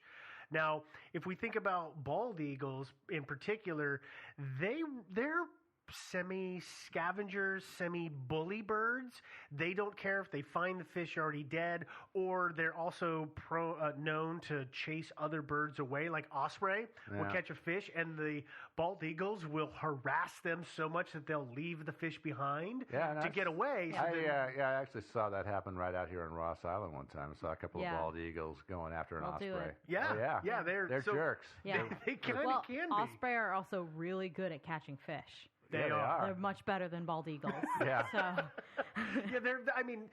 They'll also, they're like most birds of prey. They'll also eat mammals, so they are really opportunistic. Mm-hmm. If there is a meal to be had and it is easy to get, they will get it. No. That is their plan. That is their method. That's what I hear. It's like like in places like Alaska where bald eagles are thick, you can't let your cat or your dog out because they will carry it away. I actually had friends who, this was 20 plus years ago, worked in a cannery. And said that the place was just lousy with bald eagles around the cannery. You couldn't get rid of them because they were just scavenging because we just made it way too easy. Oh, that's good eats, yeah. Oh, yeah. It was easy. It was easy lunch, easy dinner. Why would you leave? Oh, yeah. So something that we should note about the description of the eagle from Audubon, and this will go, because I know a lot of people now, Devin, you've got a bunch of people thinking, well, I wonder if it was the California condor he was looking at. Or a condor-like. Except there's a region thing going on here, because there's California condor, which you're talking about. But when Audubon first observed this bird, it was on the North Mississippi, and he was with a trapper who told him that the bird was rare, and it was known to obviously hunt fish, but also to follow hunters to scavenge. But it was mainly known to be in the Great Lakes and kind of the larger northeastern continental United States. on the Mississippi, the Ohios, to Kentucky, obviously, where Audubon got his specimen from. Like, it lived in that colder climate than you would find with the California condor. I mean, I do want to keep in mind we're talking the 19th century, right? Mm-hmm. Right. I mean, right? We 18, are? yeah. Right. 200 some years ago. 200 some years ago. I mean, again, I'm sorry, I'm going to keep going back to the California condor. They found bones of the condor in, like, Florida. They found bones, like, up pretty far north. And, again, that's probably from, like, 500 years ago, not 200. But maybe. Humans have had a lot to do with the diminishment of ranges of birds. Many, many birds. Many creatures. Almost everything, really. And so I want to continue to frame that we are talking 200 years ago, and that I'm not going to seriously argue it's California condor because they don't look anything like eagles, but I am going to say that, like, I want to keep that in mind. Yeah. Oh, yeah. Yeah, no, I got you. Totally. And when we get into theories, which is going to happen shortly, that's when we can have a lot of that discussion. Yeah, because that does play into a lot of the theories, which there are not that many theories, but there's a lot of stuff in them. Yeah. So let's. There's just a little bit here that I have to go through, and then we'll get into the theories, because so far nothing that I've told people, for the most part, about the Washington eagle really makes it sound much different than the bald eagle, except for maybe some coloring things. Except I haven't told you the whole story. First, Audubon was basically, as I said, the only one to officially record seeing one of these eagles, so that's a problem. Based on his accounts, though, it was unlike its cousins, and it didn't have any white plumage. Well, it looks like a hawk, really. Well, you said it was a male? The one that he shot was a male, yes. I was just going to say female bald eagles are brown. No. Yeah. Bald eagles, no. The coloring does not depend on the sex. Golden eagles? You may be. I think you might be, yeah. Thinking of golden eagles. Yeah, you're thinking of the wrong bird. Can you? No. I want everybody to hear what a foul error you made. No. Okay, but so no. So it does look like a hawk, though. Yeah. Yeah, it kind of does. But the thing is that it doesn't have any of that white plumage. The third problem, of course, as I said, is there's no surviving specimens because the few that supposedly existed have either been lost, destroyed by time and poor storage, or maybe fires. The fourth problem is, from the description that Audubon gave, other than the size of the bird, it matches up pretty well with a juvenile bald eagle, or a golden eagle. Yeah, and we're gonna get into the bald eagle thing because the golden eagle I don't think is the right size, but neither is the bald eagle. Lastly, the other thing that you will see in the reading about this is the fact that Audubon did identify several birds, several new species that, in fact, didn't exist. So he may have possibly occasionally just kind of made it up as he went along. There's a possibility that he may have fudged it a couple of times. He flew the coop? No, that's not. It flying works. The coop. Doesn't work. Yeah. There was that time the locals brought in that thing. It was a weird bird that had like the beaver head and everything, and they were totally punking him. It was April Fool's, but he put it in the book anyway. Did he really? No. Yeah, Joe's made up the jackalope of birds. Essentially, there's what he's done. Yeah. It would be the beaver. Ooh. Well done. Well played. Okay, so that is all of our story, and we should probably go ahead and get into theories. We should probably fly right into that, but we're going to take a nest for a minute and have a word from our sponsors. Be right back. Today's show is brought to you by Audible. You may have heard of these guys. They just came out. They were actually in response to a lot of complaints from our listeners who were saying that there's a long time to wait between Thursdays for their Thinking Sideways episodes. So Audible has been created to fill your needs. They do all kinds of audio content from audiobooks. They're also doing original shows, news, comedy, and all kinds of other cool stuff. They have free apps for the iPhone, iPad, Android, and the Windows Phone, which you can download so you can listen anywhere, no matter where you are. And you own your books, great thing, so you can actually reread them or refer back to them when you want to. unlike a streaming service. And also, if you don't like one of your books, you can swap it for a new one, thanks to their great listen guarantee. Also, I was perusing their catalog. I found a great book that fits in nicely with this week's topic. The book is American Birdwatching for Beginners by Johnny Pale. I'm not sure exactly how that format works, but I'm dying to hear, so somebody let me know. Another great book, Birdman by Mo Hader. This actually is a detective mystery novel, but it's got the word bird in it, so, close enough. They're offering our listeners a free audiobook with a 30-day trial membership. Just go to audible.com/thinkingsideways, browse the catalog, and pick yourself a book and start listening. So again, go to audible.com/thinkingsideways. That's audible.com/thinkingsideways and start listening today. And we're back. We're gonna get pecking again. Oh, God. This roost is terrible. Okay. You guys really worked on this. It didn't even occur to me to build up a whole stock of bad bird metaphors. Yeah. Do you know what I did? Is I Googled bad bird puns. Did you really? Yeah. And you actually got results? Bad? Yeah. Really? Oh, dude, yeah. Are you kidding? That's what the internet is made of, is Yeah, bad puns. I am full of bad puns, so I didn't need the internet. Okie dokie. So let's get into theories. Yeah. We're going to get into theory number one. Theory number one is the Washington Eagle wasn't real. Just wasn't even real. No, it just wasn't. He just fabricated it. Basically. Okay. So here's what it is the reasons that this theory is around is that Audubon wasn't popular with everyone. I mean, he was popular, but he had a lot of critics, and some of those critics were his contemporaries, and some of them are modern day critics.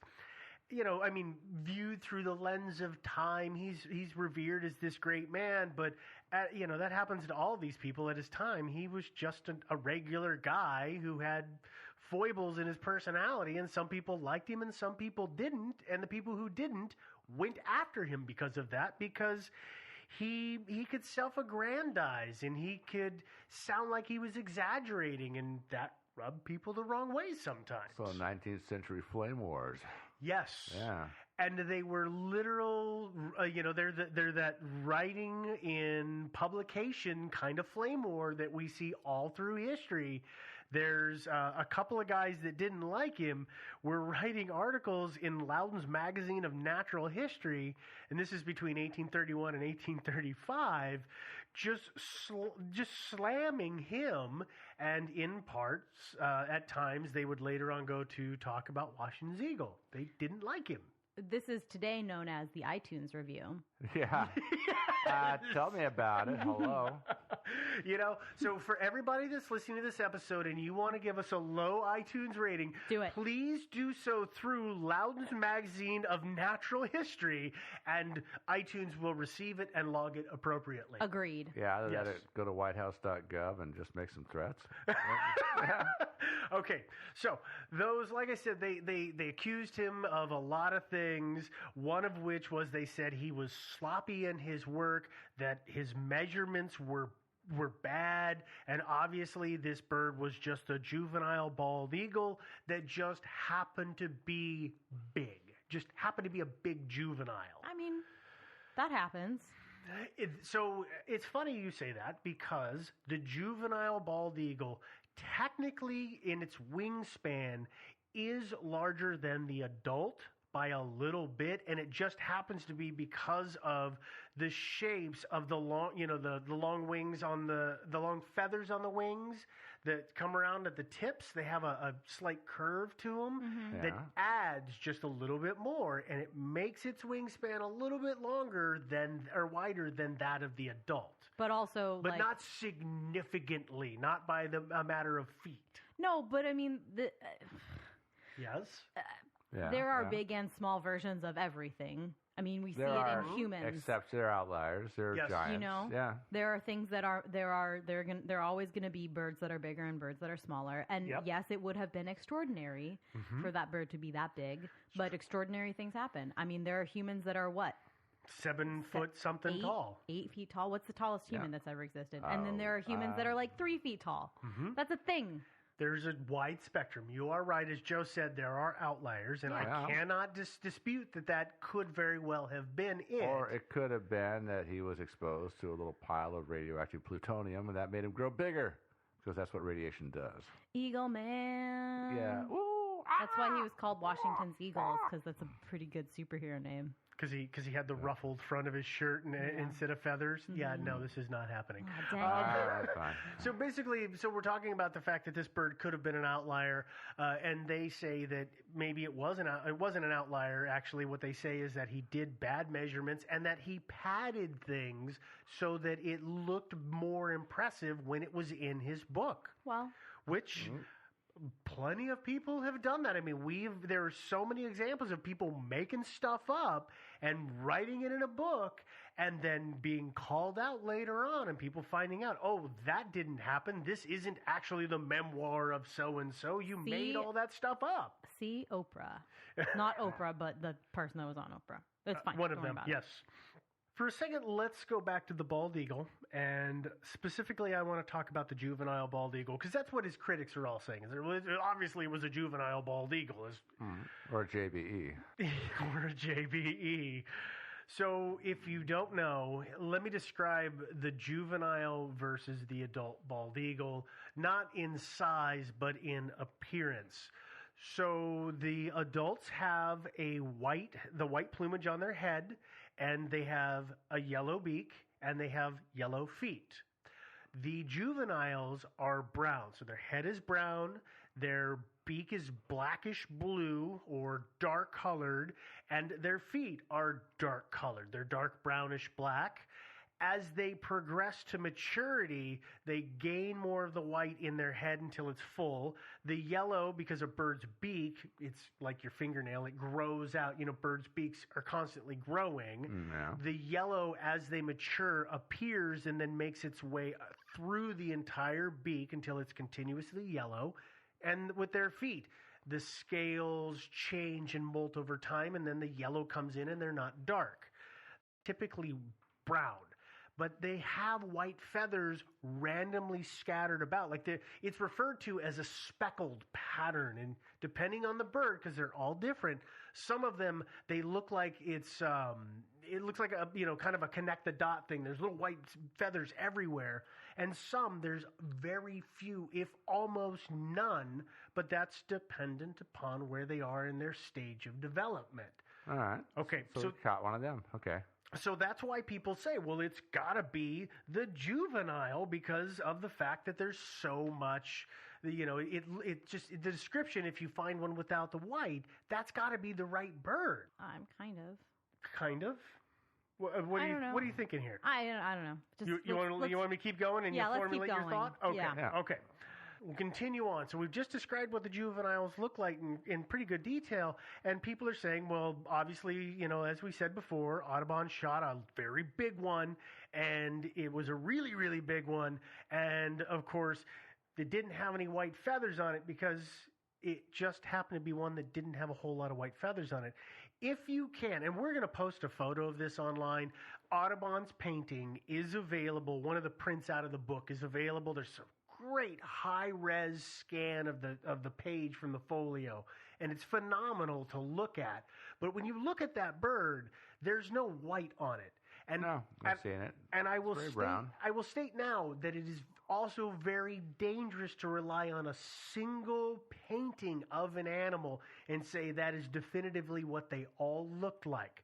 Oh, sure, or a single specimen. Yeah, I started to draw conclusions from it myself until I caught myself and realized that was the wrong thing to do. Yeah. But when you look at that and you see the images of the juveniles, you think, well, that could be it. But the thing is, Audubon knew that the bald eagle juvenile was brown and white, and the adult had the white plumage on its head.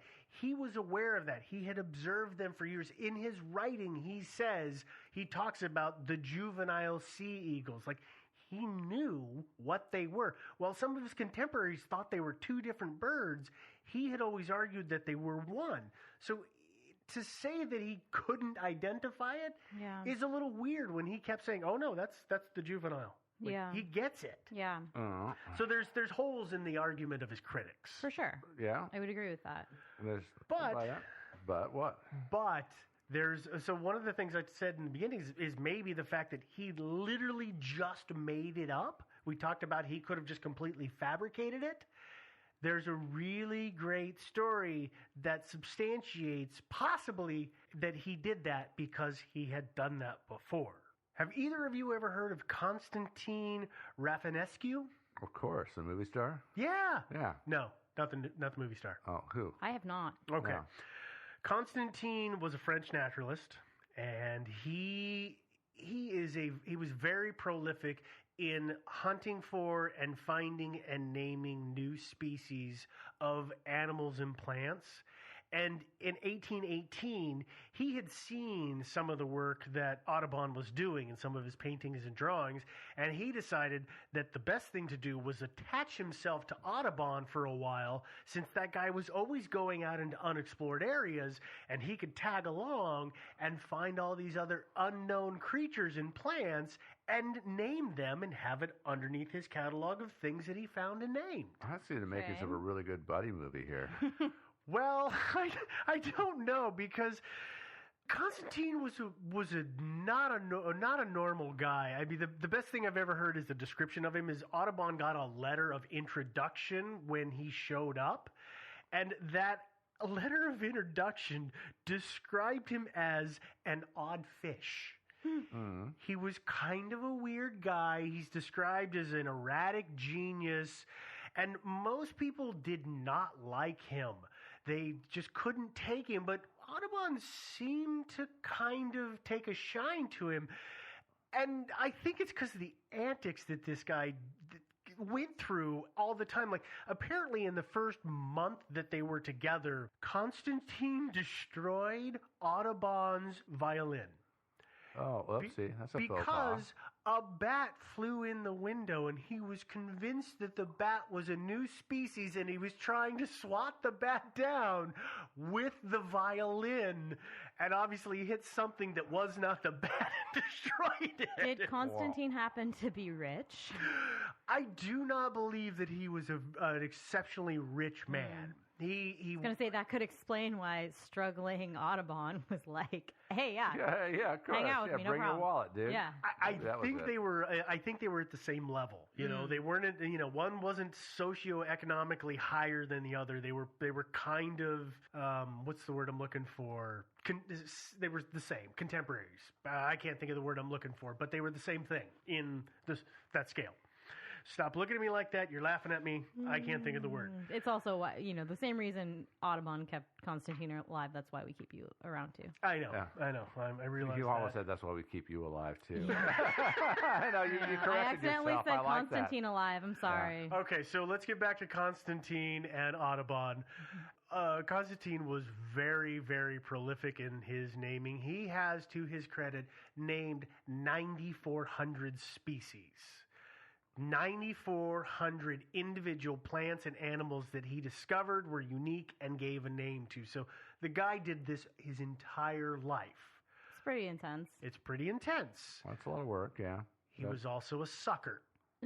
And I say that because in the time that he spent with Audubon, Audubon decided to make him the butt of a joke.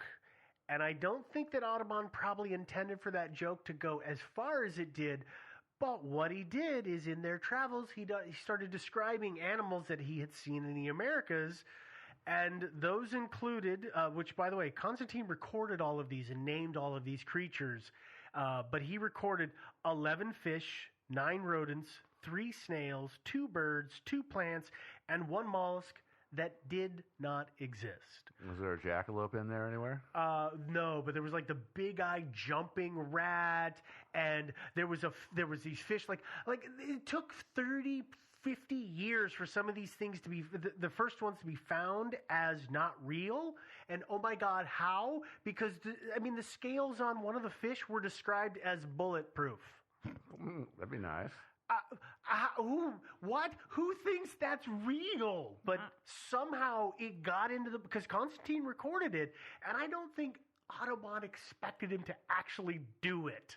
it's unfortunate for Constantine because now, years later, people are going through and reviewing everything that he cited to see if it's real, and especially the stuff during the time with Audubon is highly suspect. I bet.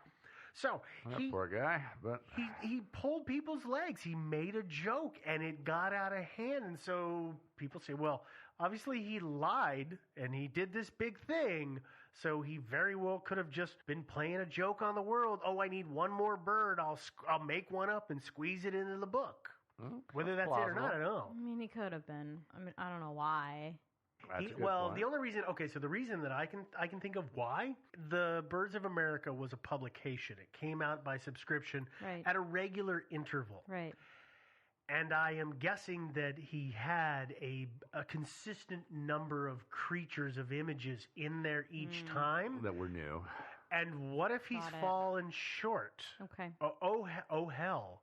I need 22. Yeah. And I have 21. I guess for me, though, it's like if you're going to make up a bird, why not just be like, it's another small little brown bird?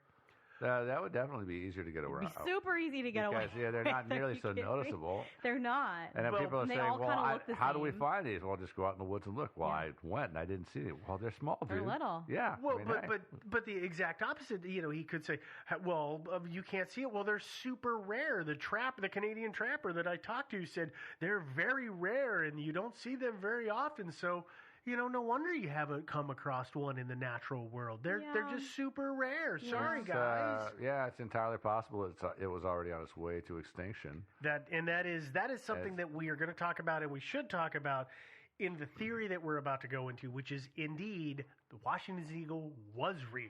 But and this could go either place, really. Okay, but did anybody ever consult any of the local native tribes about this thing? You'd think that they would have, especially if it had been centuries before, much more numerous. You'd think they would know all about it. I do not. In Audubon's writing about the Washington Eagle, I only saw mention of the Canadian trapper and then one or two other European transplants. He doesn't talk about talking to the natives at all in regards to this particular bird. Yeah, you would think they would have been aware of it. You would think. Yeah. And that actually is later on in the theories. Oh, is it really? Oh, okay. Yeah. All right. It's actually something that comes up later. All right. So let's talk about, unless you guys have anything else for it didn't actually exist. No, not really. Okay, just making sure. Let's go into it's real. Obviously, the assessment that Audubon made that the Washington Eagle was a distinct species, if according to this, is real, and the reason that we don't see it anymore is what we've just talked about, which is that or a number of times now, that it went extinct. Yeah. Because everybody said you very rarely saw it. You couldn't ever, once in a great while you came across him, and he just got lucky to have a specimen to include in the Birds of America. Possibly the last specimen. And as a matter of fact, there are a half dozen birds in the Birds of America that are now extinct. So he was the one who recorded some birds that are no longer in existence, one of which is a really great example of how Europeans coming to this continent were responsible for it, and that's the passenger pigeon. Oh, yeah.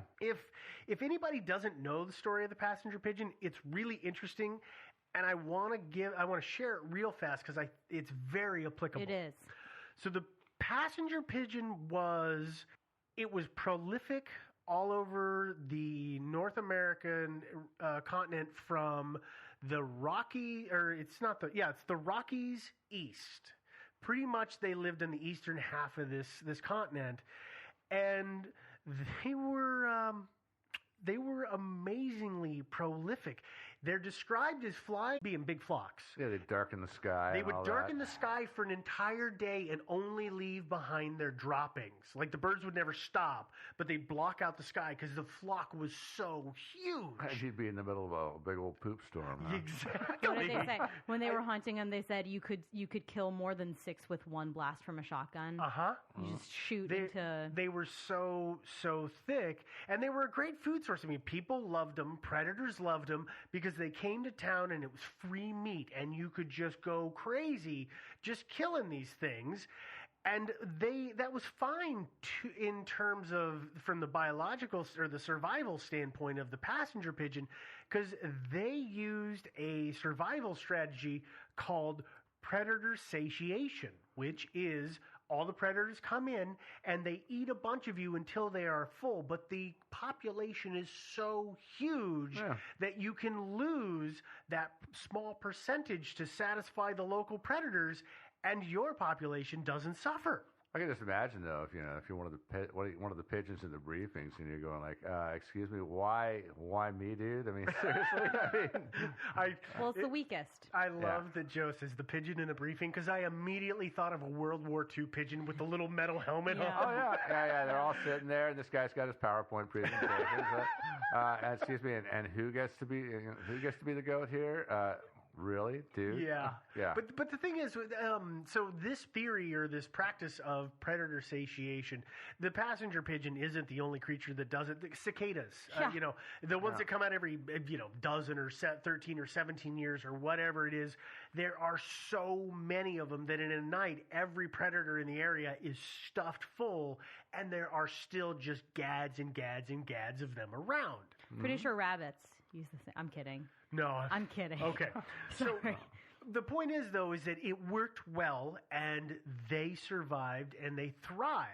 Except that when Europeans came to this country, a couple of things happened. One, we were netting them. We were shooting them.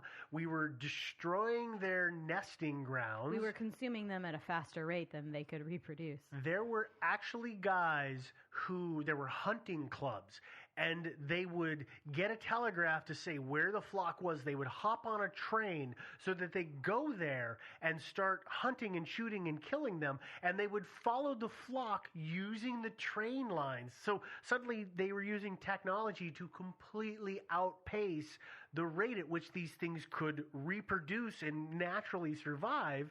And I think the last passenger pigeon, I think it died in the late 1800s, if I remember. Wild or in the zoo? It was in captivity. I was just looking at it. It was like it was 1902. It was in the 10s or 20s, but it was by that time there was so much damage done to the population they couldn't survive. Okay, so now think of the story of the passenger pigeon. Yeah. And then let's think about the Washington eagle, which is already a bird that may be in decline because of Europeans coming to this country. And we're disturbing their hunting grounds. We're disturbing their nesting grounds because unlike, say, a bald eagle, which nests in a tree, according to Audubon, these birds nested on the ground. Yeah, on cliffs and stuff like that. Yeah, so hunters and foresters and the animals that we bring with us that get loose and go wild. And go eat their eggs. And destroy their young. And you can see this recipe for disaster for what I would consider possibly a rather niche species of birds of prey. Yeah. Suddenly, we screwed the whole thing up by showing up in town. Although extinction is a part of the whole evolution process. It might have been that they weren't particularly adaptable. And frankly, if I were an eagle, I would prefer to put my nest up high in a tree rather than having it somewhere on the ground. I think that makes sense. Yeah. No. And obviously, they weren't the most sensible eagles. Well, I mean, I don't know. It seems like if they were that big and they were kind of hunting in not as much, not the coasts, it doesn't sound more like rivers. Lakes, more rivers and stuff like that. It's possible they had actually adapted to eat more mammals. Mm-hmm. And so if you put your nest on the ground so that your young, like you just kill something and kind of drag it over to the nest, so your young just kind of hop out of the nest and they can eat the meat off of whatever instead of having to fly it up to them and regurgitate. I don't know. Yeah, maybe, I don't know. But again, it's not great. Yeah, well, it's not a great place for a nest. Well, and let me clarify this. When I say they made their nest on the ground, Joe actually said it properly, which is it's on cliffs. It's not like they're just in the middle of a field and they've got a nest. Yeah, but you could still drag something like over to it. But eagles, birds typically, most of the birds of that genus can only carry something that half or less of their body weight. Right. I'm thinking like rabbits and stuff, Okay. not like deer. Well, but and what elk. I'm getting at is that I don't know that they would necessarily, whether it was in a tree or on a cliff, it would matter because they would fly in and bring it to the nest. I mean, a bald eagle doesn't drag a rabbit corpse up a tree. That's true. No, I know. I'm just thinking more like for the like I don't know. You can't necessarily fit a rabbit carcass in a nest. Have you ever seen a bald eagle nest? I'm just saying, like, I don't know what their nests looked like. They're giant. No, bald eagles, yes. I'm just saying, I don't know what the Washington eagle's nests look like. I'm trying to help. Whatever. Never mind. Just ignore me. But if It's it was a fine. sea eagle, it would have been something equivalent to the size of a bald eagle nest, which is a really big nest. Maybe. Yes. Okay. So let's keep going here. Remember I talked about all those critics that Audubon had. This is something to substantiate that he was telling the truth. There was, for many, many years, he had, not only in the birds that he drew or painted, but he would also paint the flora and the fauna that was around them that he had seen in the region or the area. Well, one of the things that he had in one of his drawings was the yellow water lily, which everybody said, that plant doesn't exist, man. You need to take that out. You didn't discover that. Cut it out. That's not real. And it wasn't until 1876 that plant was, quote unquote, rediscovered in the Everglades as being a real thing. So again, he's getting criticized, and he doesn't back down because he saw it. And this is another example of, oh, well, look, you were actually right. But still, I mean, they've never found any bones from this bird anyway. They have not found any bones that we can attribute specifically to the Washington eagle. That we know of. That we know of. Yeah. But, Yeah, and the thing is people have said, well, maybe they mixed in with the bald eagle population. Maybe they were able to crossbreed. One of the things, though, that I find that makes that probably not plausible is one other physical description of the Washington eagle, which is, I believe you pronounce this the seer or the seer. I'm not sure which, but if you look at birds, they have that kind of fleshy bit. Some birds have that fleshy bit at the top of their beak. Yeah. It's kind of like the cuticle on your hand or on your fingernails. Well, the Washington eagles were described. The seer, whichever it is, doesn't match up to what is seen on bald eagles in any stage of their development. So again, that's one more thing that it's like, well, if he's done all these other things and they've been found out to be real, I have a hard time saying that he made it up. Does it match up to other species of birds? Other birds have that kind of feature. Yes, I think if I remember right, the bald eagle, it's on its beak. It's more of kind of a smooth strip of skin, kind of like what you see on, like, literally your cuticles. Right. Whereas if you look at some parrots, it's kind of a bulbous growth. Or what is it? Chickens have it on the wattles and stuff. It's kind of bulbous and fleshy. The way he described it, it was more of that bulbous growth rather than just flat. He only saw that one specimen really close up, so maybe that bird had an infection. Well, but he did see them close up because that's how he knew that they nested on the ground, is that at one point he observed a mated pair with chicks. So he saw them from, not too far of a distance away. So he didn't kill the last one. I think he saw those ones. He came back with his rifle the next day. The weather was so bad and they were gone. So eventually he had to get the one he got in Kentucky. So, but we can say, if they were real. If they were real, he probably didn't kill the last one. Right, because they were chicks. Yeah, right on. Good. Good. Okay, we have our final theory. Okay. Which is the Thunderbird. Oh, boom. Yep, exactly. I mean, hey, the Thunderbird is considered a cryptid, but what the heck? Let's talk about it. I mean, why not? Yeah. For those of you who don't know what the Thunderbird is, according to the internet, it is, and I quote, a legendary creature in certain North American indigenous peoples' history and culture. It is considered a supernatural being of power and strength.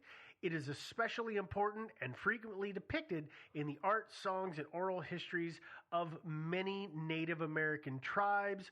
from the Pacific Northwest to the East Coast to the Great Lakes and the Great Plains. So all over the continent is what that's saying.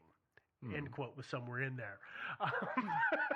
So in contemporary American accounts, the Thunderbird is described as being more of a bat-like or pterodactyl-like creature. But if we strip away that great late 1800s, early 1900s reporting that is out there, and instead we think about the Washington's eagle, this might be the answer because the Thunderbird was rarely seen. It wasn't around all the time. It was really big, and it scared the crap out of people when it showed up. Well, something big enough to carry you away. Probably should. Or looked like it could be big. I mean, you see something with a 10-foot wingspan coming swooping down and you're in your canoe. Yeah. I would be scared. Yeah. I would Me too. probably put a little lake water in the canoe. Definitely want to at least grab the kids and make sure they don't get carried away. Yeah, I mean, this is the kind of bird that in prehistory would have been able to take away small children. Well, my understanding is was it Australia, New Zealand? They had an enormous eagle down there that was makes this thing look like a little runt. Mm-hmm. I mean, you know the one I'm talking about. I can't remember what it was called, but it was freaking huge. Was this in recent history or in prehistory? Kind of prehistory. Okay, because I've read a lot about different birds, so I can't keep them all straight. No, I know, but anyway, it's sickening. Yeah, so it's possible that these birds were what the native cultures refer to as the thunderbird, and indeed the species was already dwindling. And I like this because this links up a historical record of something and then the cultural record of something. I agree. I really enjoy that. You do find, now here's the problem with the Thunderbird, and this always comes up when you look at something that is considered a cryptid, is in contemporary today, in the last 50 to 100 years, in the descriptions of the Thunderbird that you see, they feel a little outlandish to me because there's the whole pterodactyl angle, but then there's people who say, I saw this giant eagle show up and it flew away with a small deer in its talons, and when it was standing, it must have been 10 feet tall. Yeah. Okay, that to me sounds too fantastic. And these are always in very far-flung rural places, the middle of nowhere, Alaska, or... You mean all of it? Hmm? I said, you mean all of it? Sorry. Or Sorry, places Alaska. in the middle of the Great Lakes regions and in Canada and stuff like that. Like these sparsely inhabited places. People are like, I saw this giant bird, and I know the birds in this area. But if we look at this and say, whenever Audubon was cataloging these was kind of the end of the accepted time when they existed, right? Yeah. I think I'm willing to say probably this bird. He was at the tail end of the species. Yeah, exactly. They, so. made those hatchlings may have been the very last hatchlings ever. So that discards all of the crazy stuff that's really more contemporary of our time, and I kind of buy it. I don't know. I mean, I like you like that, full circle kind of. There are a lot of reports, not a lot, but there's historic context for a large bird of the same description of the one that Audubon had.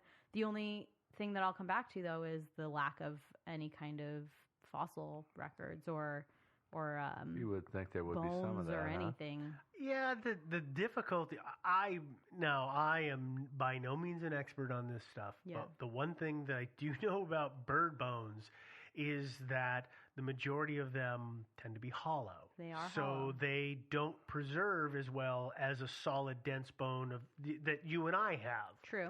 Which I think probably impedes the ability to find them as readily. It's just like snakes sometimes are super hard to find because they're made of cartilage. Yeah, readily being the operative word there. I mean, you would expect that if these things existed, somebody would have found one once, You know, but maybe they did and they just didn't know what it was. Maybe they did and they've named it something else and nobody has connected. I mean, the dot didn't get connected. I didn't look through and try and find these random bird skeletons. Just I don't know how to do that. Yeah, it might be. It's not my wheelhouse. It might just be a fluke too that the ones that have been found by not by experts or people who were really looking for them. They just said, "Oh, it's a bird carcass," and they just walked on. Yeah. Just some bird carcass, because obviously it'd be kind of scattered anyway by predators, or scavengers, or they were mistaken for bald eagles. Yeah. Yeah. I mean, that's the difficulty. Is you can't get a sense as readily or as easily of the wingspan of a bird once it's dead and there's just a skeleton left because the feathers have gone. Yeah. And that is one of the things that helps them achieve that giant wingspan is that if they have feathers that are 6 inches long versus feathers that are 15 inches long, that adds a significant that's for loft and power and flight. Yeah. So it's tough. Yeah, totally. Yeah, and frankly, not everybody who sees a rotting bird carcass laying around, is going to pick it up and spread the wings out to check out the wingspan. So, No. There's always that too. Yeah, that's a little weird. Said, it's sort of a rotted, shriveled. Devin, I think eagle. were you talking more of like old bones that are around, not a new carcass, but preserved bones? Because I'm just assuming that later than 1900 there haven't been these things. They haven't existed. Yeah, that's my assumption at least. Yeah. Probably not.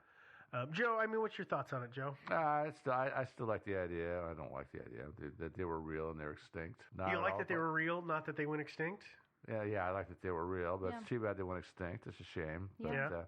But seriously, I mean, it makes sense that they were not a very adaptable species. They were kind of on the brink anyway, and then people were moving into the Great Lakes area, which is apparently their stomping grounds. Yeah. People were, definitely. They're flapping grounds. Oh, good one. Yeah. So it's not at all outside the realm of possibility, I think. Yeah, I mean, there would have been. I mean, by that time, there's a significant amount of river traffic. Mm-hmm. That's gonna. I mean, if you think about it, if they primarily hunt in the lakes and the rivers and in the streams, that's going to cause a problem. Yeah, for so sure. you can see how this could very easily be a small disruption that could echo through. I'm in agreement. I think we're all in agreement here. I would prefer to think that they were real and that they went extinct, and that possibly they were in the historical record through Native American culture. Yeah. Although I still have a little niggling in the back of my brain because of the prank that Audubon pulled and jerking Constantine's leg. So, but it's one thing to destroy his credibility, but pulling a little prank on him and destroying your own is a different thing. It's true. Putting them in your, I don't think, did he put any of those ones that he made up for Constantine, did he put in any of his publications? No. Yeah. Oh, no. So, it's a step further than that, But it's also, that's 15, 20 years later. Yeah, that's true. You get desperate. People do funny things when they're desperate. I mean, speaking of things that were done out of desperation, and this is a terrible fact, so all of these plates that Audubon had for all of the birds that are in the book, after he passed away, he had Alzheimer's or dementia, and he passed away, and his wife was desperate for money, and she started selling those plates for scrap metal just to get money.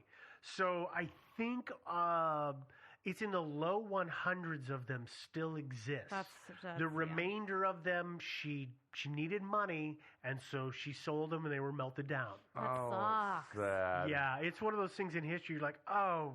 Well, plus those the Birds of America books. I mean, I'm sure a lot of those were cut up just to frame and hang on the wall. Some of those paintings and stuff. So I mean, maybe 50 exists still.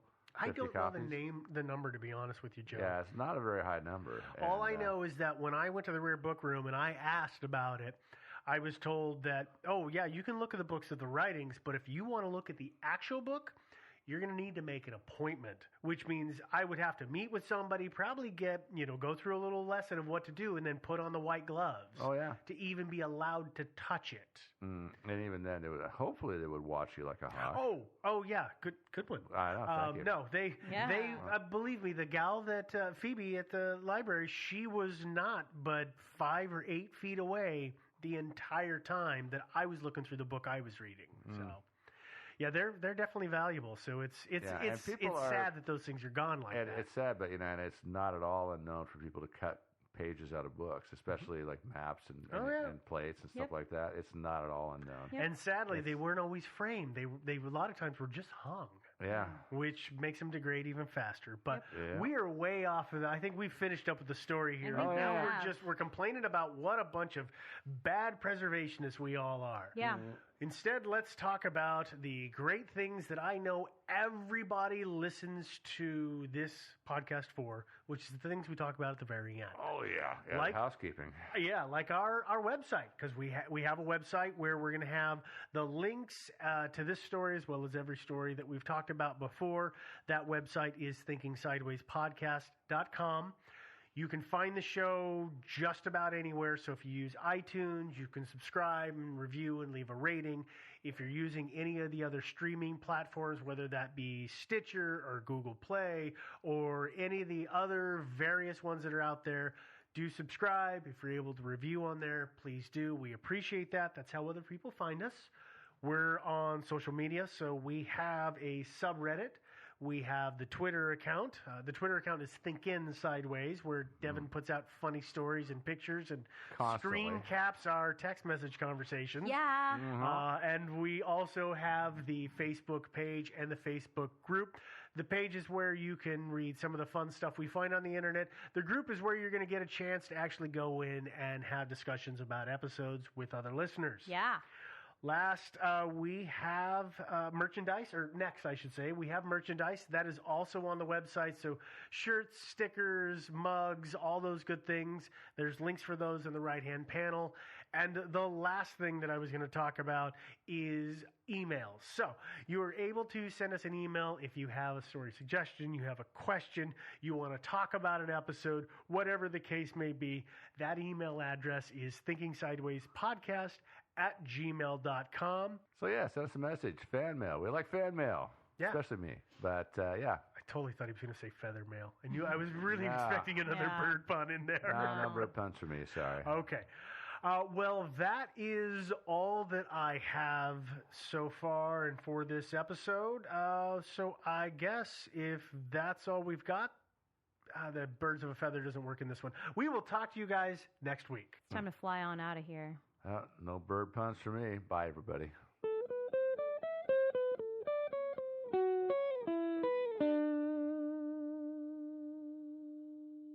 Caw-caw, caw-caw. What is that, the Western... Out of Time on XFM 104.9. I'm Ricky Gervais. With me is Steve Merchant and Carl Pilkington. I really like that Blur track. I think it's the best thing they've ever done. Blimey. So... Strong words. They can quote me on that if they want. Yes. On their, I'm sure they'll rush to. On their, one of their albums. Yeah. If they wanted. Well, listen... You're lucky I'm here, Steve. Okay. Right? You can see, you know something's happened. I've done my back in again. Right. I've got a special chair in here. I'm in agony, and I'm on the strongest painkillers I can get. Right? Okay. I feel a bit... Right. Carl, I had to call Carl up today and say, look, I don't know if I can make it in. Can you come and get me? He came over to my house. We got in a cab and he got me here. Right. While he was round my house, Jane showed him... sort of camcorder footage of how I actually did it. Of how you hurt your back? And I wanted Carl to tell you, because I was actually worried that if I didn't turn up, what you'd say to me. Yes. What was I doing, Carl? Right, so I get round to it. It says, right, hit play on the video. Right. Have you ever seen a gorilla having a fight? I think I have, yeah. Yeah. It was like that. Him and his mate round at his place last night decided to sort of have a bit of a wrestle. Yes. It went on. I mean, how much footage? Honestly, it was like a scene from Women in Love. Yeah. We'd had about 5 fights. We had to stop at one point because his arm was bleeding. You'd had about 5 fights? Yeah, well, we were wrestling. We were doing wrestling, right, in the... just behind in the lounge? Yeah. Well, we were on our knees and then sort of like doing, and I kept winning with an arm lock. Right. Yeah. And then the last time he sort of threw me and I went on my back and my back was done and I was, it was Ian Morris. Yes. It was, Yeah, isn't he a commissioning isn't he editor the of commissioning Channel- editor of comedy at Channel 4? yeah. And the funny thing was that we'd had lots and lots of wine, and we went. You surprised me. Yeah, right. And we went, come on, I'm going to film this. And the time we filmed, I said, film this. And Joe went, oh, right. And I took my shirt off. It's right there. And you can just hear slapping. Oh, Why? God. Can I just ask though? I mean, it's a Friday night. You know, you had a couple of drinks. You know, some intellectual conversation. Yeah. How does it get round to? Do you fancy wrestling me? Well, and having it filmed. Well, he was on the couch, but I kept sticking my socks in his face to annoy him. Right. Yeah. And then he hit me on the shin, and I got sharp shins, and it hurt. And I was going, I'm going to smack your face, and he's done kickboxing. And it's that thing, like, you sort of joke, and they go, come on then. Yeah. And you start... Have you ever seen the thing when Jack Osborne fights that skater dude? No, On the no, I haven't Osborne? seen it. I was very much the Jack Osborne figure. Right, yeah, the fat bloated guy just came out of rehab. I'll tell you what it was like, Steve. Have you ever seen, like, the David Attenborough stuff? Where, like, a tiger will be ripping a deer's head off, and you think, why doesn't the camera crew stop it? Yeah, You sort of watch, you're thinking, why was Jane Why just is she letting not this happen? stepping in and intervening? Yeah. And the thing is, she said, right, you've seen enough, haven't you, and stopped it, so I don't know how much footage you got. It wasn't much. It wasn't much. But because your lounge is not huge, and there's not much space between the back of the sofa and the Oh, table. it doesn't need enough. It was just a pin or a submission. So it was all over with like one of us throwing the other one on the back. Arm And locked. how does it? I mean, how do you start with a wrestling match? Are you both stood up, or you all No, on your knees, and you sort of like go together like ratting seals. Yeah, yeah. yeah. Oh dear. like a giant walrus? It's not gay. Play a record. Could we put that online? Could we get that on the web? That I would love to see. Better Rod Stewart? Yeah. Stuart May. Indeed. You need to say no more. If people don't know what it is from that information, forget them. Gervais Merchant Pilk. Exactly. All right. Exactly. Rick, I was out last night. I was in the Crouch End area, and I passed. Things upset me like this. It was a restaurant. It was a little French restaurant, but you barely noticed it. You walk past. It was like a row of houses and a little French restaurant there, open. It was kind of summery. Bistro. No one in there, Rick. It was You're about 10 to joking. 10. I'm thinking if no one's in there at 10 to 10 on a Friday evening, it's doomed. And it really upset me. It genuinely upset me because I always think about the little French guy in there. He's put all his money into that. He's convinced his wife to do it. Yeah. You know, she's not convinced, but she's a great cook. Eve. Exactly. And it's already going down the pan. Do you know why? You don't want French food on a hot summer's night. You want Mexican food. Well, indeed, some kind of tapas. But, exactly. But then because we were just discussing other things that upset us, and I glimpsed War. Well, true, obviously war. I mean, obviously I started with war, plague, famine, disease, SARS, that sort of thing. And then it came down the list to worried about people who manufacture fax machines. Why? Because of technology. Well, moving on. I mean, if you want to, say you're making fax machines, you're a little company, you make fax machines. A little what? A little company. Oh, right. You're making fax machines. Are you allowed to use email? What, like, if you work for Coke, you're not allowed to drink Pepsi publicly? It just seems like I'm assuming the fax machine sales are plummeting. Now, the thing is, right, now I haven't got a fax machine, you're right, I've got email, but I much prefer a fax. Well, yeah, because you get it, it comes out the other side. Yeah, but... Do you know what I mean? But It is what they've sent, that's what's great about a fax. But you can print off your email, can't you? And then you've got it in hard copy. Wow, it's sort of instant. But, I don't look at the emails, a fax comes out, it's there, it goes, it's like someone putting a little post-it note on your face, do you know what I mean? You go, oh yeah, I'll read that. Yeah. Whereas email, you got email, you know what I mean? Well, yeah, no, but what worries me is whether I'm assuming fax machines are just...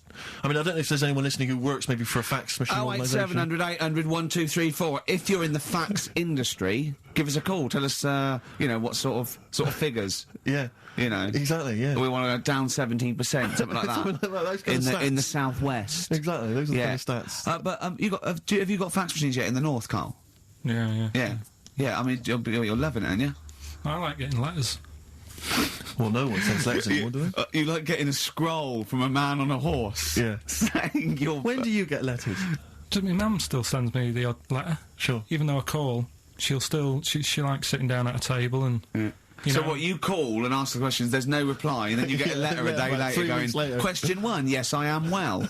Question 2, yes, your father's well. Yeah. Oh, it's nice though, isn't it? Yeah, letter's nice. It's nice to receive a letter, yeah. It's always nice to receive a letter. Particularly if, you're on a sort of expedition. But yeah. What does annoy me, though, you were looking at them the other day, you were talking about the pictures on them, postcards. Yes. Don't like them. You don't like postcards? No, they annoy me.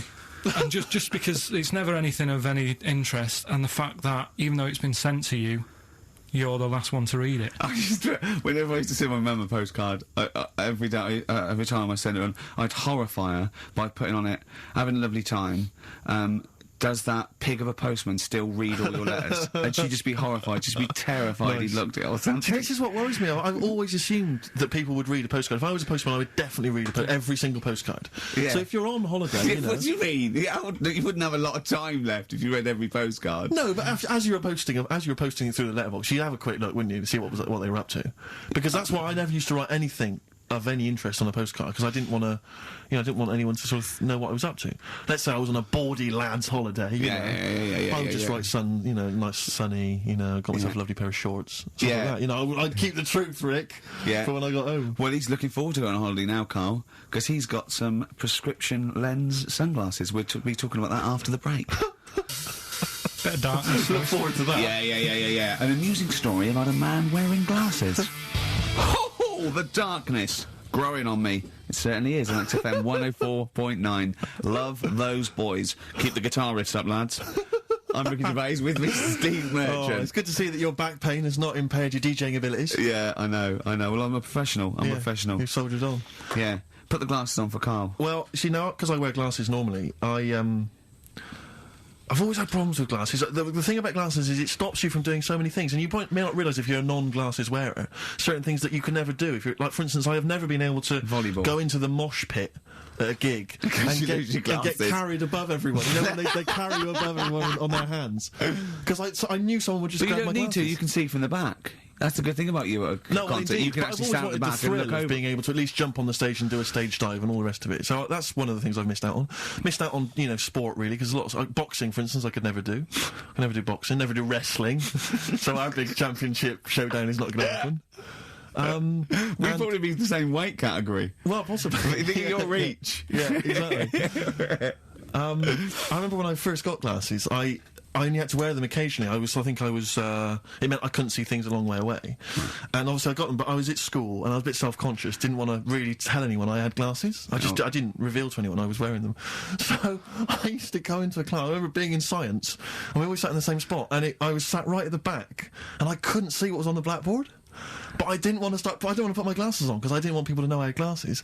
So I couldn't see what was being written on the board. And you have to copy stuff down from the board, science equations, things like that. I had no idea. So I'd have to try and copy off someone next to me, but that wasn't always possible because I had to do it surreptitiously. So what I took to doing was sharpening my pencil every sort of 35 seconds. Going up, memorising what was on the board. And I got a D in science. Oh, that's awful, though. It's a tough thing, glasses. So it really is. When you first start wearing it, if you're young. It was education versus vanity. Yeah, it's terrible, isn't it? And now he thinks, well, hold on. He's sorted out his hair. You can see he's quite stylish hair. Because when I met him, it was like, Wurzel Gummidge. Yeah. It won't mind me saying that. Yeah. His glasses were, idiotic when I met him, and he's got some stylish glasses now, so he sorted that out. Yeah. His clothes, he's quite a fashionable bloke, and when I first met him, it looked like a nerd. Yeah. So, it's step by step, and with these on, I think you'll agree. Pop them on, Steve. Well, I don't... Imagine him on the beach. Close your eyes, Carl. Are they closed? I can't see. I've taken my glasses off. Oh. Yeah. So that's a weird thing as well, isn't it? Yeah. There you go. What are you laughing at? Look, what are you laughing at, Carl? There's nothing funny about those. Stop smirking. I can see through them. You can see they're not real sunglasses, they're prescription lenses, so he can see you now. You see, I never knew you had to do that with sunglasses. I didn't think you had to have the... Right, yeah, when it's bright outside, people who wear glasses don't need to wear them. So they're looking cool, but they're bumping into stuff. No, but if your eyes aren't that good, then the sun shouldn't be bothering them. Do you know what I mean? No, I always wondered about Roy Orbison. Why was he doing that? What? Roy Orbison always had shades on, didn't he? And he was blind and stuff. It's like, what's the point of that? Well, because I'm guessing. Well, I don't even want to. I don't know. What are you talking about? Roy Orbison was blind, wasn't he? Yeah. Was he? I thought he just had very, very bad vision. No, I think he was a blind fellow. I don't think he was blind. Was he not? No, I think he had very poor vision. Wear him, you know. I don't know what this conversation is anymore. No, well, once again, we've introduced Carl into the equation and he's just gone off on a completely bizarre tangent. When he went, oh, I'm going to pick up my prescription lenses. And we had to wait. And the bloke came and said, who's it for? And he said, oh yeah, Mr. Merchant, here they are. And as he was getting out, to try and embarrass Steve, I went to him, they are the exact ones that Keanu Reeves uses in The Matrix, are they? He went, what? I went, no, I'm joking. But, yeah. I'll tell you what frustrates me. Can I just say, as a glasses wearer, this is just a note to everyone out there who isn't a glasses wearer, when people ask constantly to try on your glasses, can I try on your glasses? And they try them on, and they always say the same thing, oh, I can't see a thing. What were you expecting? X-ray vision? No. Yeah, I know. Don't ask. If you're a glasses wearer, you don't want people asking to try on your glasses. But I think they don't realise that what are you expecting? By going, oh God, your eyesight's bad, yeah. It's not like going, you know what I mean? It's not like saying, let's have a go with your calipers. Right, and popping them on and going, God, bloody hell, you can't walk very well. But it's a form of disability, isn't it? Well, yeah, but it's one that doesn't impair that much. It's an inconvenience that you maybe have to put glasses on all the time. Did I mention the mosh pit thing? I know, but it's not. Yeah, but you're not. What's your vision? It's just blurred, is it? No, I can't see anything. It's really bad. Is it really bad? Yeah. If I take my glasses off, you are just a blur. I see now. I can see old heads. And I know only one of you's bald, so... You're looking at Carl twice. Yeah, exactly. Yeah. All right. Carl, it's your Vision 2020. Well, there you go. That's Steve's eyes on XFM. Next week, Ricky's knees. Bit of vinyl? Yeah, no, listen, I want to mention this. This is from this new Morrissey compilation. It's a new series. I'm assuming a number of different rock stars are going to do it. It's called Under the Influence, and various rock stars get to choose, obviously, songs which they grew up listening to and that have influenced them. And this is from Morrissey. He's the first person to do it. And there's some stuff on there which is a bit odd and a bit oddball, and there's some stuff which is good. And there's a Ramones on there, and Nico and Patti Smith. But this is one of them. He, obviously, famously, Morrissey was a member... I think he was the president of the New York Dolls fan club in England. And this is from there, and this is Trash. The New York Dolls Trash from this new compilation, Under the Influence, compiled by Morrissey. Are they the original punk band? 08700 800 1234. Well, everyone knows they no, are, we don't. so We don't want your calls. Everyone knows they are. Don't call in. Don't call in. Please. We're not interested. No point. Rick, it's 1:30. Yeah. Adverts? Yeah. Coldplay and the Scientists on XFM 104.9. Ricky Gervais, Steve Merchant and Carl Pilkington. We saw an interesting sight on the way here, didn't we, Steve? Yeah. When we came in yesterday to... Well, to plan the show. To plan the show, sure. Yeah. We actually annoyed Carl for half an hour and left. Yeah. But a bloke with a completely tattooed face. Actually, I don't know what stage you are in, what stage you're at in your life when tattooing your own face is a good idea. But this wasn't sort of like, tribal or religious or anything. It was as a bloke just had a sort of tattoo on his forehead and around his eyes, professionally done. It looked quite old, so I don't know if tattooists do that now. I think they've probably got to watch themselves, but I was just thinking... there's not rules about what you can tattoo. I'm assuming if you're a tattooist, you can do what you want. You can tattoo anything. I wouldn't have thought... There's probably some comeback, isn't there? I mean, I certainly, I think they've got to be sober. I think you've got to be over 20, I don't know, right. Over something, and I wouldn't have thought many tattooists would tattoo someone's face. Would they?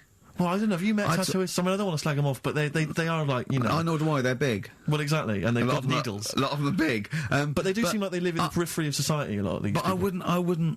I just wouldn't tattoo someone's face. Do you know what I mean? No. You'd wrestle a man to the ground and then hurt your back. But no, you wouldn't tattoo someone.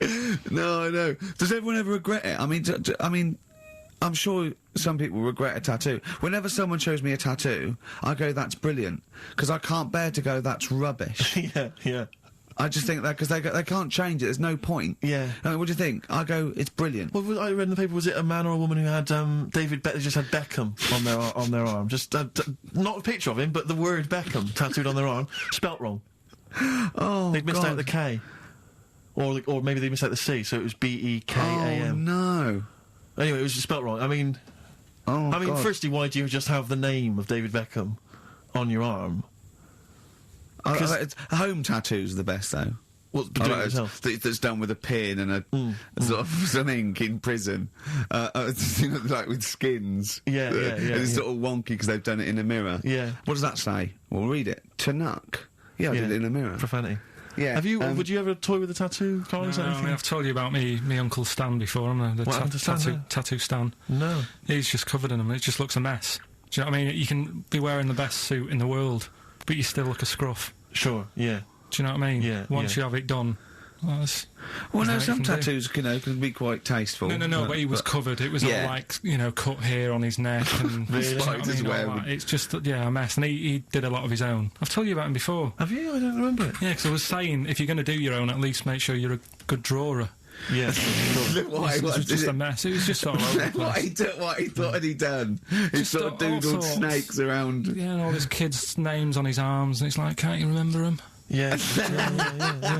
He might have had a lot. No, he did. Yeah. And do you remember even from a young age thinking that looks rubbish? Yeah. Yeah, and I mean, it'll probably be about 60 now. I'd love to see what he looks like now. Well, just look at this. There was a story the other day in one of the magazines that I read about this fella who had a... well, this should be Bizarre or 14 Times then. Yeah. One of the magazines you read. Yeah. So it's going to be... It's not The Spectator. No. But this fella had a big eagle put on his back. Yeah. With a snake sort of covering it.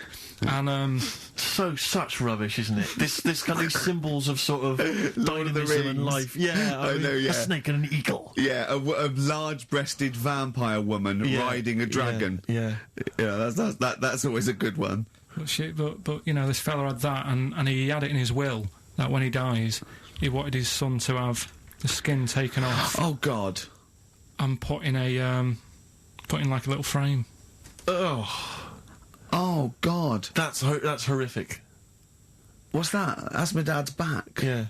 Oh, are you sure? God. No. Because I read it and kind of started having sort of memories of Auntie Nora again. Yeah. Because she used to always like... now, Auntie Nora is the woman who farted for 5 minutes. She had wind for 5 minutes. Sure. Yeah. But she also, she used to say, "Oh, Carl, rub me back." Right?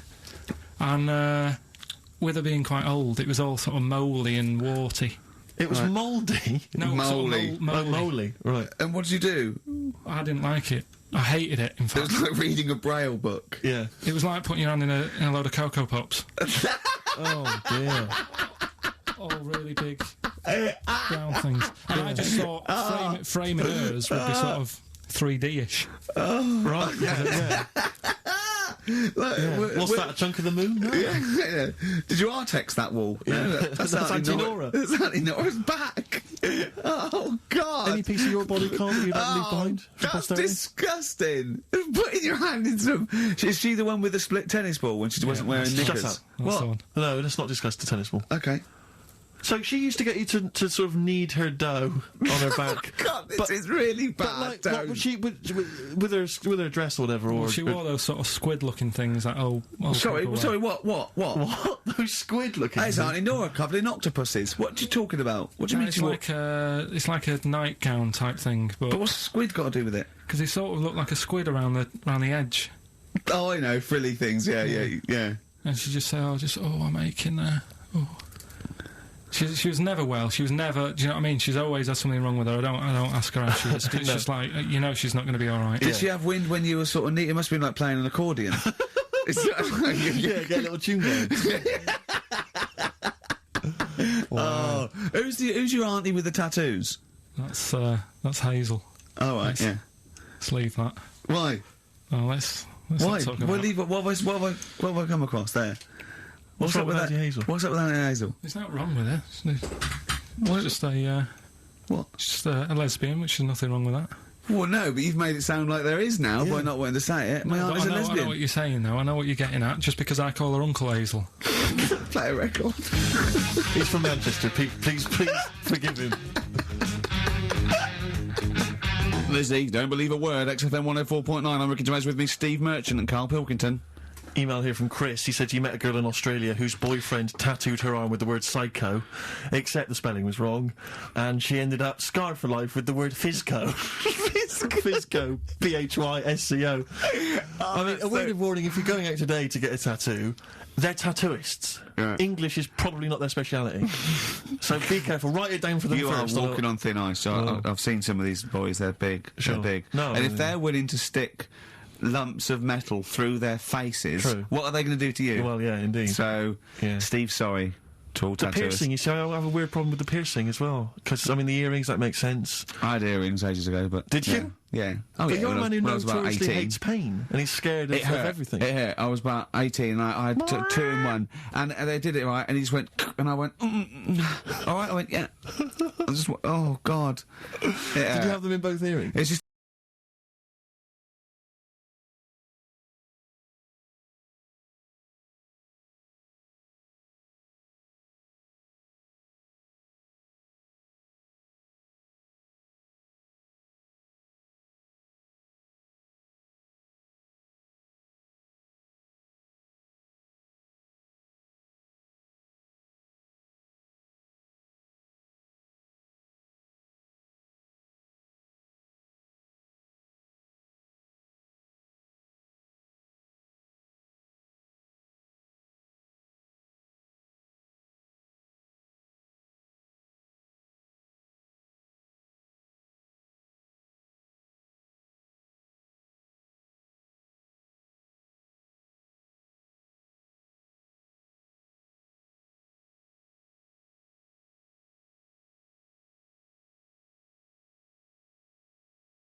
Thinking sideways.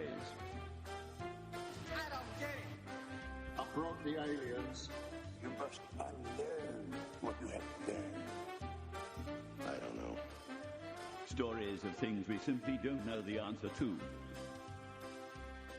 Hey guys, welcome to another episode of Thinking Sideways, the podcast. Ooh, that podcast? That podcast. I am Devin, joined this week by Joe and Steve. And today we're going to talk about a mystery that I've dubbed the most disturbing drawing. Because it is. It took me a while to figure out that that was a drawing. Yeah. I thought it was a weird art project. No, it's a drawing. Yeah, that one? Yeah. Yeah. So this actually was a suggestion by JW in July of 2015. Oh, a couple of years ago. 2 years ago. Long time ago. Not quite 2 years ago. So hopefully JW still listens, and hey, if so, dude, thank you. Yeah. Or lady. Give us a shout I out. don't know. And actually, we're going to talk about the mystery of Mr. Cruel. Now, That's cruel as in cruel. Cruel. As in nasty. yeah. Mean. Fair warning, as the name implies, this case involves some really horrible crimes against Young girls. Girls. Yeah. Actual girls, yeah. And we are going to be going into detail, so this is our standard small ears warning. Do-do-do. Okay, I'm out of here. We should have a sound effect for that or something. I'll totally get right on that. Okay. Can it be like that earthquake noise? My standard go-to is always a cat meow. So this episode of Thinking Sideways is not brought to you by the battle cry of seagulls. Instead, it's brought to you by CrimeCon. That's right, CrimeCon is happening again this year on May 4th through 6th, 2018 in Nashville, Tennessee. It's going to be at the Gaylord Opryland. We're going to be there. A whole bunch of other podcasts are going to be there. A whole bunch of other famous TV personalities are going to be there. And you should really be there. We are going to have a live show on Saturday. So come and see us then. We'll release a time ahead of time once we've completely firmed that up. We're also doing a meetup that night, Saturday night. Time and venue to be released, and there might even be a special surprise in there, but we're not going to tell you that now. So you have to come and see it, and we will see you at CrimeCon. This episode is also brought to you by Stitcher Premium. Yay! So if you go to Stitcher.com/Thinking Sideways, you can sign up for Stitcher Premium using the promo code Sideways, and you get 1 month free. And the joy of Stitcher Premium is, of course, that you're going to get episodes 4 days early. You're going to get them ad-free, and we are putting out monthly bonus content on Down the Rabbit Hole. So all kinds of extra stuff available there for you. So Stitcher.com/Thinking Sideways, promo code Sideways.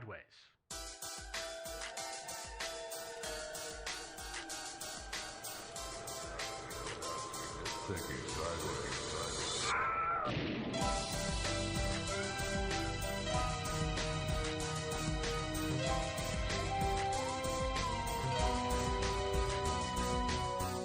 Hey there, welcome to another episode of Thinking Sideways, the podcast. I am Devin, joined as always by Joe and Steve. Apparently I'm saying it for them now.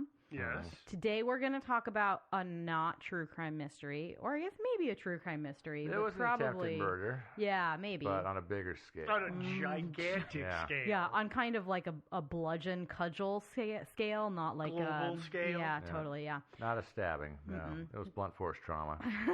We're going to talk about the Tunguska event, and this was originally suggested by Joseph way back in 2015, which kind of seems like it was just yesterday, but that was a long time ago. It kind of was, I know. I gotta be honest with you, I kind of thought we had covered this story. No, we haven't. I've read enough about this, and this seems just kind of our bag back in the day when we were doing the 25-minute episodes. I was like, we totally must have covered that one already. No, oh my afraid God, not. it's not on the list. No. Yeah, sorry. Just weird. We didn't do it. No, We're going to right now, though. We've been planning You on think it it'll for be a longer long than 25 time. minutes? Maybe. Oh. Probably not much longer, though. Okay. Sorry, everyone. No, you like those long ones, but it's not going to be this one. No, actually, this particular event has been thoroughly explored by some very credible scientists. It has. And not so credible scientists. Well, no, some credible, some not. Yeah, but, some of both. Yeah. So if you are unfamiliar with the Tunguska event, it happened 110 years ago. That's right. In June of 1908, the 30th of June, to be exact, a huge explosion. So big, the H isn't even pronounceable. Anymore. It's huge. Yeah. A huge explosion rocked the isolated area of Siberia called... Well, the isolated area of Siberia. Like there... No. Is there a not isolated No, I'm area sorry. of It's a specific isolated area. Even more isolated? No, it's not even more. It's just Okay. one of the isolated areas because all of Siberia Pick is a point in pretty- Siberia, it's isolated. Yeah. That's what we're getting But at. this one has a name. It's called Yeniskisk Government, now called something else that I'm not going to be able to pronounce. That was pretty close. Okay. This event took place close to the Stony Tunguska River, which is apparently the only way to identify things out there. Yeah. So it is called the Tunguska event, even though Tunguska isn't a place. Actually, yeah, there is a town called Tunguska, but it's not exactly where the event took place. Yeah, but it's 100 200 miles away or Yeah, something. I'm also well not south of there. Yeah. I don't know. You might know this. Yeah. When that became a place, That I could not tell and you if either. it became a place after It this might event. have. In memoriam. Recognition. But also, by the way, this place does show up. The actual crater, not that the impact site, does show up on Google Maps. Yeah. If you look. Yeah. Well, the event area. There's a little. I think is what we'll call it. Yeah, I mean it's marked on Google. It's like you can't actually see the actual. You can see it on. Effects They've of drawn a line around it. You can see it on Google Earth, though. Yeah. Yeah. Super, super isolated place. Yeah. Like we said, it's Siberia. To this day, no one really knows what caused the explosion. The explosion is so big that it blew the H off of it. So it was big. You know, hundreds of square miles of devastation. It was. Yeah. So let's get into it. But just quickly, it's not a little ears warning. I just want to mention that at this time in Russia, they were still on the Julian, thank you, calendar. I was like, wait, Gregorian? No, that's the one we're on now. So a lot of the eyewitness accounts and things you'll read say that it happened on June 17th, not June 30th. But I just want to get this out of the way so we're not getting emails from people who are like, you dummy. Well, I know it's hard to actually imagine. the 30th. We're so used to having one calendar that there's even people today that are under different calendars. But the Gregorian calendar started in, I believe, was it 1582 when Pope Gregory the 13th decided to knock 11 days off of October because apparently people thought October was getting too good of a deal. Yeah, I guess. So they took 11 days out, and so everything kind of shifted, and so. But not everybody shifted to the Gregorian calendar. Right away, at least. Yeah, no, the calendar's been moved around a couple of times. I know there was at some point that the Russian people were on a different calendar that had them 2,000 or 3,000 years ahead of the rest of the world.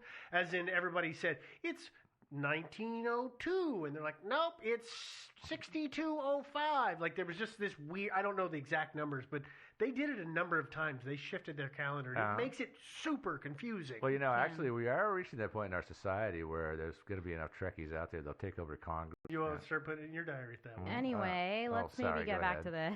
Yeah. We're way off track already. We are going to make this more than 25 minutes no matter what. You sure are. I'm really sorry, everyone else. Yeah, apologies. As mentioned, the morning of the 30th of June, 1908, an explosion that modern-day scientists estimate was anywhere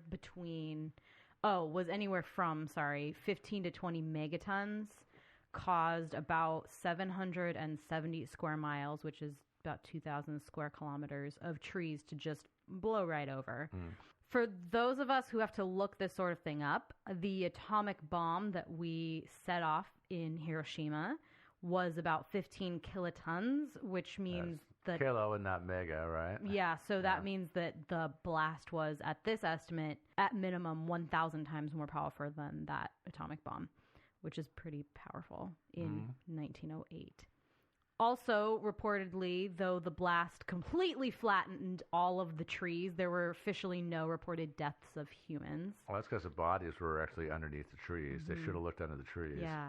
The reindeer just didn't report in. Actually, the reindeer did die a lot of a lot of wildlife did, but no humans, specifically because of the blast.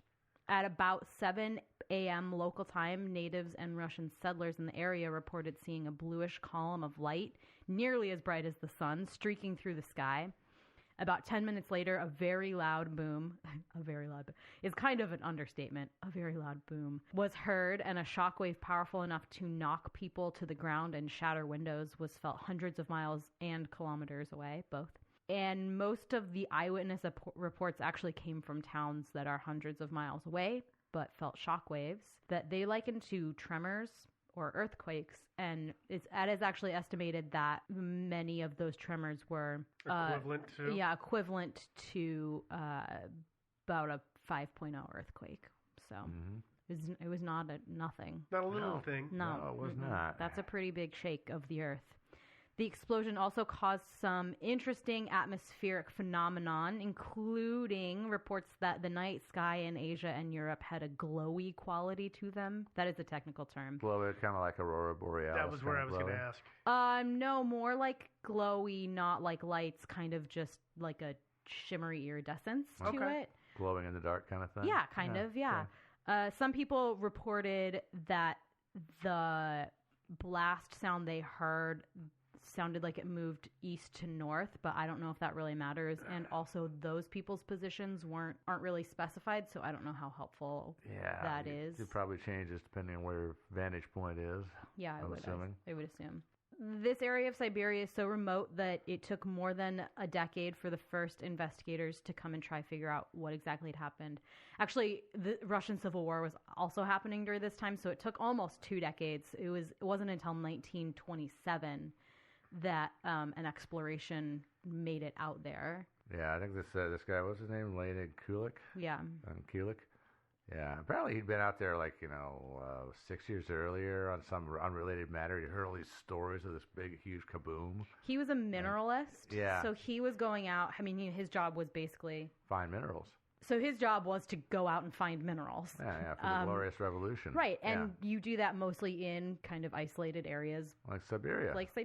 Yeah. So he was out looking, and all these natives kept saying, there was this really enormous streak in the sky, and then this enormous kaboom. Giant boom. Yeah, and so it took him 6 years, I think, to actually get the resources to come back and mount an expedition. It actually took him a really long time to, probably kind of lie and convince his way, because the Soviet government at the time is actually what bankrolled his first expedition. Yeah. And I think what he said was he was sure that it was a meteorite and that he was going to find meteoric iron here. And maybe some of them fancy pants things they call rare earths or something like that. Stuff that was definitely going to further the cause of the Soviet government. So he basically said, hey, if you guys pay for me to go out and do this, I'll come back with a lot of really fancy, expensive, really worthwhile stuff. Plus, if I screw it up, I'll already be in Siberia. You won't need to ship me out there. Yeah. It'll be great. Yeah. Yeah. That didn't go so well, but we'll talk about that in a little bit, too. When the expedition first arrived in the area, they asked some local tribe hunters to take them to the impact site, or what they were assuming would be an impact site of some kind. This proved challenging because the tribe believed that this whole event was actually a punishment sent down from a god. AKA, we're not going there. Yeah. There was also some talk of some kind of boogeyman creature that might live in that area too. Mm-hmm. Yeah, I heard the story I heard is that the initial party went out and the guys, before they got to the impact site, spooked and left because of that scary boogeyman kind of creature. Yeah. And they had to go back to town and go get more guys to come back. Yeah, it was just a really long, arduous task to get out. It was a giant cluster. Yeah, it was. It really was. When the expedition did finally reach the epicenter of this explosion event, whatever. They found a note. And it said, "Love, Choopy." Yeah. Just kidding. They really were expecting a crater because they thought, a meteor hit and we're going to get some really cool rare earth whatevers, as previously mentioned. Some really awesome pictures. Yeah, it's going to be amazing. But when they got there, actually, they were really surprised to see that actually what was there was just kind of a giant ground zero area where instead of the giant hole they were expecting to see, there was actually a 5-mile patch of pretty undisturbed trees. Well, I think they were disturbed. They were disturbed, but they were still standing. Yeah, I think their branches were gone. Flattened and completely mowed down. They were burned. They were scorched. Their branches were, for the most part, gone. But you will remember that 700 square miles around this patch of 5-mile wide trees that are standing, everything was just flattened. Can I stop for a second and just consider how difficult it must have been to walk and travel through with all those trees all of knocked that down? area. I mean, you think, well, I'm just walking through the forest. It's no big deal. But no, every tree is on the ground, and you can't take probably 2 steps with having to walk on and over a giant tree trunk. I can't imagine how, because when I go out in the woods, then I go through some area, some region where there's a lot of blowdowns, some storms or whatever. Yeah, it's frustrating. Logging, it's just annoying. It's just, I start getting kind of... You think about how slow you go. Oh, yeah. Now think about these guys that are a party. It's not like they're taking their supplies with them, so it's not as if their horses could get through the area. Oh, no. Or at least not easily. I mean, that's a hell of a trek. Yeah. Yeah, and it's a long one. I mean, Yeah. you know, it is. It's Yeah. just anyway. It was tough. As mentioned, we were talking about this stand of trees that somehow still The existed. 5 mile. Yeah, and the pattern that group established for the blast is actually accurate somehow. They were right in this, and they call it kind of an eagle. It's kind of swoopy. Wing. Did you guys get to see it? Yeah, well, I've seen it also described. It took me a while to figure it out, but I've seen it also described as a butterfly or Yeah. moth pattern. Yeah. Because it's got kind of the big lobes at the top and then the little lobes on the Littler. bottom. On But either it's not side. just a circle Right. or Yeah. anything like that. That's what I had always, until we started researching it, I always thought it was just a big circle. Yeah. But yeah, not at all. No, it's not. Yeah. It's modernly estimated that this blast toppled more than 80 million trees, though I don't know about that, and I've never seen the Where that reasoning number came behind from? that. Yeah, basically. Probably aerials. They probably just like took an aerial and just took one teeny Counted square it. and counted the trees and multiplied it by X. You know, Yeah. and there you go. Yeah. Yeah, I don't know. During the expedition, Kulik found what are now called pothole bogs, but at the time he thought they were meteorite holes, though they were too deep for him to excavate, which, okay. He was going out there with the sole purpose to excavate minerals, but fine, whatever. If you watch if you see some of the footage of them, they have standard spades. Yeah. They don't have any kind of equipment to suck water out of a hole, and that's what you need to drain a bog. Oh yeah, for sure. So I think that's why it was we can't do it, because no matter how fast I shovel, the water keeps coming back in. Totally, yeah. So Kulik did actually lead 3 more expeditions over the course of the next decade or so back out to this area, because apparently the one time climbing over felled trees for 12 days wasn't enough. It was his unicorn? Yeah, I guess. I don't know. But so he had found those bogs and he thought, oh, they were meteorite holes, and that's where the meteoric iron's going to be. This time I will not fail the Soviet government. It's okay, fine. comrade. And Yeah. you actually can't blame him. I mean, I would go there expecting a hole in the ground too. So any holes in Well, the ground I saw, I'd want to check them out. Yeah, exactly. you know? Well, Yeah. it turns out, so they brought the technology with them one of those 3 times to drain the bog and to get the meteoric iron out of the bottom of this bog on the hole in the center of a log, and the tree, and the toad, and the... No? Okay. Yeah. Anyway, it's fine. It's a reference. We don't get it. It's fine. okay. Keep I don't going. get it either. Yeah. Video game, I'm sure. It's a camp song, but whatever. Oh, okay. They actually found at the bottom of the bog a stump. A tree stump? Yeah. A tree stump from space? Yeah. Is that what you're saying? I think so. Holy No, crap. actually, I think more like a tree that had died. And It was an old tree that was at the bottom of a bog, which means that Yeah. it couldn't have been recently made by this meteor. Yeah. Most likely not. Yeah. Bad luck, obviously. I'm sure the Soviets were less and less patient every time that Kulik came back to them and was like, listen, I know I promised you the meteoric iron.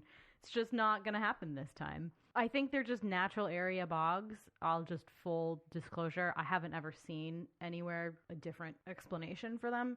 Well, so I just bogs think happen, they're you just know. that's just a boggy area of Siberia. Probably. Which is fine. It's like the shirt says, bogs happen. There's a shirt that says that? Well, there will be now. I gotta get one, yeah. Oh my gosh. I'm going to make it. Yeah, it's going to be I'm going to on make the... my fortune. Yeah. T-shirts that say, Yeah, happen. that's how it's going to happen, I'm sure. I'm going to be done with this little podcasting thing. We'll miss you. Make my T-shirt empire. Okay, great. Good luck. You're going to run out of ideas for T-shirts though without the podcast. Yeah. So by this time, you may assume that the Soviets might have decided that bankrolling these expeditions was pretty pointless because the meteoric iron not coming through and blah blah. But no, apparently not. There have been tons of expeditions, most of which interest of science. Yeah, they actually were kind of into the whole science thing. Yeah. You know, not necessarily for peaceful purposes, but they were But into yeah, that it would somewhat, be yeah. kind of interesting to know what exploded that powerfully and if they could recreate it. Why not? So like I said, tons of expeditions over the years, some more helpful than others. In the 50s and 60s, they decided to start sifting around tiny silicate and magnetite balls. On other expeditions, the suspicion that these balls would be found in the trees was confirmed. So that theory was confirmed that they're just... Or at least lent some support. It lent some support, yeah. And it did kind of lend support to the idea that something exploded really violently. And that Just these spread were that just... material. Yeah, that it was material spread from this thing. Still kind of weird. that there's no crater, but whatever. You know, there's been actually, scientifically speaking, there still is to this day a lot of scientific speculation about precisely what happened. Yeah, that's why we're doing a show on it. Yeah, I mean, I know it seems crazy, but believe it or not, there's still not a totally satisfying answer out there. Which again is why we're doing a show on it. I know. Yeah. Oh, is that why? Okay. Yeah, because it's still unsolved. No, I mean, the point. I guess the point I was trying to get across is that this isn't just confined to the realms of, like conspiracy theories and stuff. There are actually a lot of scientists have been really looking into this hard for a long time, and not just Russian ones either. The composition of those balls, just briefly, was consistent with an extraterrestrial thing of some kind. Again, that is the scientific term, okay? So don't email me about that. Thank you. On later expeditions, the samples of flora in the area, especially bog peat, were taken, and they found genetic damage similar to what you would find from a nuclear explosion. Chernobyl. Yeah, I've read some claims that people in the surrounding areas also suffered from genetic mutations on just a genetic level, not like suddenly they grew a third arm out of their torso or whatever. No fun. I know, the not fun kinds. But I wasn't really able to suss out the sources for that, or if there had been good documentation on any of that. That's the sort of thing that, you're watching the 5th BBC or History Channel thing. I love the air quotes on that. Yeah, History Channel documentary on this, and they say in passing, the people in the area were also affected on a genetic level, but that's like it. That's all you can hear. It's like that, I'd like to get some explanation as to that and what did it, because there's other factors out there too. Totally. I mean, background radiation varies quite a bit from geographic location to location. Yeah. Yeah. Worth mentioning here briefly is there's a lake that we're going to talk about in a minute, so shut up. A lake. That's about 5 miles or 8 kilometers from the ground zero where all of the trees are still standing, that some people have speculated could in fact be a crater site. In 2017, some people suggested that the lake was created by a fragment of a meteor. But not an entire meteor, but just a portion of one. Yeah, but actually, I think the original suggestion was well before 2017, right? Yeah, and we're going to go deeper into this in just a minute, but in 1961, scientists did some sampling of the lake and estimated it had been created 5,000 years ago, so... because they took samples of the rock and sediment. Yeah. Because that's really the way that you figure out how old the lake is how much crud is built up on the bottom. Well, it can be. Yeah. Crud, dead animals, Nessie. But I mean, the lake is another huge source of, it's a hot topic with scientists. And good news, we're going to we'll talk about that it, I know. in a minute. I just wanted to give people something to look forward to. Oh. Because I know our listeners love hot topics from, for some hot science topics. Hot science topics. I was about to say, we're not at the mall at Hot Topic. People don't love that place. Nobody likes it. It's just full of teenagers and angst. And actually, that's why angst and acne. Yeah. That's where I buy all Black your lights. gifts, Devin. I don't think that's true, but okay.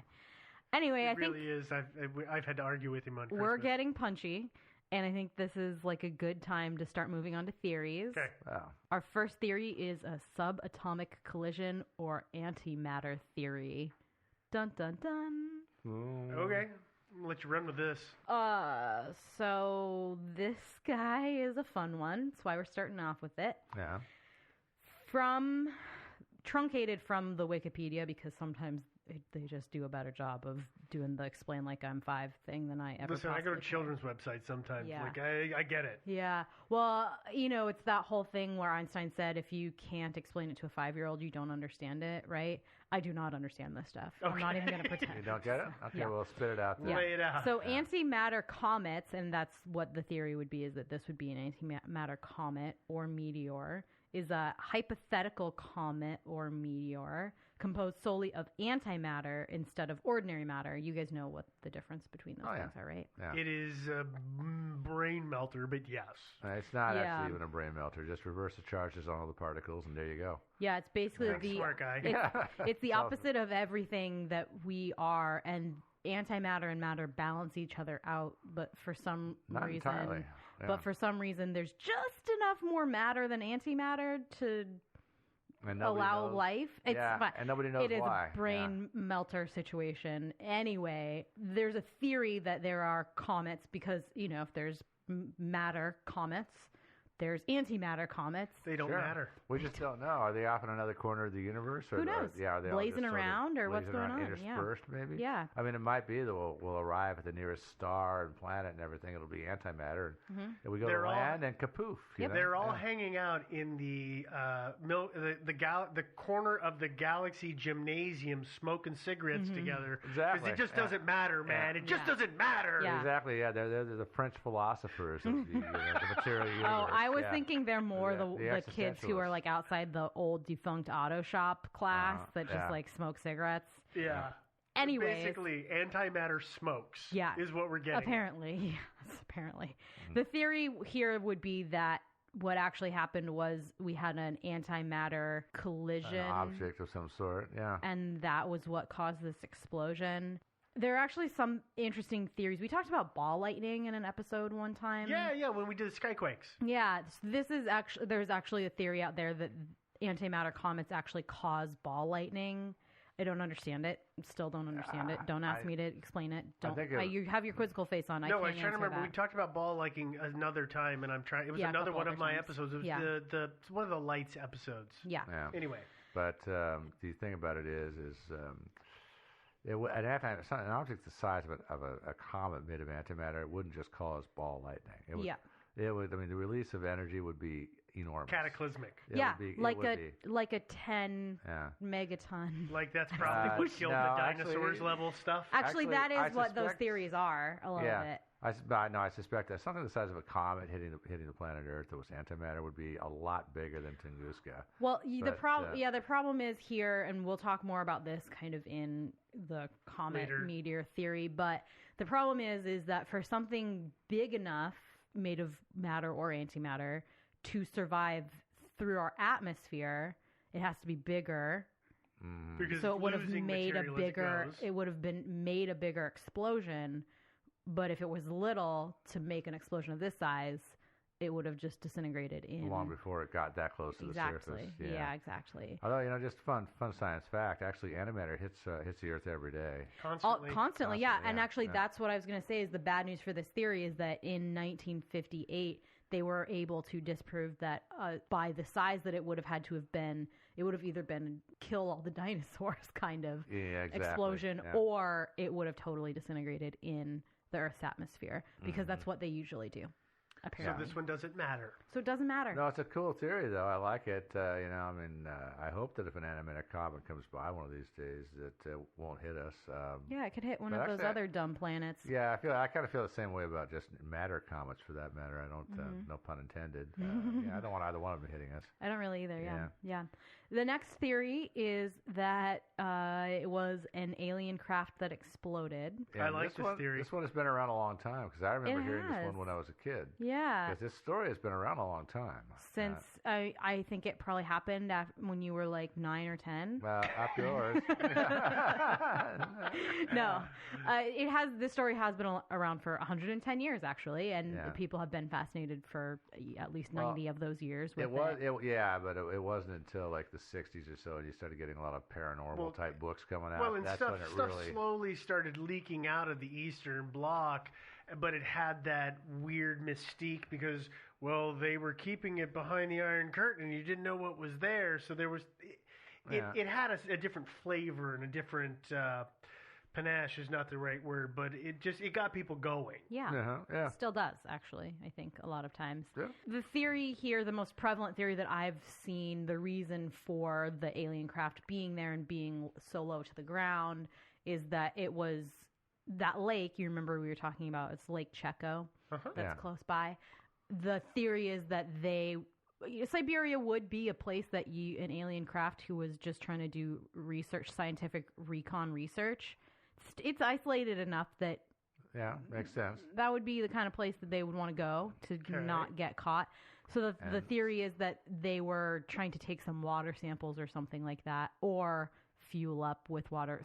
They were doing something with the water in the lake, in Lake Checo, and somehow it just exploded. Somebody hit the wrong button. They were trying to put something in Mr. Fusion, and I guess, yeah. Well, that gets back to what I was saying when we talked about the the secret base in Antarctica, is you can be confronted with these aliens who have this fantastic technology, and that doesn't mean they're not just dumbasses. Yeah. They can totally be just dumb. Yeah. So I think somebody hit the wrong button. But when I was a kid, the first time I ever heard this story was in a book that I've referenced before, Stranger Than Science by Frank Edwards. Mm-hmm.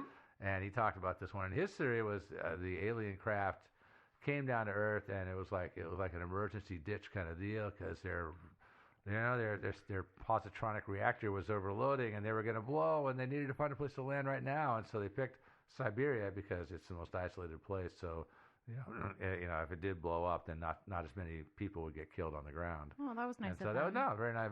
I Yeah. thought so too. So that was his theory: is that it was a desperate alien trying to land his craft, but he didn't quite make it in time. It does seem like parts of alien craft would have been found. Yeah. If that were in fact what had happened. Well, I actually have a counter to that. Okay. So have you ever built a boat you ever built the paper boat? You fold it and then you float the little paper boat down the waterway or down the gutter or whatever? Yes. So now you just scale that up and you slap some nuclear reactors on there, and there it is, the paper alien craft, and it exploded and burned up. You're saying that interstellar travel is done by paper? Yeah, but you've got to use about 120 bond, though. That crappy 40-pound stuff just will not survive re-entry. I guess another theory similar to that could be that the Leonardo da Vinci spacecrafts that were made out of wood were actually feasible, and that's actually he is actually an alien, and he was just trying to tell us that he was trying to go home. Yeah, he was E.T. And maybe it was Leonardo. He reanimated Leonardo. his corpse and said, "Hey, dude, let's see that spaceship. Come on!" And so he tried it, didn't quite work out. It blew up and this crude wooden burned up. nuclear reactor just couldn't quite handle the stresses. Yeah. All right, so we've stomped all over that. We have, but the only thing I will mention here is that the Russians did do one exploration of the area in 2004 and apparently found some stuff, but haven't publicly released what they found. Which doesn't surprise me. They probably didn't actually find anything, and people are just blowing this way out of proportion. Marijuana. But, probably found a giant weed farm maybe, out there. Yeah. I don't know. Next theory?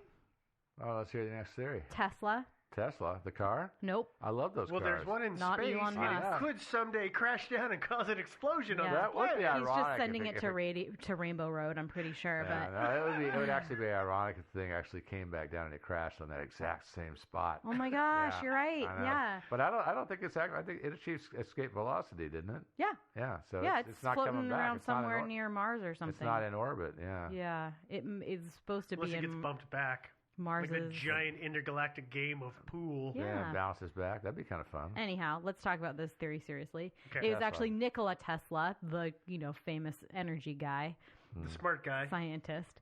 He apparently had a giant tower that he was working on building. I had read in Colorado Springs, but Joe tells me I'm wrong about that place. I heard it was Long Island, New York. Okay. Yeah. Somewhere in America. That was called Wardenclyffe Tower.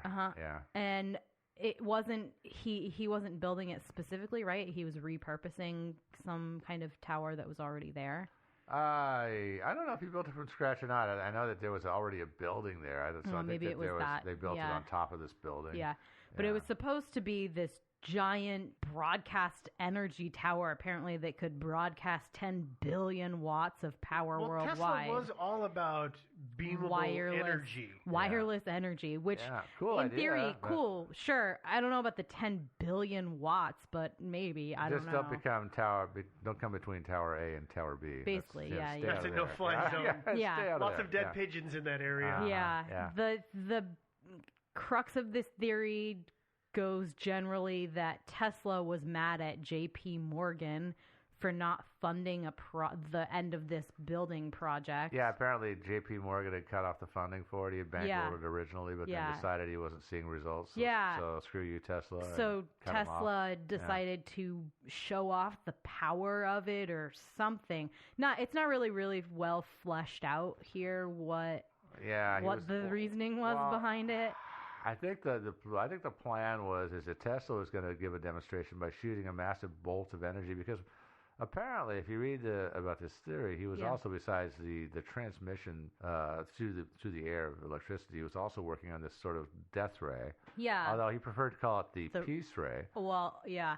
I saw one of the websites refer to it as the rest in peace ray. Yeah, other people call it the peace ray because it would be such a scary weapon that war would become non-existent. Mm-hmm. Although I got news for doesn't work out that way. But no, I mean nice everybody said that about nuclear weapons. They would make war obsolete. Well, it didn't really work out that way. Yeah.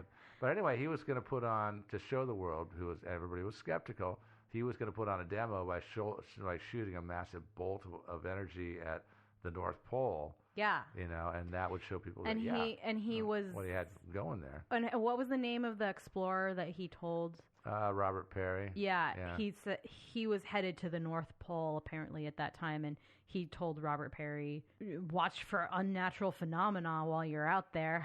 Wink, wink. Yeah, but that could mean anything. Again, out of context, this is an underlying tenet of this show. Out of context, anything can mean anything. Well, if the meeting even took place, I checked on Perry's last expedition, or his 1908 expedition, and they left New York City July 6th, 1908, which was after the Tunguska event. Right.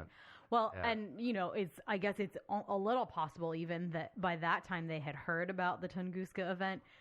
Within a week, I don't think so. I mean, I don't know. I doubt that. Yeah, it seems unlikely, but that's why.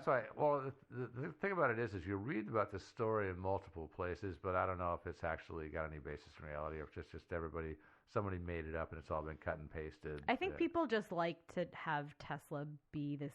He is in every frickin' story. I mean, don't get me wrong. The guy was very smart and did some amazing things. Yeah. But he is involved in very positive and very negative ways in so many stories that it's just, there's no way he could have had any time to do any of the things we know he did and do all those other things. Yeah. I'm sure he did at least a few weird, otherworldly things. I'm sure he did. But I don't think this was it. Next up is what I'm calling the Bogle Chandler.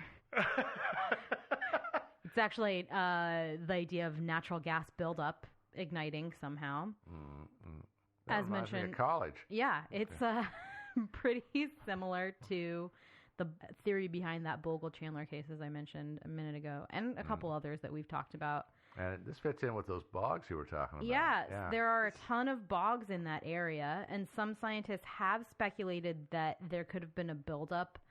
Okay, these are every number in this story is just Dr. Evil-esque, Yeah, big numbers. It's like 100 billion. This one is 10 million tons of gas could have built up in that area over a period of time and then exploded, which, okay. It's plausible. The idea that you get all these decomposing, plants and everything, and you get this layer of methane gas down there, but it's frozen all the time, and it keeps accumulating, and then one day you have just an unseasonably warm summer, and all that ice melts and starts gassing off, and next thing you know, you got this huge, enormous, essentially fuel air mixture bomb hanging over the countryside. And a rock falls and causes a spark. And boom. Yeah, or one animal lighting a cigarette. Yeah, that's why they all died. Damn squirrels. I know.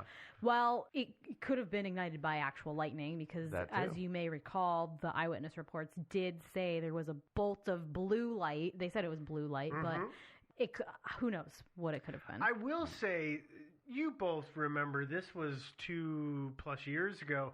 All those reports out of the Soviet bloc started showing up of these giant holes in the ground. Yeah. And they couldn't figure out. And one of the prevalent early theories was there must be, as Joe described, these giant pockets of gas that as things warmed up, all the gas heated up and was released, and then something ignited it to make these.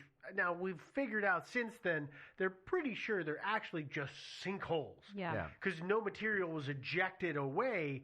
But that was the first thing I thought of after I got past my paper UFO ship idea, was that it must be just a giant gas bag that exploded. It could be, although you'd think that it happened more often. You would. Yeah. And maybe it did, because there are those places in, oh Lord, what is the place? There's some lake in Europe that is known, or not Europe, in Asia, that is known for having lights at night. The Min lights? And but they Texas, figured I think. out on this lake, it's in Asia. The Min are in Oh, yeah. Australia. Sorry. But they figured out that it's gas that is leaking and occasionally igniting, and that's why people say that this lake is on fire all the time. It's just natural gas leaking out, and something in the atmospheric conditions set it off. I don't think that's what this is, I don't but it either. is very easy to say, on a grand, massive scale, that would make sense to explain what happened at Tunguska. It would, except for the stand of trees that was unaffected. That is the isn't weird of really that. explained. There's that. There's a second part of this theory, and that is a thing called Vernonshart. Vernonshart? Vernonshart, which is basically an underground volcanic eruption, but from gas. I don't understand it. I can't explain it like I'm 5. I think that's kind of the sinkhole thing that we were just talking think about. It's so, a bunch of gas too. underneath, and then it... Yeah, I think so too, but I don't think it's likely because it doesn't make sense with the tree pattern, the tree fall pattern. I don't think that. That would have been but probably... it feels worth mentioning. At Yeah, least. there probably would have been evidence of this sort of weird quasi-volcanic activity, don't you think? I would, but the only thing I will say is that the tremors, it was basically earthquakes, so it could have been. I don't know. Volcano-y? Yeah. Yeah. All right, next theory. Another theory? Oh, There's more? Volcano-y is not our final theory? No. Sorry, I just like that technical term that Yeah. Joe tossed out there. Volcano-y, yeah. We've been doing a lot of technical terms in this We episode. have. Yeah. I'm going to make a whole bunch of T-shirts from this episode. It's the final theory. It is that it was a meteor or a comet or something like that.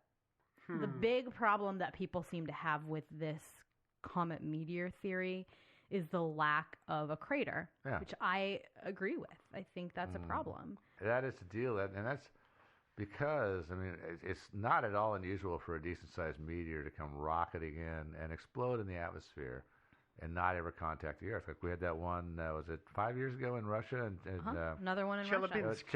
Chelyabinsk, and that one, which we all remember, never touched the surface at all. And but the problem here is like that the numbers don't quite pencil. Yeah. Because I mean, this thing was so big, there must have been enough mass. There's no way it could have all like evaporated in the atmosphere. Something had to have hit the ground. So let's talk about. I was going to say, do you the want to talk lake. about Chelyabinsk first or second? No, let's talk about the lake first. Okay, let's do that first then. This Lake Checo, as we mentioned, has been, I guess, suggested as The place where it touched down. as a possible site for a meteor, and it goes back and forth. It's either it is the crater itself, or it's hiding a big chunk of a meteor. It just happened to fall into this biggest lake in. Like it sort of rocketed off to the side and ran over there and hit the lake. Yeah, just by Within the lake. happenstance, happened drive to itself disappear. right in the middle. Basically, yeah. That's why there is no Nessie in that lake. Yeah, she was cooked off. We said that they did a ton of sampling of the silt and the lake bed that concluded that it was about 5,000 years old, so that kind of gets rid of that theory. Although that ended up being wrong about the actual time of when the lake was created, but it's been back and forth pretty much the entire time. A lot of scientists working on this and arguing back and forth about it. I mean, There were studies in 2008 and 2017 that say the trees surrounding the lake are much older than 100 years old. And they should have been knocked down. They should have been knocked down. Right. Yep. Okay. And core samplings of the bedrock indicate a lake of at least 280 years old, which isn't prehistoric, but it's not. Right. Yeah. However, studies from 2001 and 2009 indicate that the shape of the lake was consistent with an atmospheric crater of some kind. And further realized that the sediment could have easily been built up over 100 years instead of just 5,000 years or 800 or 280 years or anything like that. And actually, the fact that it actually looks like it might have been a meteor impact doesn't mean it was this one. It could have been a previous one. Could have been a really old one. Of years ago, I'll just say that general consensus at the time of this recording, because it could change at any day, is that at least the majority of this lake existed prior to this meteor hit or whatever it was. Yeah, because think about, okay, let's just pretend that what we jokingly talked about in the beginning of this theory actually happened, that this chunk of, not the entire meteorite or whatever it is, a piece of it happens to just conveniently land in this big-ass lake. That's 5 miles away from the epicenter. Correct. Yeah. Okay, it's still going to be really, really hot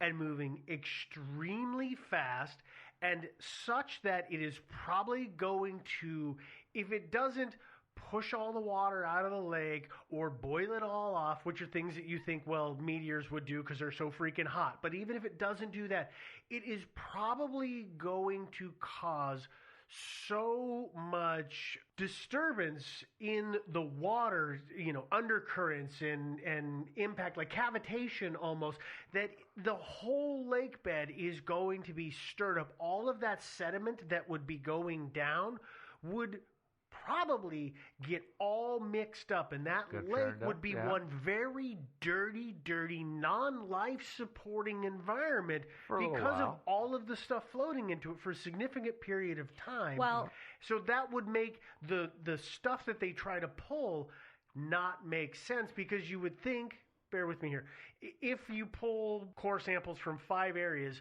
they should be relatively similar in profile.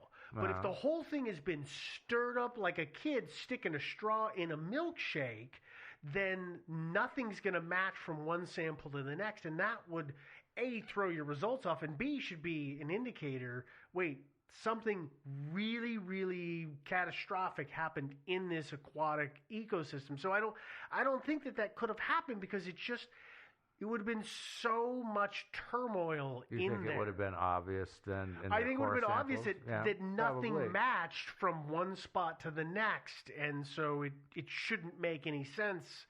And I would think that it would be to such a degree that it would be very obvious. Yeah, I think that the thing I don't really like about it is that the angle of the lake is it's essentially northwest of the impact site.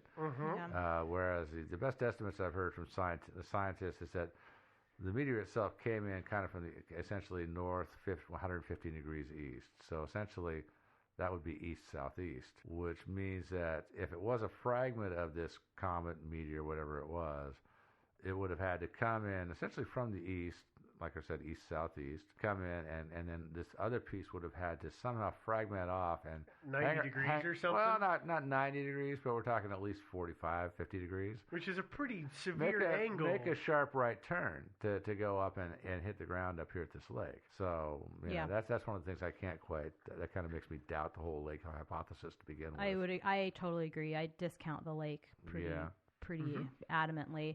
The theory that most scientists seem to be a part of at this point is that a comet came down towards Earth but slowed significantly and then just blew up in midair. Apparently a stony asteroid about 33 feet wide, which is 10 meters wide, which is big, can produce an explosion of about 20 kilotons, which is similar to that of the Fat Man bomb. Yeah, that wasn't...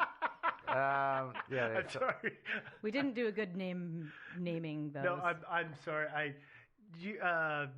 What is it? Randall Munroe, the guy who writes XKCD? Is that his name? I always want to say Randall Flagg, but that's the guy from The Stand. You gave me that What If book of his. Yeah.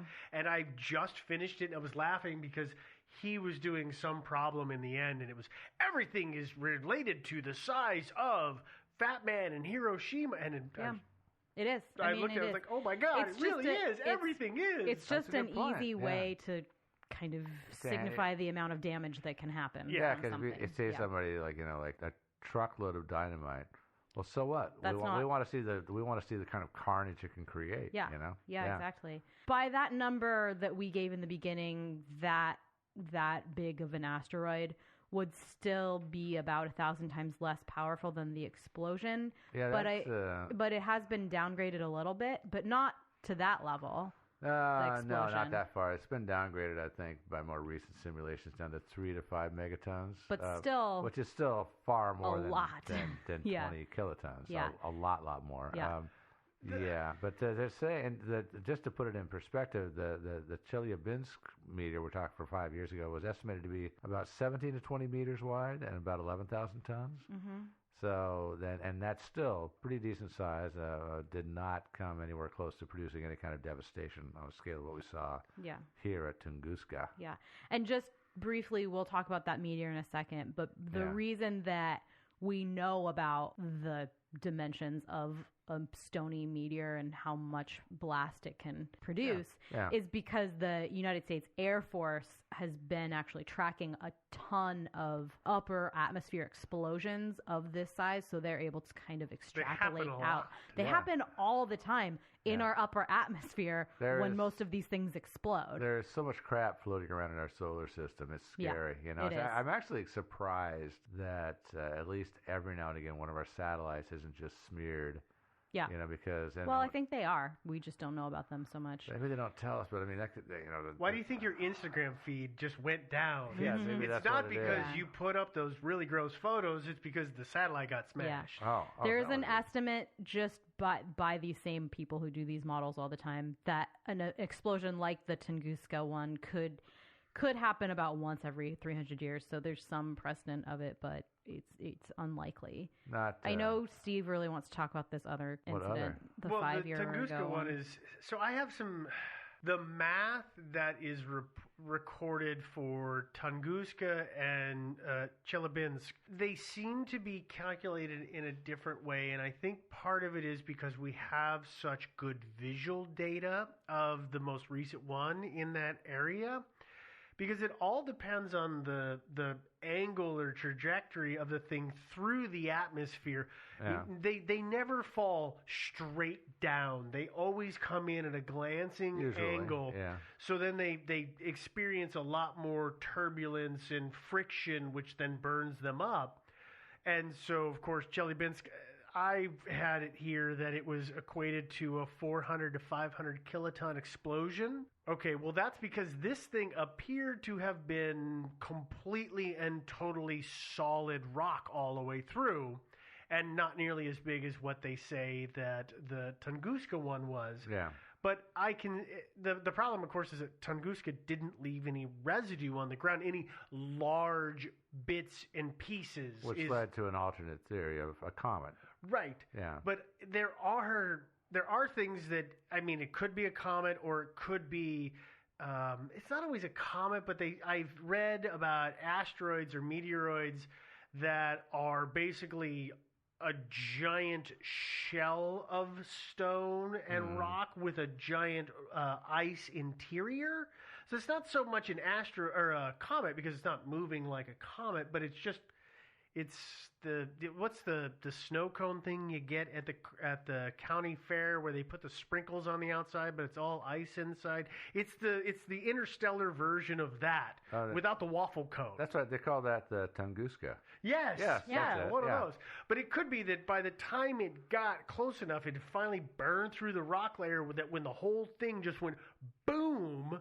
It did drive a whole bunch of crap into the earth. It just turned out that crap happened to be super dense ice, which then melted. It could be it's the old magic knife or knife blade or knife bullet theory, which you see. And that would actually also explain that glowy stuff we were talking about the ice a little crystals, bit. Yeah, that it could have been ice crystals that got stuck in the atmosphere for a couple days, because that's how long that was going on, that glowy technical term phenomenon was.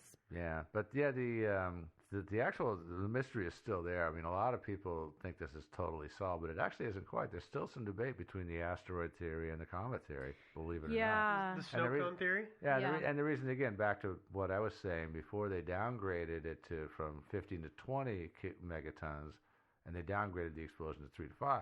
Before, they were saying, okay, it would have to have been X mass to produce this explosion, therefore there's something had to have hit the planet. Now that they've downgraded it to a smaller mass, therefore a smaller explosion that happened closer than we thought, then I'm not so sure that the comet theory is as necessary as it was seen to be previously. That's where the comet theory kind of came from, is because comets are kind of dirty snowballs that have some big chunks of rock, but they're also held together by methane and frozen water, aka ice. Mhm. And that would break apart, create a huge boom, but the constituent parts are small enough they would all disintegrate before hitting the surface. Yeah. But at the same time, our understanding of some of these objects, like Steve was saying, has changed. We know that asteroids, for example, aren't all the same. Yeah. Some of them may look like balls. We look at them up closely now, and they look like sort of clumps of rocks kind of held together just by a slight mutual attraction of gravity. Yeah. And stuff like that. Well, so, and the other difficulty is, of course, at the angle, depending on the exact angle that it came in, when this thing exploded, it could have launched all of the rocky material forward in this kind of projection up and away and sent it hundreds of miles out before those bits came crashing down, which would be outside of the blast zone. So then nobody's looking there because, well, all the flattened trees are here, so let's look in here for the bits. Yeah. And they've actually been thrown away, kind of like you see it with volcanoes. Sometimes you'll see those weird smoky balls that'll just go pew, and it's just the random weird ones that get thrown way out. That same phenomena can happen, and it just depends on. Yeah, it's a big old mystery still, though. Yeah, it is. I mean, it's a celestial object of some sort. I would agree. UFO, comet, asteroid, or something else. Paper UFO. Paper UFOs. Yeah. But most likely a meteor. But maybe a comet. I mean, there's no. It could also a fragment of a comet. Or a fragment, a piece of a comet too. Yeah. I mean, our understanding of comets has been changing too. It has. We used to think they were just all big snowballs, but they could be all kinds of different things. They don't have to be one thing or the other. Yeah. So I could see a comet with a big old chunk of rock right at the core of it. Mhm. That would be big enough to make a big boom. Yeah. Yeah. Do you guys have any other things you want to add to this? Let me think. We talked about Chupi last week, so not this week. Yeah. Okay. UFO, we did that whole thing. I've got nothing, but if I think of it, I'll interrupt you in what you're going to do next. Yeah. Cool. Do you know what I'm going to do same here. next is just say, it was clearly Da Vinci. Yeah, it's clearly Da Vinci. Yeah. And that's all I have to say. With I like Da Vinci with Chupi behind him with a knife to Da Vinci's throat, Mhm. that kind of thing. Take me back to our home world. Yeah. Yeah. Take me back to the 20th century. Yeah. Well, I guess that's it for this episode then. Okay, we figured that one out. Yeah. Take that, scientists. Yeah. Yeah. We're better than you are. Ha. Uh-huh. That's not true. It's not even close Not to even true. close. Yeah. If you are listening to this episode, you know where you're listening to us at. It could be Stitcher Premium. It could be our website. It could be iTunes. Wherever you're listening to us, please subscribe, leave a comment and a rating so everybody else can find us, etc. For those of you who don't know, we are on Stitcher Premium. You join it, you get episodes ad-free 4 days early and some bonus content once a month. It's pretty cool. If you are listening to us on the website, you can find links to our science-y research. Because it's more better that way? It's more better that way. Also, you can find links to our merchandise stores and episode lists of every single episode we've done. Lots of fun stuff on the website. The website is thinkingsidewayspodcast.com. You can connect with us on social media. So we've got a Facebook page that you can like. We've got a Facebook group that you can join. If you're going to join, you should answer the questions, and they are yes and Thursday. You can find us on Twitter at Thinkin' Sideways. You can find us on Instagram, where we are Thinking Sideways Podcast. Lots of good stuff out there. Unless it goes down because the satellite gets knocked out of orbit. If all of that is too complicated for you and you just want to send us an email, well, good news. We've got an email address too. That email address is thinkingsidewayspodcast@gmail.com. All of that having been said, we're going to go ahead and blast on out of here. Yeah. I don't know, kaboom or something. I don't know. Hey, I'm going to go get in the freezer. I've got some of those drumstick ice creams that I think I'm going to use to model how this worked. I'm pretty sure the waffle cone part burned off first. So I've got a torch. Joe, you hold the snow cone. We're going to make it happen. Perfect. Okay. All right. Devin gets the AR-15.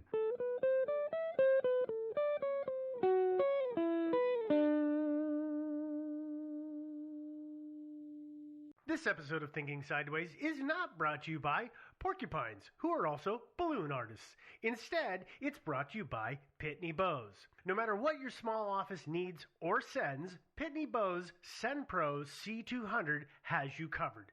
The C200 lets you send mail and packages right from your desk. Plus, save 3 cents a letter and up to 39% off retail shipping rates. Start saving today and get a free 60-day trial of a Pitney Bowes C200. Visit them online at pb.com/sideways. That's PB, as in peanut butter. Well, I guess it wouldn't be peanut butter, it'd be more like Pitney Bowes, but you got the point. pb.com/sideways. Terms apply. See site for details.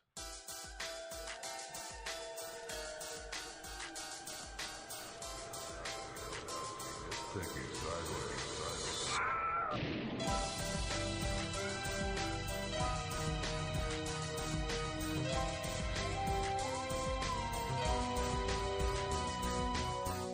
Hey guys, welcome to another episode of Thinking Sideways, the podcast. I am Devin, joined as always by Steve and Joe, the boys. Today we're going to talk about... boys are back in town. Oh, God. Today we're going to talk about a mystery. Oh, really? Yes. Cool. It's actually a mysterious disappearance that happened on Christmas Day, 1929. The disappearance was of a postman in Ireland. This was, by the way, a big deal in Ireland. Still actually is a little bit of a big deal. Apparently, yeah. I saw actually an article from 2012. They were going to go search for him yet again. Yeah, true. Yeah. Still haven't found him, though. No, they have not. This episode was actually suggested by a number of people. Kira, also Mary and Kilkenny, and David were the 3 names that we actually bothered to write down before we started just saying, yeah, it's on the list. Yeah. Sorry, everybody. Yeah. You know, I feel like 3 is a good number. Listen, we're better than we were at one time when we were so overwhelmed with emails that I would go into the list and I would find the date and the method of the suggestion and the story name and links and not who had suggested it. Because somehow we forgot. Yeah, it's not so much of a mess anymore, which is good. I don't forget. I check. But yeah. So let's start with our postman, shall we? Yeah, the missing postman of Stradbally. Was this the movie with Kevin Costner? No. No. Oh, that's the wrong postman. That was the postman, not the missing postman. I literally just didn't even know what you were talking about for a minute. For once, I out-referenced you. Yeah. Holy crap. Well, it's just because it's so years. old and awful. Ouch. Anyway, our postman's name was Larry Griffin. He was born in Waterford, Ireland in 1880. He served with the British Army from 1899 to 1907, and he spent most of his first Army stint in India, and then he was discharged and married a woman named Mary. Makes sense. Mary. Yep. Yeah. And then when World War I started, he re-enlisted. As a lot of people did. He was honorably discharged in June of 1916, having suffered some pretty bad injuries. His arm was damaged. Maybe a little nerve damage. It sounds like he had use of it, really. Yeah, I suspect it was, lack of. I think it was a loss of motion, a range of motion. I would suspect something like that. I think something blew up beside him because his arm was damaged, part of his ear, and many of his teeth from one side of his face were missing. So some kind of ordnance probably went off near him. I suspect. Although I've seen pictures of him, and maybe these were taken before the war. I don't know, but he looks okay. And no, I think he it was look all messed up. I think it was mostly. I think it was hearing probably damage. The arm that was the major reason. They don't care if your ear looks ugly. And if your teeth are all messed up. I think they do care if you can hear out of that ear. But though. if your ear is messed up looking, but still functional, they don't care. But I think the probably limited arms was the issue. Actually, by World War I standards, he got off pretty light. He did. He got off really light. And he actually was given some awards in 1918 for his bravery. So whatever happened, it was a brave act. He took out a German machine gun nest. Just with one hand. Yeah. Yeah, he just threw his arm at them. Just kidding. Using rocks. Yeah. After his discharge, he got a job as a postman, moving to Kilmacthomas. Sounds right. With his wife and 3 of his children. He had additional children. I actually don't know how many children total he had. I had a really hard time with that 4. as well. I think it was 4 too, but it's kind of just this, nobody really cares, apparently. But one of his children was working, I believe, in England. Yeah, that's what I heard, his And then eldest daughter. And then the other 3 lived with them in what we're now going to call Kilmac for the rest of the episode. Actually, that's that's okay. actually the abbreviation. That's what a lot of people call it. Yeah, so. I mean, if you lived in that town, would you pronounce the entire friggin' name every time? No, they call it Kilmac. Yeah. Yeah. In those People days, in this town call it PDX, for God's sakes. Yeah. I just call it Pede. Yeah. That's so how in much of a those hurry I'm days, in. it was apparently customary for postmen to deliver mail on Christmas Day, though often they were given great hospitality for doing their job on that day. They would have been offered meals and drinks at pretty much every house they called on. There was some discussion about whether or not it was actually postmen would call for tips, but I believe it was hospitality that they received, but people like rubbish men and other things that collected would expect tips on Christmas Day, which I think is fair. Well, some people actually, even here in America today, tip their mailmen on the holidays. Mm-hmm. Oh, yeah? That's true, yeah. Or give them a present. Cookies and stuff like that, Yeah. yeah. Larry, it is reported, had at least 2 different dinners on Christmas night at 2 separate houses and a lot of drinks.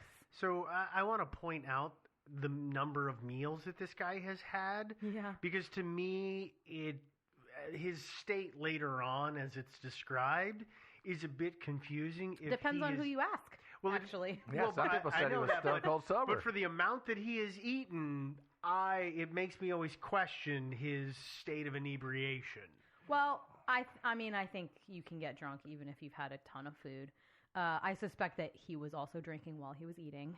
It wasn't just sitting down to a meal, I get that. My point is he wasn't on an empty stomach. No. Just knocking back shots. Totally. So that's why. Absolutely. I just want, as I always do, I just want to throw that out there so people keep that in mind. I think that may be that the people of Strad Valley probably after this just chipped in and got the postman a bottle for Christmas. Probably, yeah. You get to send it home with them. So actually, that brings up a good point. Let's talk about this a little bit.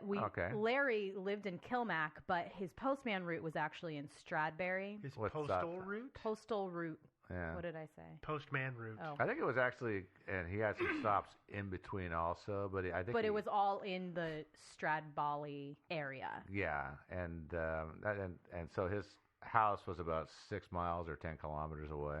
It was 8 miles. Stradbally is 8 miles away. Oh, it is? From Kilmac. Oh. And so it's a long bicycle ride. It's not so bad. Well, it's not a marathon. I mean, you can walk a mile in 20 minutes. It all depends on whether it's like level or uphill, that kind of thing. I think downhill. it's pretty level. Yeah. Anyway, it doesn't really matter that much. What we know about Larry and what he did on that day is Christmas morning, he got up and went to Christmas Mass like most Catholics do. Then he delivered a few gifts to local families and kids that I think that his family was friends with. And then around noon, he put on his uniform, got on his standard issue bike, and took off for Stradbally. He would have been expected back around 7 p.m., maybe a little later, depending on what happened. Depending on the nature of the evening, drinking and eating and stuff like that. However, that night it started to snow. So when Mary, his aforementioned wife, saw that and it was snowing, and she just kind of thought, well, he probably just stayed over in Stradbally because it's hard to ride a bicycle in the snow. It is, and he had probably, Yeah, and she knew he had probably been drinking, and he probably just said, it's safer for me to just stay here than to make the trek back. That's a logical thing to do. Right. Of course, boozing changes that. this is pre-cell phone, so it's not as though he could have just picked up the phone and called her. Probably didn't have she a phone actually, in the house. Yeah, probably didn't even have a phone in the house, and if it did, it was a party line and whatever. Anyway, she probably just said, whatever, he'll be home tomorrow morning after this all blows over. The next morning, however, at about 7 o'clock, I think it was, a man local to Stradbally. Is that a Stradballian? I don't know, maybe. Yeah. He was walking on the road between Stradbally and Kilmac and found a postman's bike laid carefully a few feet off the road. Larry... Can I ask, what does the description... Because I've always just seen laid carefully. That is the description. What do you think that means? I think it means not haphazardly tossed and doesn't look like somebody had just Crashed. fallen off of it. That they had Carefully been laid walking over. it. Maybe they had been walking it and carefully laid it over on its side because it didn't have a kickstand. Again, maybe?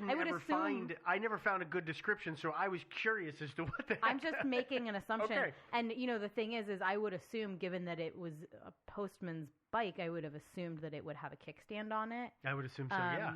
But, Maybe they not. clearly didn't use it for this. I don't know when the kickstand was invented. I don't either. This actually kind of I think makes the kickstand was invented pretty early on when they had those stupid bicycles with the giant front and rear wheels. And the only way to park them was to stand them. You just had a servant run behind you so he could hold the bike. Yeah, that's actually the But I kind of wonder if it stopped snowing early on and the snow turned to rain. Or if maybe because, otherwise you'd see tracks and stuff like that. Like, say, tracks, say if somebody rode the bike up or walked the bike up and then laid it down and then walked away and kept on going towards Kilmac or walked back towards Strad I Valley. have no idea. There's no mention of any kind of tracks or anything like that, so I assume it must that have the just snow stopped kind snowing. of blew over, Must have. Anyway, Damn, too bad. Larry was nowhere to be found and remains so to this day. Hmm? The local man is unnamed, but he reported the bike to the police in Strad Valley, not in Kilmac. It's all local police is how it's always named. And I know that the police department that did the most of the investigation was based in Strad Valley, and I don't know if they also served Kilmac and other regions, but... The Gardaí? Yeah, but we're going to call them police officers because... It's much easier. Yeah, Popo. way easier. But so they were the first people to receive this report that the bike, and Larry, it's my understanding, was kind of the only postman that served that area, so they just thought, well, it's probably Larry's bike.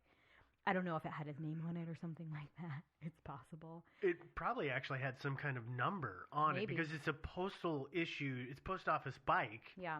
It's kind of like, I would imagine it's got something identifying it as a postal bike. Well, it had his bags and like the saddle I just and all meant that stuff. somewhere on it, almost like a license plate kind of. Not necessarily a license plate, but something that would Maybe. identify it. I think in those days that wasn't as big of a deal. They but, were relaxed about that stuff in Ireland back in 1929. Yeah.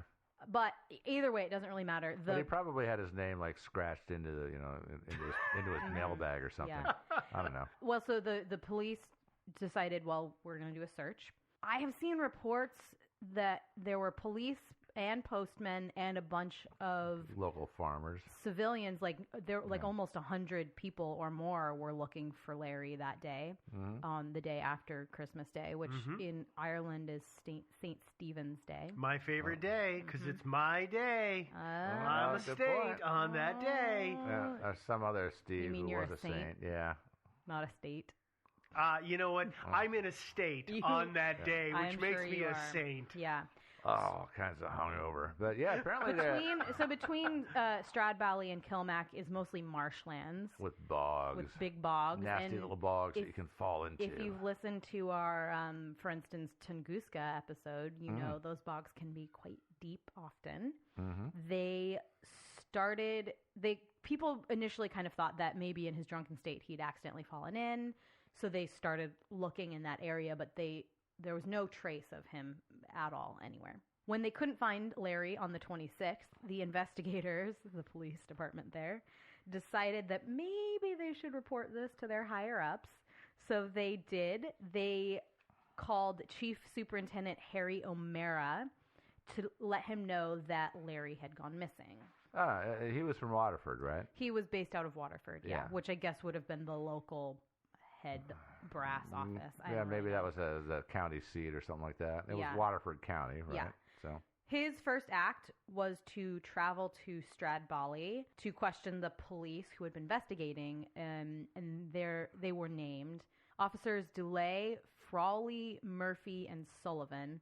They are the main named police officers. They might have actually been the And that is an entire bunch of Irish names right there. Oh, They are. Yeah. I think actually they were the only police officers in that area at the time. And they were all based right there in Strad Valley, where our postman was last seen. Yeah, Frawley was married, and so he lived actually above the post office in Strad Valley, not in Kilmac. Not in Kilmac, yeah.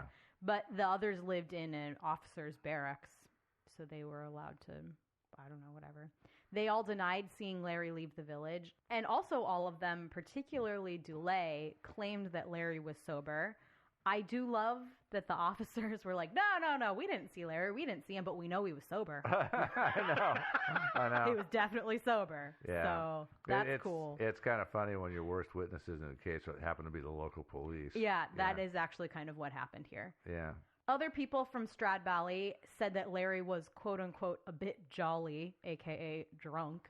Yeah. While he was investigating, O'Mara was also able to establish that Larry had not made it to the houses at the end of his route, which were on the road back to Kilmac, nor was his bike on the road at 4 a.m. when a different local man was walking along the road, presumably back to his house from the town. This is Christmas at 4 a.m. Christmas. It's the day after Christmas. Okay, my people point have is, jobs, you know. But at 4 a.m. in an area that probably doesn't have street lighting, it's really freaking dark. Yeah, it would have been easy to. You could have missed the moon. bike. Yeah. But I'm amazed that they grabbed onto this. It couldn't have been there at this time because this guy didn't notice it. Well, so yeah, that's fair, certainly. I'm inclined to believe that the conclusions that O'Mara was able to draw from his investigations were by and large correct.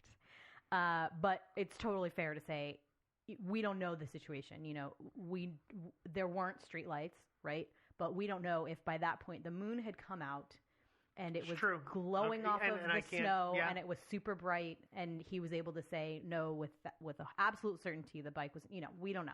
Okay. But so the timeline then becomes sometime between 4 a.m. and 7:30 a.m. Larry's bike made it a few miles out of town. And if self-driving bike. At this point you aren't suspicious about something, you are far behind where O'Mara was at, because he started to become very suspicious. Oh. Pretty much a lot immediately. of people. Yeah. You know who else was suspicious? Us. Yeah, well, us. Yeah, but the local priest actually, he was like going all Father Brown on these guys. He was actually. Yeah, we're about to talk about that. We'll talk about that. Yeah. Actually, right now we're going to talk. Oh, about are we? that. Okay. Yeah. So O'Mara continued to investigate because he just kind of thought, there was something weird going on. About? Yeah. On January 6th, a local priest named Father O'Shea told O'Mara that he should question a 16-year-old boy from Stradbally named John Power. Seems that the father had likely heard a confession from John that made him think that the Stradbally police might be covering something up. Turns out, probably. Maybe. Dun, dun, dun. O'Mara set up an interview with young John Powers at a different police station that didn't include our named officers. Yeah, see, already he's not trusting these guys. Yeah. Go figure. What he told O'Mara was actually very different than the story that the police officers had told him about that night. He told them that he had witnessed a set of events on Christmas Day night, and that there were 3 other people with him that night who could corroborate his story. His story was basically that he had been standing outside the window of Whelan's pub with these 3 other men, who we'll talk about in a second. Oh, and by the way, sorry to interrupt you, No, but go ahead. I just want to say, if you get on Google Street View and go to Stradbally, there's like a center part of town, like a crossroads right there. There's a little almost town square-ish, kind of like a little parkish thing right there. And you'll see all these places that are referenced here. The Whelan's Pub is like right there in the corner. It's still operational. Yeah, and then, still open. And then right next to it is the post office, which Garda policeman Frowley lived above. Yep. And then the hall is like to the right and across the street, and, and the police barracks is next door to that. Yeah. It's like the all Irish right don't there. throw anything away. No. Yeah, I know. It's all still there. It is all there, exactly the same. Probably in pretty much the same condition. Just about, but probably a little updating, but so yeah, that's if any true. of this stuff confuses you, just go go ahead check and it out. Yeah. just go check it out. Yeah, because I kind of just assumed people would look it up. I didn't spend a lot of time kind of describing where things are in relation to each other. So anyway, the story that John Powers told was that he had been standing outside the window of Whelan's pub and with the other 3 men from 6 p.m. on Christmas Day, and then they had seen Larry and Officer Dulé outside the post office at 6:30, and then they walked past them and around the corner. Officer Dulé was pushing a bike, and Larry appeared to be really drunk and sick. Well, sorry, the quote is trying to empty the contents of his stomach. Well, Should we make the sound effect? Nope. No, probably Let's shouldn't. not. Yeah. Power said that he remained outside Whelan's for another hour and he did not see Dulé or Larry again. So, based on this testimony, evidence, whatever it is, Superintendent O'Mara. O'Mara, of course, goes back to question Dulé again. And Dulé says at this point, basically, well, yeah, okay, fine, yes, I was with Larry that night, but he was definitely totally sober, and I didn't tell you about it because, I didn't lie about it because, I didn't tell you about it because I just didn't think it was important. Oh, it really wasn't, I'm sure. He literally, the quote attributed to him is that he said that it was of no consequence, that he had actually seen Larry on the night that he disappeared. Just, that wasn't important. No consequence at all. Sure, of course not, right.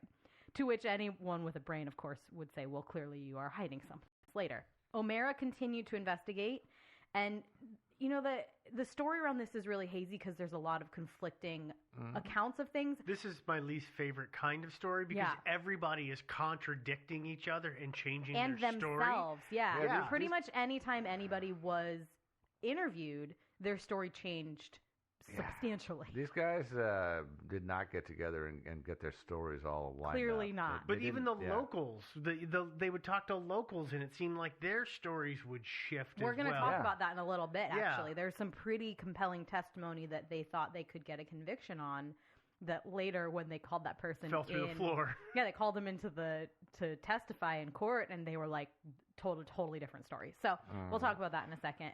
But this haze is kind of, we're trying to clear it away a little bit. And this is just one of many. It seems to be pretty much accepted by both the research that I did. It seems to be the most consistent story, and reading around the internet, people pretty much agree this is kind of the most consistent stuff. But again, it's all changes a million times. So the people who lived in Strad Valley were able to solidify the story that it sounds like about after 6 p.m. a clearly drunk Larry had visited Officer Frawley's flat, the one that's above the post office. Right next door to Whelan's Pub.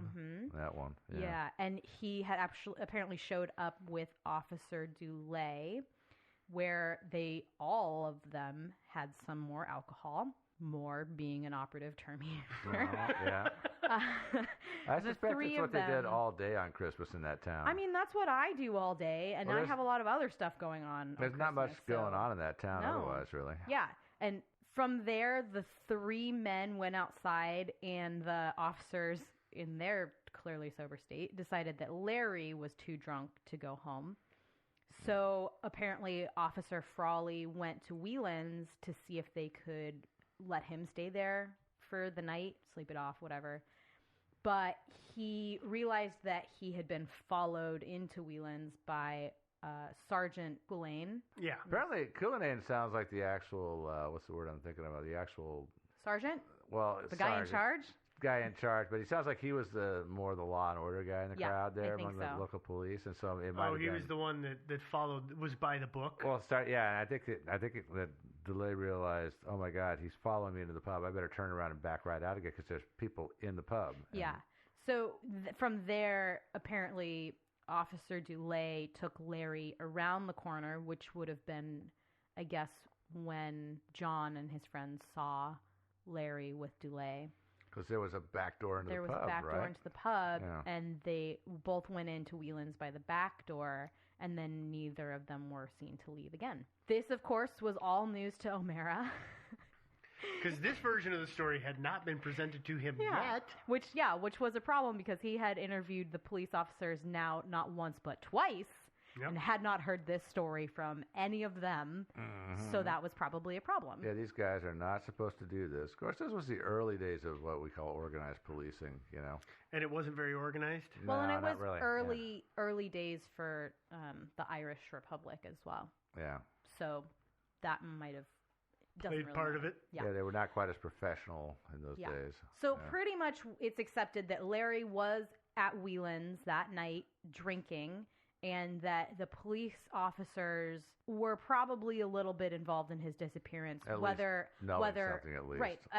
explicitly caused it or at least they had seen him on seen that night, something. and clearly they were trying to cover something up because they kept saying, no, he was sober, or we just didn't even see him. Yeah. There are a few other details that I want to add, but I actually want to just incorporate those into theories or suspects or whatever we're going to do. Or hypotheses. Yeah, whatever they Whatever are. we're calling that today. Yeah. So let's get into that. Okay. But first, let's take a break. Is this the point where we break out the Guinness? Yeah.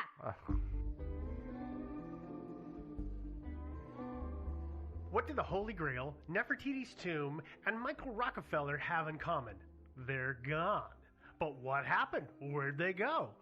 If you're a fan of this podcast, you probably want to know. So join the search for the answer in Gone, a new mystery podcast that dives deep into the past to explore historic disappearances and the theories that they have spawned. If it disappeared, the hosts of Gone are looking and using in-depth research to figure out what happened. Check out episodes on The Amber Room, D.B. Cooper, and what happened to Oliver Cromwell's head right now. With a new episode coming out every Monday, you can also expect to hear about Hemingway's Lost Manuscript, Blackbeard's Treasure, and many more. Just visit Apple Podcasts, TuneIn, Spotify, Google Play, or, well, wherever you go to get your podcasts, and search for Gone. That's Gone, Gone. Or visit parcast.com/Gone to start listening now. That's Parcast, PARCAST.com/Gone to listen now. All right, we have our whiskey and Guinness and soda pop or whatever. No, more Guinness and whiskey. Okay, Yeah. cool. All right, cool. Let's talk about theories or suspects or whatever, because it's kind of both. It's everything. It's a whole.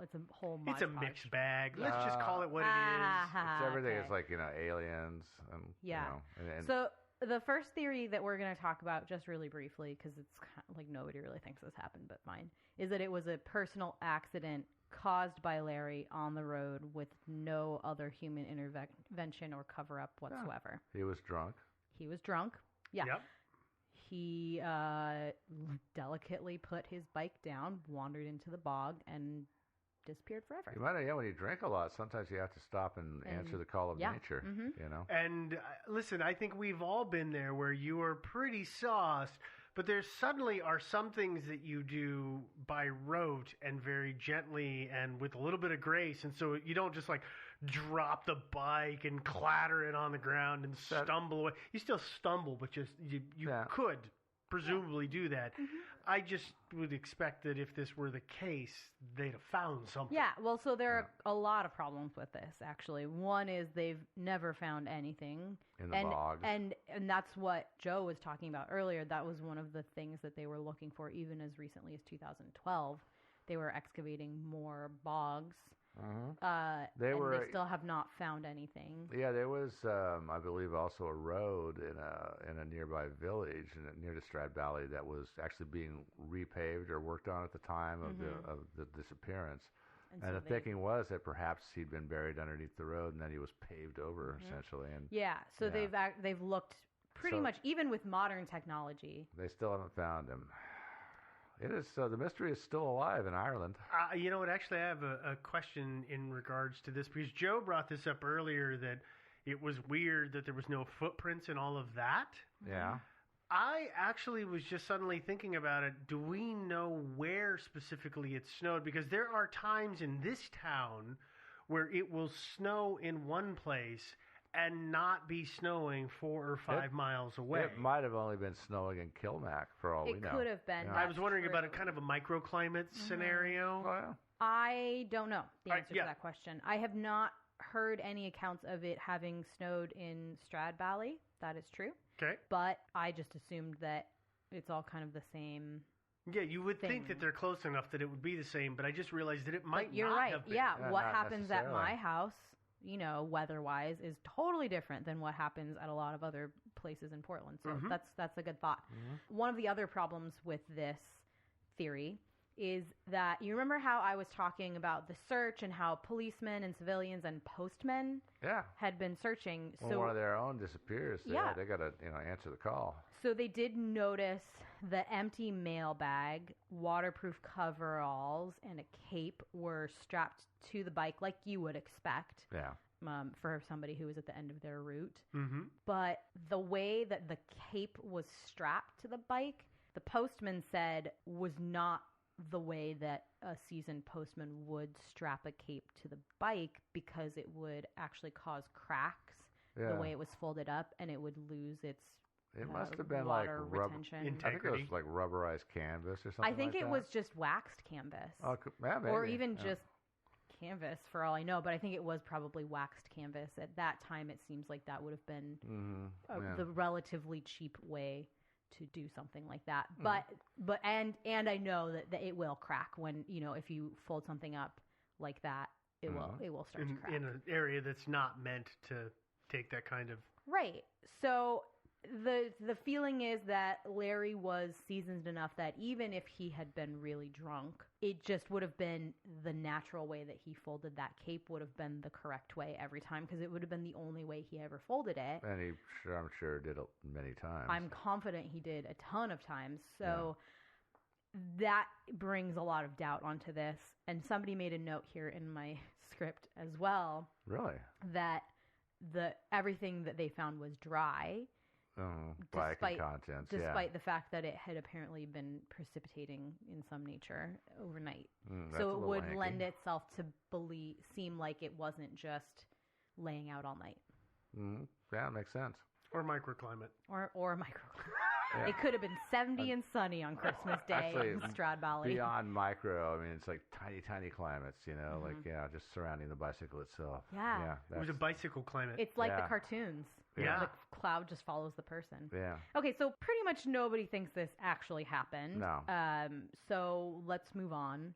You got another theory? I have a couple other theories, yeah. Next theory is it was a murder. This is where we're going to start adding more details to that night, and then we'll kind of talk about some of the suspects and why it could have or could have not been them. Okay? The Stradbally police were hot for a lead that was not them, obviously. They continued to investigate as well while O'Mara was doing his investigation.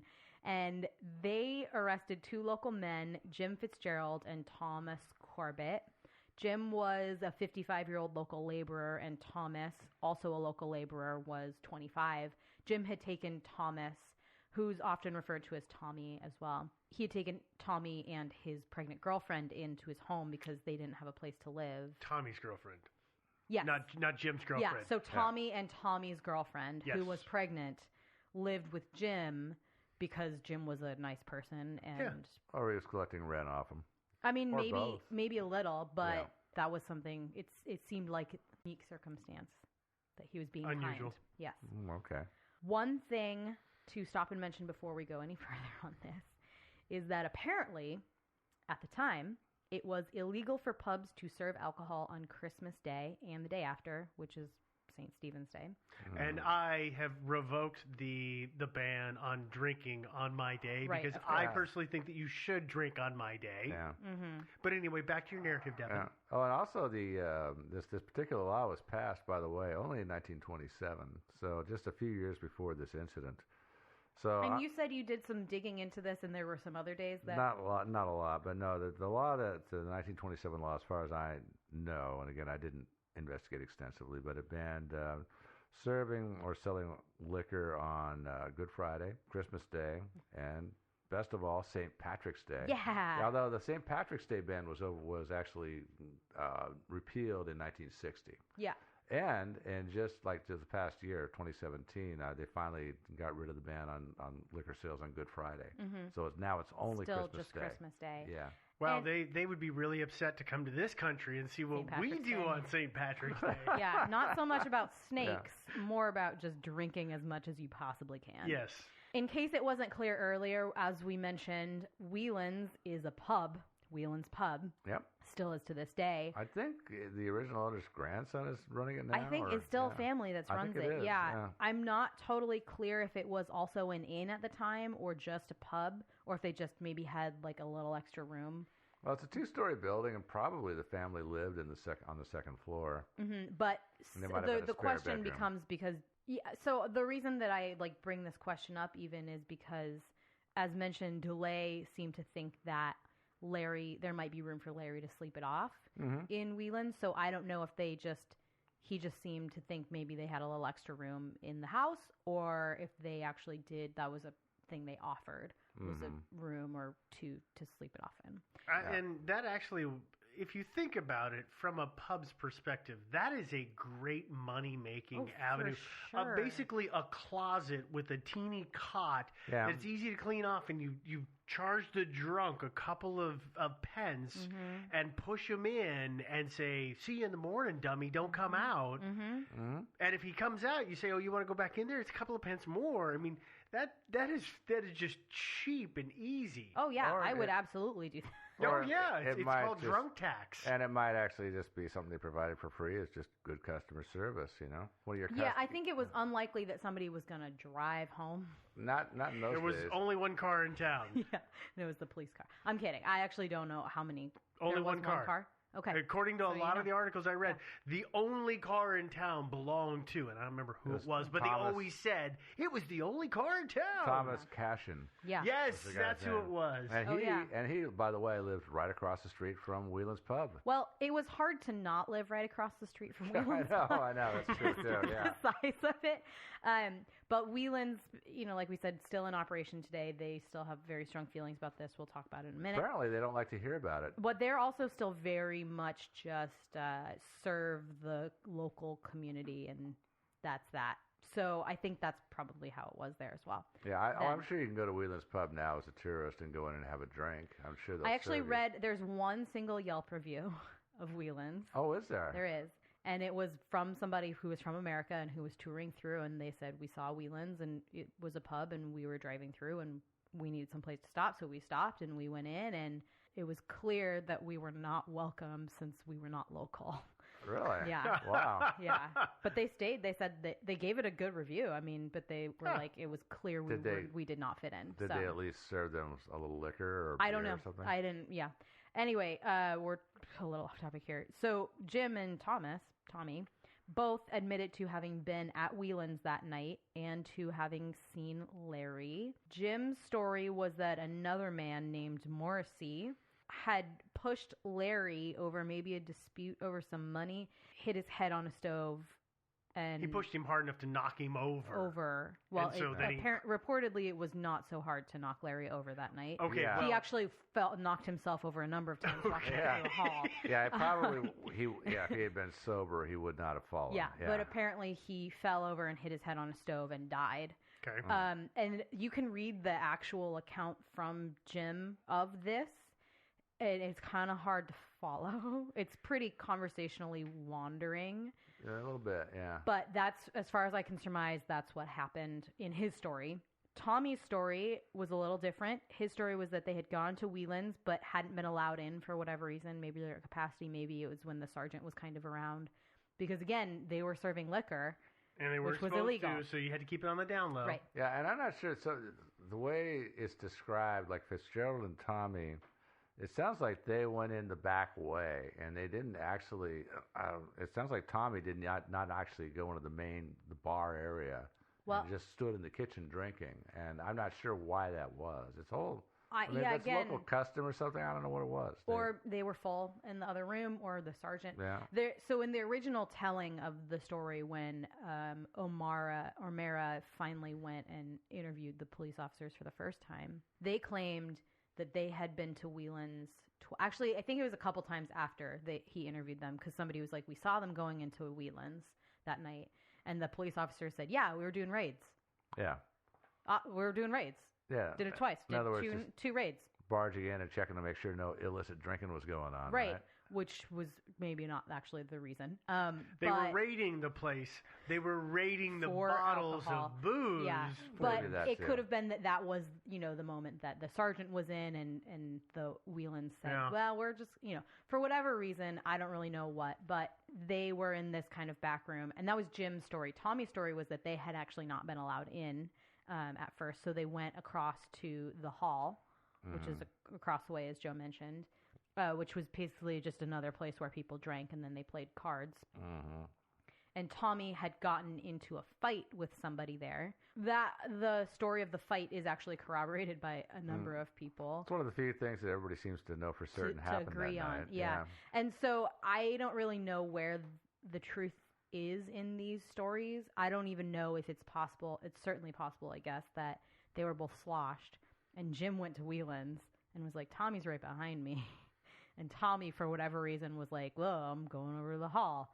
Or they were like, Tommy, you can't come in here. So he went over, got in a fight, and came back and thought Jim was with him the whole time. I don't really know. And Jim is like, where's Tommy? He was just here all night long. How do you lose your buddy in a village that size? Well, I think you're just drunk and you're not paying attention. I don't celebrating. know. Yeah. But like I said, pretty much everybody has changed their stories a number of times, and that includes both Jim and Tommy. Which is so very frustrating. It's super frustrating. Because there's just nothing consistent. Yeah, so this from one day to the next. And this is actually where we get into this a little bit. The police arrested Tommy Cashane, the car owner, and Ned Morrissey, both right after the interview, based on the testimony of Jim, because they said that Thomas Cashane was also there. Yeah, and he also, I think, as part of his testimony, he said that someone said that, like maybe it was Thomas Cashane, said that he was going to bring his car. They'd put the body in there and get rid of it. So that's why. And only car. Yeah, the only car in town. Yeah, because there's not really like a development on that story necessarily. The story kind of ends with, well, Morrissey pushed him and he fell, and then everybody around was kind of like, whatever, like he'll get up, and then somebody said, oh, he's dead, and then somebody else was yelling at him to get up, and I think Morrissey turned him over, and then said get up, and he just never moved, except for that right after that. This is why Jim's story, it's very frustrating, because he says Morrissey turned him over and there was a little blood but not much, and Morrissey said get up, and he never moved again, but he was mumbling about, and it was like, well, wait, what was he mumbling about something, or was he dead? I don't understand what was happening. But part of the reason for Jim Fitzgerald's confusion on the whole matter was, it turns out that he told another police officer quite a long time after this, months afterwards, that actually he had not been there, and had not witnessed this. That he had just heard it. He said he heard it third hand from somebody who was there. So So that's why Thomas Cashane and Ned Morrissey were arrested at first, and the police seemed to think they could get some kind of conviction based on Jim's original testimony, and maybe they thought some other people who had been in the pub. They named so many people. There were a lot of people. It was like 10, wasn't it? Yeah. I think 8 to 10, but there were the Whelans. I think 4 of the Whelan family were arrested. Well, yeah, so they... 2 policemen and several other people. Exactly. So they arrested Thomas and Ned, and then charged them. Also charged them with, like, theft of postman property or something. Postal property. Yeah, something like that. That's then a crime in the U.S. also. Yeah. A few days later, although, okay, yes, it is, though there's no really evidence to suggest that they actually did steal anything. I mean, the bike and everything was returned, and maybe it was the uniform. I think it was the hat specifically they were charging them for. Maybe. But there was something about the mailbag, too, but I don't remember if the mailbag was with the bike. It was, It was, yeah. So but it might have been actually just touching it. Maybe it might be that if you're not a member of the post office, you're not even allowed to handle that mailbag. I hope that's not true in America, because then I'm guilty Actually, of it is. If you kick a mailbag in America, you can go to jail. Kick it or handle it? If you just kick it, if you abuse a mailbag in any way, that's actually a federal crime. If you stroke it lovingly and pet it like a I was going to say, I used to have to move a mailbag to clean my house, so hopefully just picking a mailbag up was not a thing. You probably won't get arrested for it, just if they really want to do something Okay, to you. Thank you. Yeah, why don't you inquire on my behalf? I will. Let them know where we live now. I will. Great, cool. So, so a few days later, after Thomas and Ned were arrested, I think it was 4, you're right, of the Whelan. Yeah, the mom and dad and 2 of their children. And 2 of their kids. Yeah. Then on February 3rd, officers Dulé and Murphy were arrested and charged, though I'm not totally sure how Murphy was the one that got wrapped up in that, because it sounded like it was Frawley that was the one that was actually wrapped up in it. Actually hanging out with Larry, yeah. And then on March 7th, they were all let go after some kind of trivial trial time.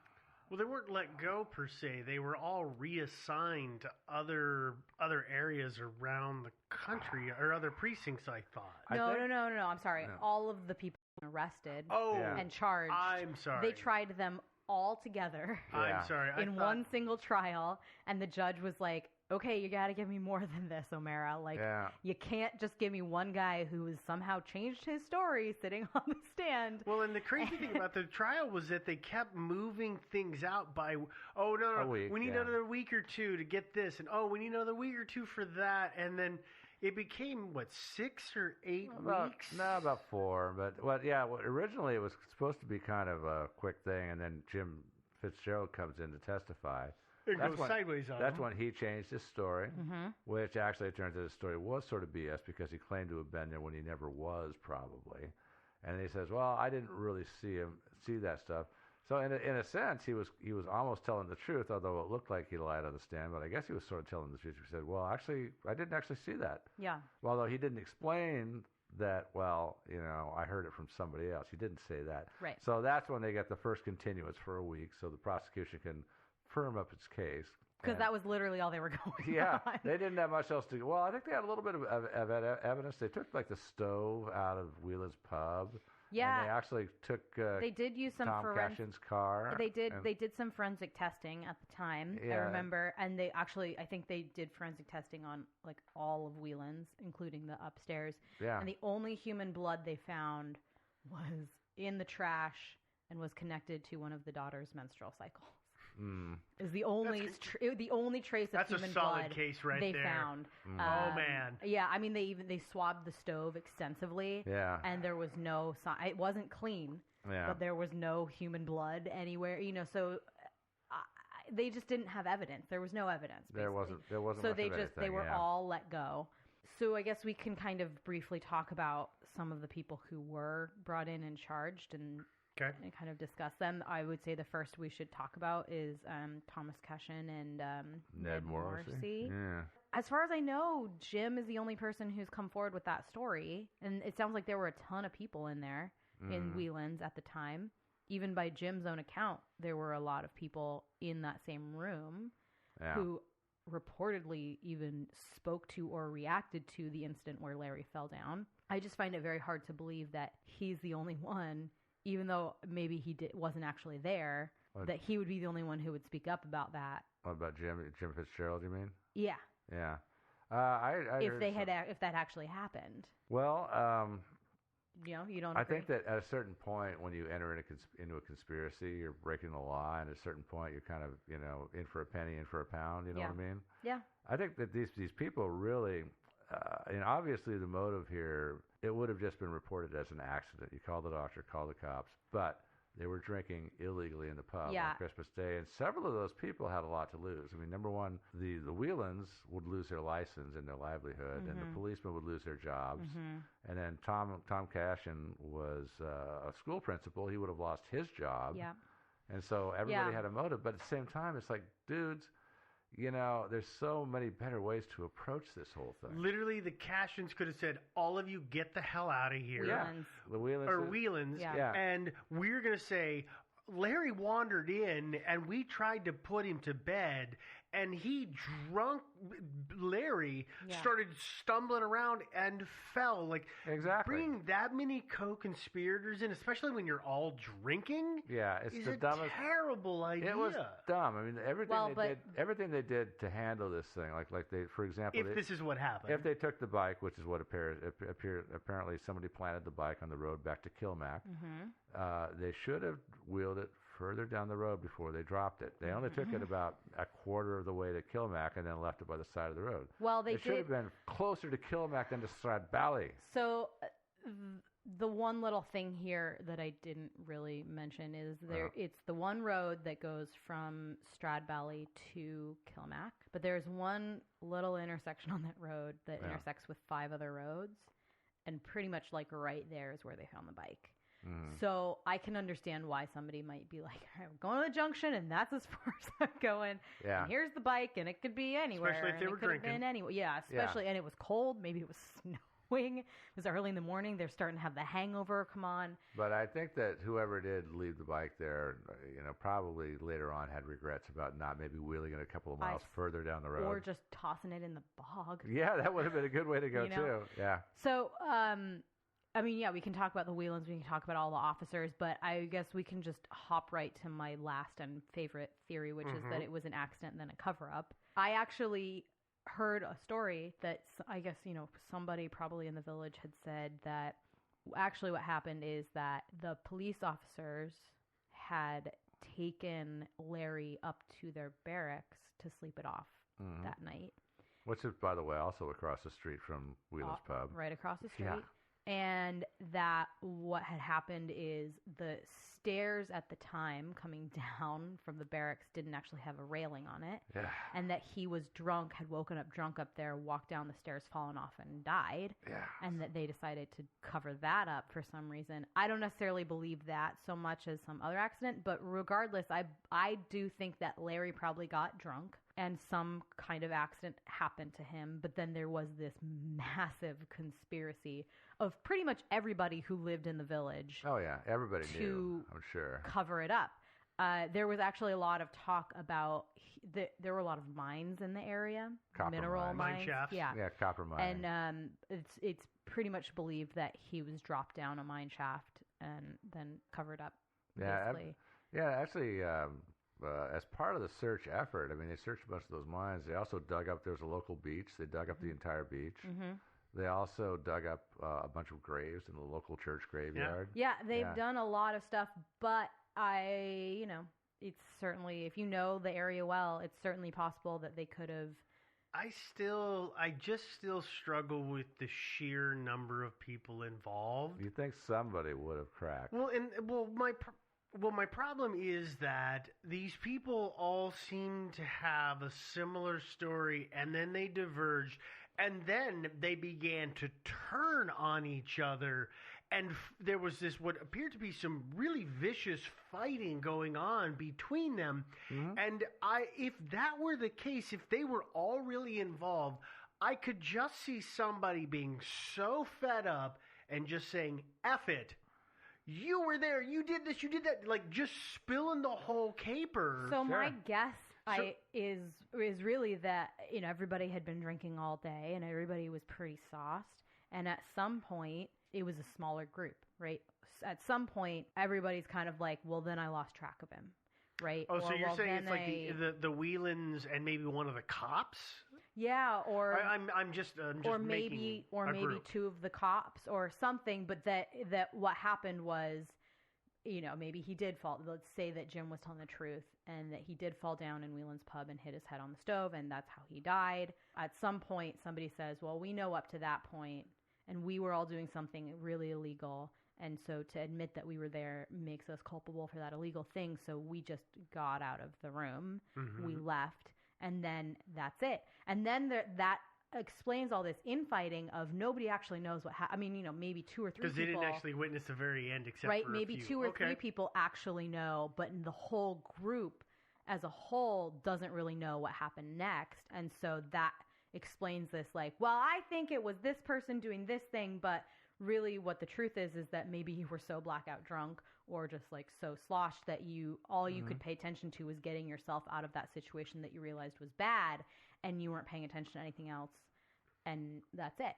But I can get behind that because that, again, as we've discussed before, it minimizes the pool of people who were involved, and the people who are on the outside know a little bit, but not enough to actually say the right thing to give it away.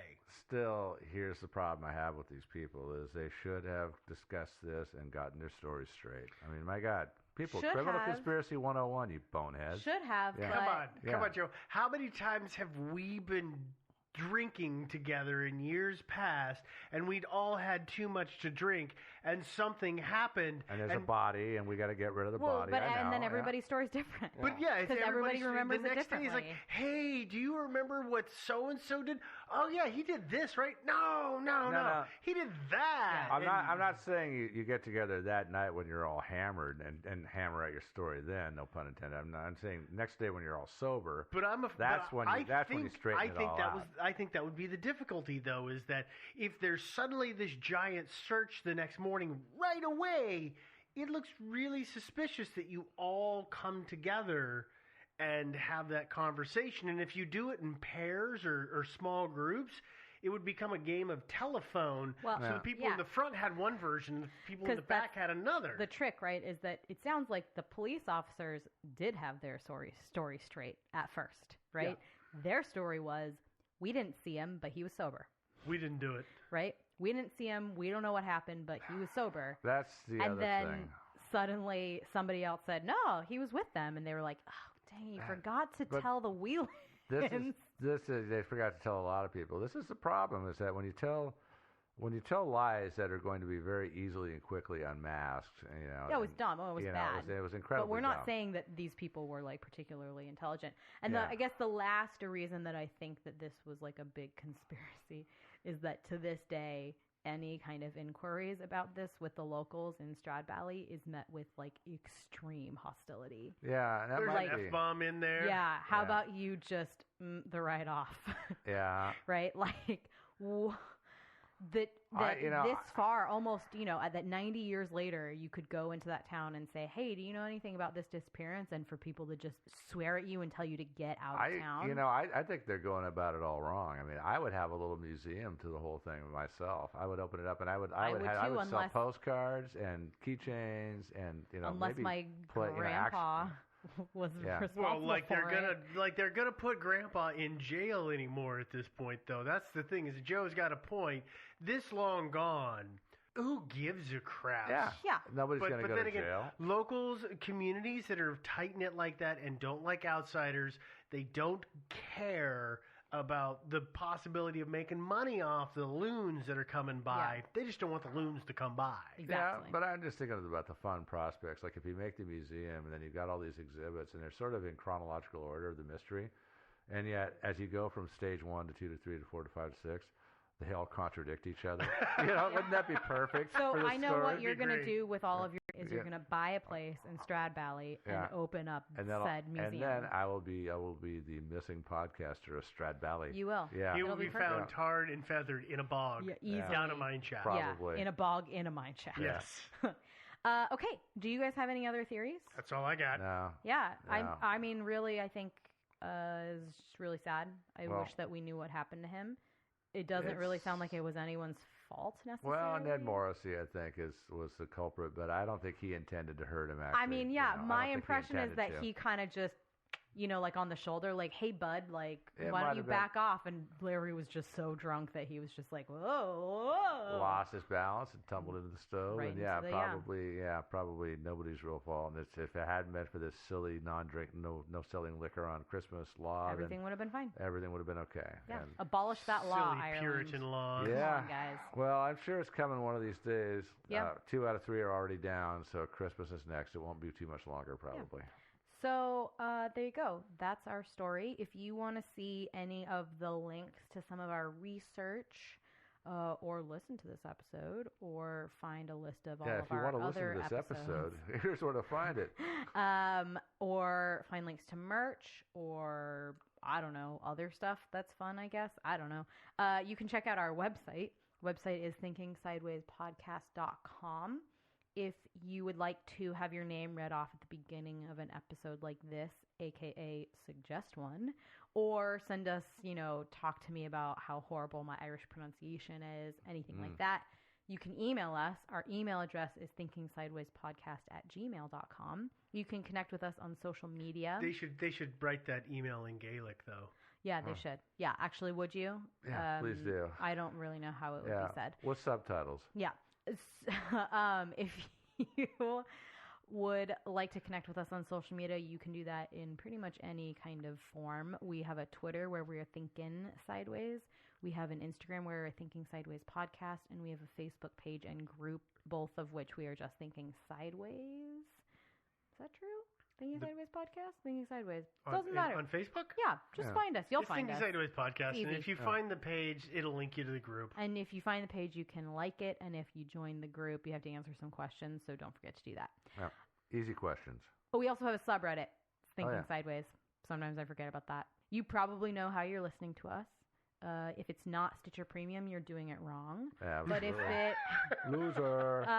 You should get on Stitcher Premium, but it might also be iTunes or I don't know, Google Play or Spotify now apparently too. But if you are listening to a place where you can give us a rating and a review, please do that. It's how other people find us, and make it a good one because we like you, I guess, or whatever. Oh, and if you really do want to get Stitcher Premium and be a cool kid like us, you can go to stitcher.com/thinking-sideways, and if you would like to sign up for it, you can use the promo code SIDEWAYS for 1 month free on your annual plan. And you get bonus content and ad-free content, and ad-free content is early. It's like 4 days early, so it's totally worth it. All of that having been said, I think we are going to get lost. I'm going to get a Guinness. Hey, Merry Christmas. Bye, guys.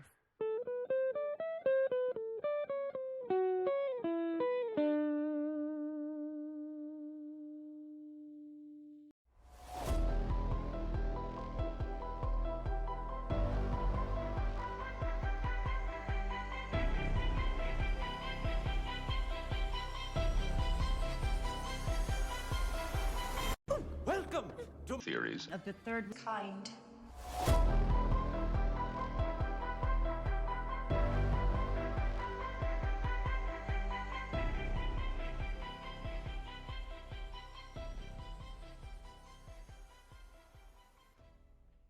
Welcome to Theories of the Third Kind. My name is Aaron, and I am one of your hosts today. There's another host that is joining me, Daniel Sun. Howdy, guys. Now, real quick, before we start today's episode, I just want to say that if you would like to support the show, then there's a few ways that you can do that. One of the ways is Patreon. Each week, we release a Patreon-exclusive episode that only Patreon supporters can get access to. To sign up, it's only $5 a month, which is only 16 cents a day. Not only do you get an extra episode per week for that $5, but you also get access to our entire back catalog of past Patreon episodes. In total, we have over 100. Today we hit the 100 mark. 100 extra Patreon episodes, which is over 140 extra hours of listening pleasure. So to see this full list of 100 Patreon episodes, just go to our website, theoriesofthethirdkind.com, and click on the Patreon episodes tab. And there you can see the full list of the Patreon exclusive episodes that we have previously published.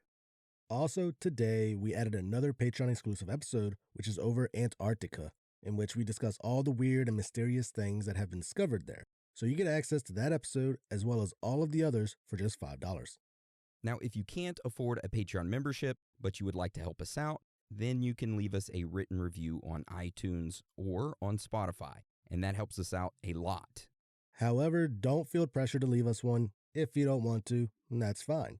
We just want you guys, girls, aliens, reptilians, Bigfoot, Sasquatches, Chupacabras, ghosts, Illuminati members, underground lizard people, whoever or whatever you are to enjoy the show. And that is the end of the announcements. So today's episode is over Hollow Earth. So how this episode will go today is that we'll talk a little bit about what is the Hollow Earth theory, and then we'll discuss what it supposedly contains and all the creatures inside of it, and then we'll transition into some strange facts and findings, and then go into theories, and then of course wrap it all up with our own personal thoughts and theories.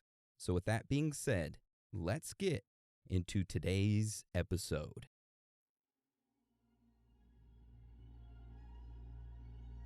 What if I told you that way back in the 16th century, rumors began to circulate that beneath the surface of the Earth, there exists something far beyond your imagination?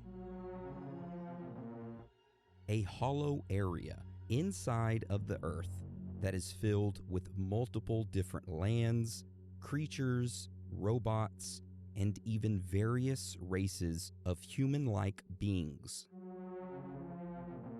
As crazy as this sounds, there have been many weird coincidences that may make you believe that this place truly exists. Such as the diary of a high-ranking military official who wrote about the perfect climate that exists inside of our Earth, the various humanoid beings that live there, and how it is all being covered up and hidden from the public. This is Hollow Earth. Now, before we dive into some theories and all that juicy stuff about Hollow Earth, we first need to explain what Hollow Earth is. So, Dan, can you start that off for us? So, what is Hollow Earth? Well, if you haven't heard about it, then let us bring you up to speed.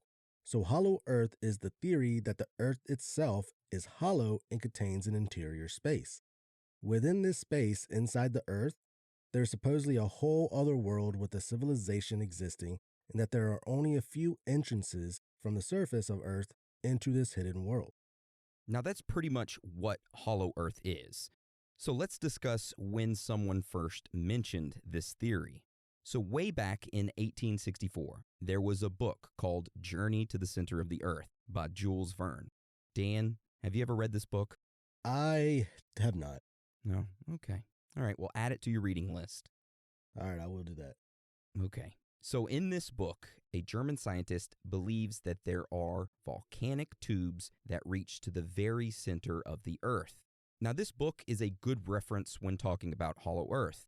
However, it actually wasn't the first time that this Hollow Earth theory or, hypothesis has actually been mentioned. Because between the 16th and 17th century is when this actual concept of the Hollow Earth was created by an individual named Edmund Halley. And just a little knowledge nugget for you, but Edmund Halley was the famous astronomer who actually discovered Halley's Comet. The one that orbits Earth every 75 years. It was that dude who discovered it. So there you go. Nice. All right, so this Edmund Halley believed that the Earth consisted of several shells separated by individual atmospheres, with the outermost layer having a thickness of about 500 miles. He also believed that the natural phenomena like the aurora borealis, or for people like me that just like to call it the northern lights, well, Edmund believed that these magnetic field variances were products of these multiple layers, which he said moved independently of each other. So Edmund started studying magnetic compass variations, and in 1683, he stated that he had reached the conclusion that the Earth possessed 4 magnetic poles. So what does this mean exactly? Well, Edmund stated that 2 of these 4 poles were located somewhere in the Southern Ocean, and the 2 northern ones were in the Bering Strait and the Spitsbergen. Now, even though he made that claim, he wasn't actually able to prove the existence of these multiple poles. And the reason he said he wasn't able to prove their existence is because, and I quote, secrets as yet utterly unknown to mankind. Ooh, mysterious. Now, a little knowledge nugget real quick. It is rumored that Edmund Halley had purchased research papers from a man named Peter Perkins, who passed away in 1680, who was doing a study on these 4 magnetic poles. This Peter guy had addressed the Royal Society about his findings, but then passed away, which is when Edmund Halley purchased his research from Peter's brother. Now, Edmund didn't acknowledge this claim, however, it didn't stop people from gossiping about it. Just something that we thought we would just mention. Yeah, so Edmund may be a fraud when it came to the magnetic pole claim. Ooh. We don't know. We just thought we'd throw that in there.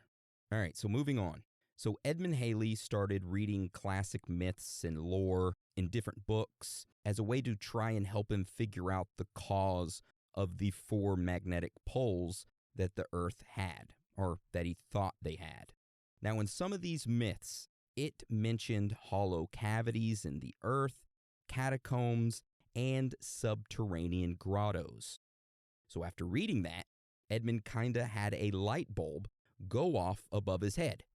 He said, that's it. There has to be 2 magnetic poles on the surface of the Earth, and that the other 2 was within the Earth, rotating with the magnetic poles on its axis.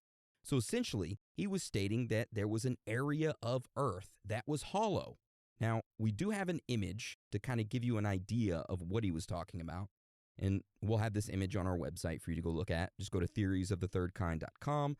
Click on the References tab, scroll all the way down to the bottom, and the image will be right there under episode 132, Hollow Earth, which the image is just like someone drew an Earth. You can see a hole at the bottom of the Earth, which is like the butthole of the Earth, And inside just looks like a continent and like a sun, you know? It's a baby Earth. That's pretty much what it looks like. Yeah. All right, so moving forward, so after Edmund Halley passed away, the next person to bring up the Hollow Earth theory would be an individual named John Sims. So this John dude was an American Army officer, and he proposed a theory about the Earth being hollow. John stated that the Earth is a hollow shell encircling 2 additional concentric shells and a solid core.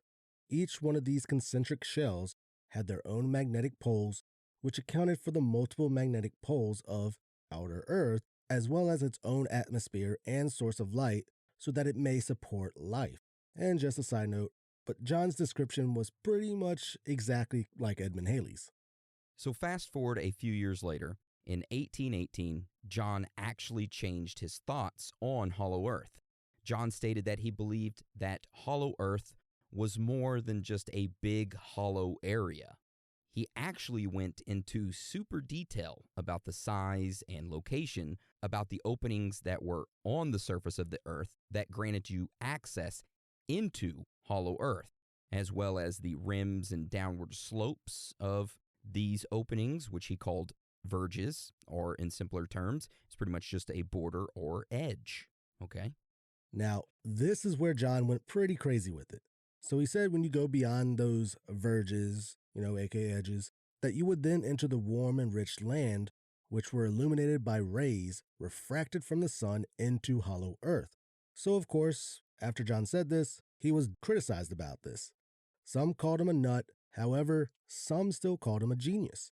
So this kind of lit a fire under John, and he was like, I'm going to prove every single one of you wrong because I'm going to prove my Hollow Earth theory is right.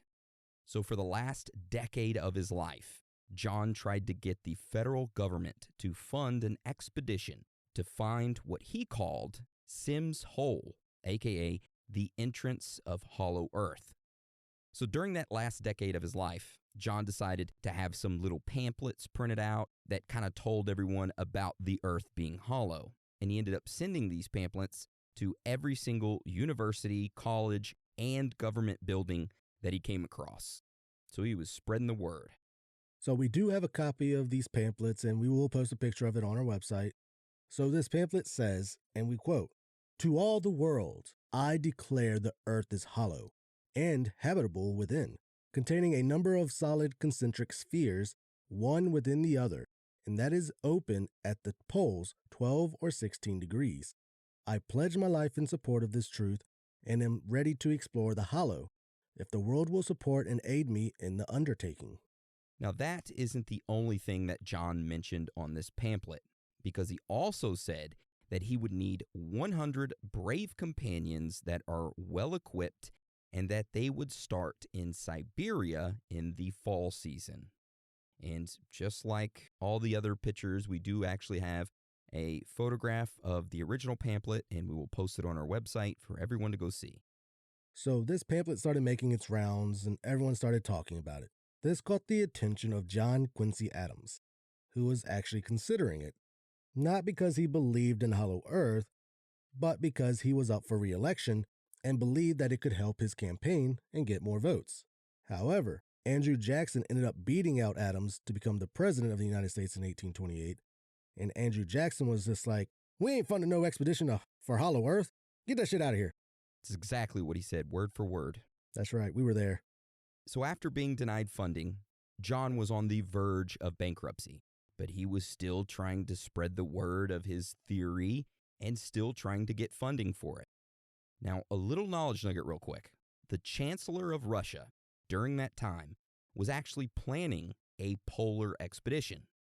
And he heard about John's like, hey, I need funding and I got a theory that the Earth is hollow. So the Chancellor was like, hey, you can join our team on our polar expedition.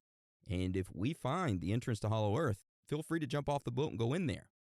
And you figured John would be like, hell yeah, I'm going to go with you. I can finally prove that the Hollow Earth exists. However, John actually declined that invitation, which is kind of weird. I bet it was because it was Russia.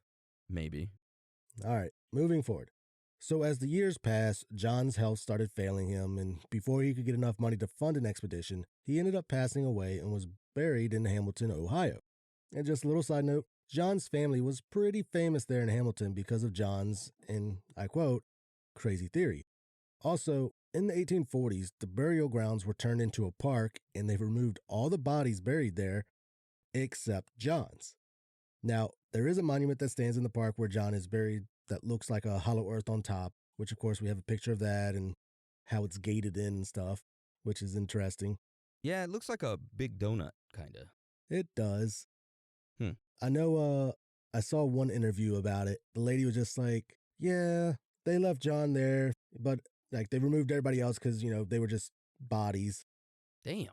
She didn't give a shit about everybody else, huh? No. All right, so there you go. That's the entire history of the Hollow Earth theory and how it came to be. Now, before we get into the strange facts and findings, let's talk about what is supposedly inside of this Hollow Earth. So, as we were researching Hollow Earth, we came across the word Agartha. Now, Agartha, according to the Hollow Earth theory, is supposedly one of the most commonly used names for the ancient civilization that is within the Earth. Agartha also supposedly has a capital city that is called Shambhala. Now, I know what you are all probably thinking. Where did this information come from? Who went down inside of the Earth, learned all this stuff, and came back up and told everybody about it? Which, I thought the same thing. Somebody jumped down there and learned about it. Well, apparently, somebody did. Because Agartha was first mentioned in a book in 1908 called The Smoky God, which was written by Willis George Emerson. So Willis wrote this book as kind of like a biography of a Norwegian sailor named Olaf Jensen and what Olaf had discovered during his life. In this book, Willis also wrote in detail about the trip that Olaf took where he had met these inhabitants that lived in a network of underground colonies.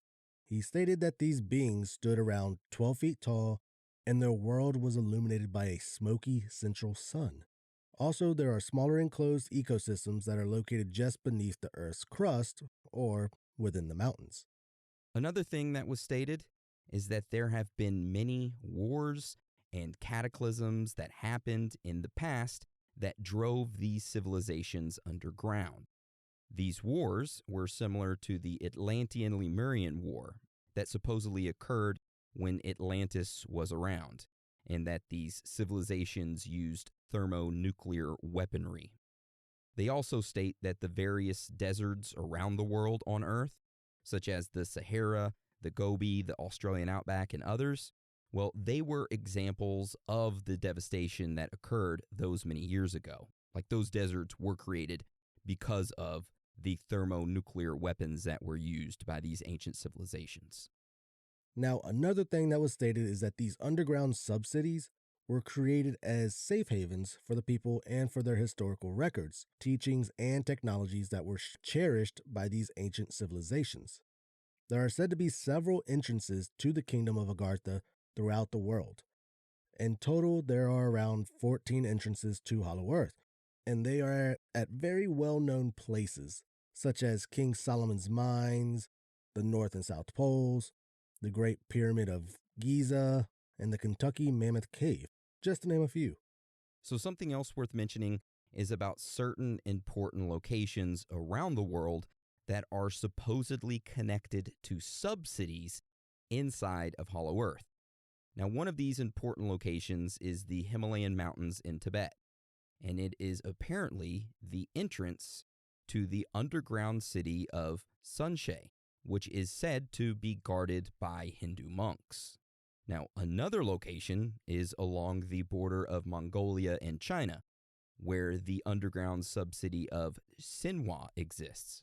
The next location is in Rama, India, where underneath the surface is the subterranean city, which is also called Rama, and is supposedly one of the largest cities inside of Hollow Earth. Now, the last location is Mount Shasta in California. There under that mountain in California is the city of Talos. And just a little knowledge nugget for you here, but supposedly there was once an ancient civilization known as Mu. Now, during the Atlantean War, when everything was popping off and nukes started flying, the people of Mu supposedly said, F this, and they ended up relocating underground into that underground city of Talos, which of course is underneath that mountain in California. That's just a little knowledge nugget to pop in your back pocket and save for later, during dinner time, when you can pop it out when you're sitting around your family and just kind of mention that. So there you go. Did you guys know that there's an ancient civilization underneath the California mountains? It's the civilization of Mu. Come on now. Didn't y'all know this? Your entire family looks at you like you're stupid. It's okay. I believe you. All right, so those are just some of the known locations. Now, I know what you're thinking. Are these beings like us? Are they humans? Are they reptilians? Well, after doing some digging and researching on the interwebs, there seems to be 3 types of beings that live in Hollow Earth. The first type of beings are called the Old Ones. Now, these Old Ones are a highly advanced human-like race that predates Homo sapiens by more than 1 million years, and they live for a long-ass time, way longer than humans do. So these Old Ones lived on the surface of the Earth for a very long time, but they decided to relocate underground where they built their own environment under the surface of the planet. Also, something worth mentioning here is that the American author Brad Steger mentioned these Old Ones in a book that he wrote. Now, what he said was pretty interesting. He stated, and I quote, "They remain aloof from the surface peoples, but from time to time they have been known to offer constructive criticism, and it has been said they often kidnap human children to tutor and rear as their own." So that statement right there got people thinking that maybe these Old Ones were the ones that were causing people and children to go missing in national parks, which we have discussed in way more detail in our Missing 411 episode. So that's just a little something to think about. If you haven't heard the Missing 411 episode, look it up. We've done an episode over it. It's a great one. Check it out. All right, so let's move on to the next race of beings. Now, the next race of beings is called the Elder Race. So in 1945, there was a magazine called Amazing Stories. This magazine ran a story that was told by an individual named Richard Shaver. Richard claimed he had recently been a guest of what was an underground civilization. Richard also claimed that there was a race of beings that he met called the Elder Race, but that they're also called Titans. Now, Richard went on to say that this Elder Race came to this planet from another solar system in our prehistoric past, and after a time of living on the surface, they realized our sun was causing them to age prematurely. So these elder beings were like, we can't make sunscreen, but we can travel underground. So they escaped and went underground and built many huge subterranean complexes in which they lived. Richard also claimed that this elder race finally realized that they had enough of living underground and decided to seek a new home on a new planet. So this elder race ended up building artificial beings called Dero-detrimental robots and Tero-integrated robots. Now, apparently the Dero robots are the evil ones, and the Tero robots are the good ones. So after building those, the elder race evacuated Earth and left their underground cities with these artificial beings, aka robots. Also, Richard stated that it was actually these artificial beings that he had communicated with. I never actually thought about that, an underground race, upon leaving, they create a sort of AI to protect their findings as sort of like a filter. An advanced enough civilization, if they could figure out these humanoid beings, then they can get access to their technology. Otherwise, they don't want like cavemen running inside there, grabbing their technology and wiping out their race. So, something interesting. Yeah, I never thought about that. All right, so let's talk about the last race of beings that supposedly live in Hollow Earth. Now, this race is called the Nagas. So, according to a book called The Deep Dwellers by William Michael Mott, these Nagas are a snake-like reptilian human-like creature that is a very advanced race or species with highly developed technology, and that they often wage war on the kingdom of Agartha. Now, these Nagas are also said to pretty much hate human beings. And they actually hate us so much that they actually come to the surface every now and again and either abduct, torture, interbreed, and even sometimes eat us. So there you go. Damn. Yeah. So we do have a photograph of some ancient carvings and statues of weird creatures that look similar to what these Nagas supposedly look like.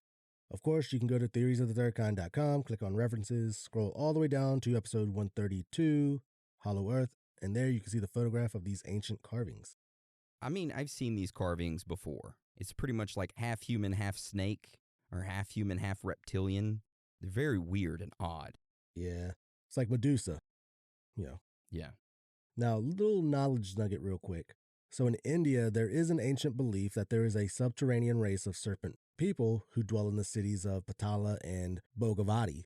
Which kind of makes you think, how true is that ancient belief? Did they really see these Nagas back in the day, wrote about them, and made carvings and stuff after them, and, now they're being actively covered up? But we'll save that for theories, okay? Now, before we get into strange fact and findings, we have something that we want to announce real quick, okay? And it's not your typical ad. Give us literally 1 minute of your time. This announcement is worth it. We'll be right back. Don't skip. Just listen to this. Trust me. You'll want to hear it. It's our own ad. It's our own personal one, okay? Do you like wearing comfy shirts, Dan? I do. You know what shirts I hate? I hate the ones that are really thin, that are see-through, and it shows your nipple color. I hate those type of shirts. But I love when you wear them. But I agree. Horrible shirts. Horrible. I like heavy-duty, high-quality shirts. Now, I know some of you may say, you've been sold out of your merch for like years now. That's true.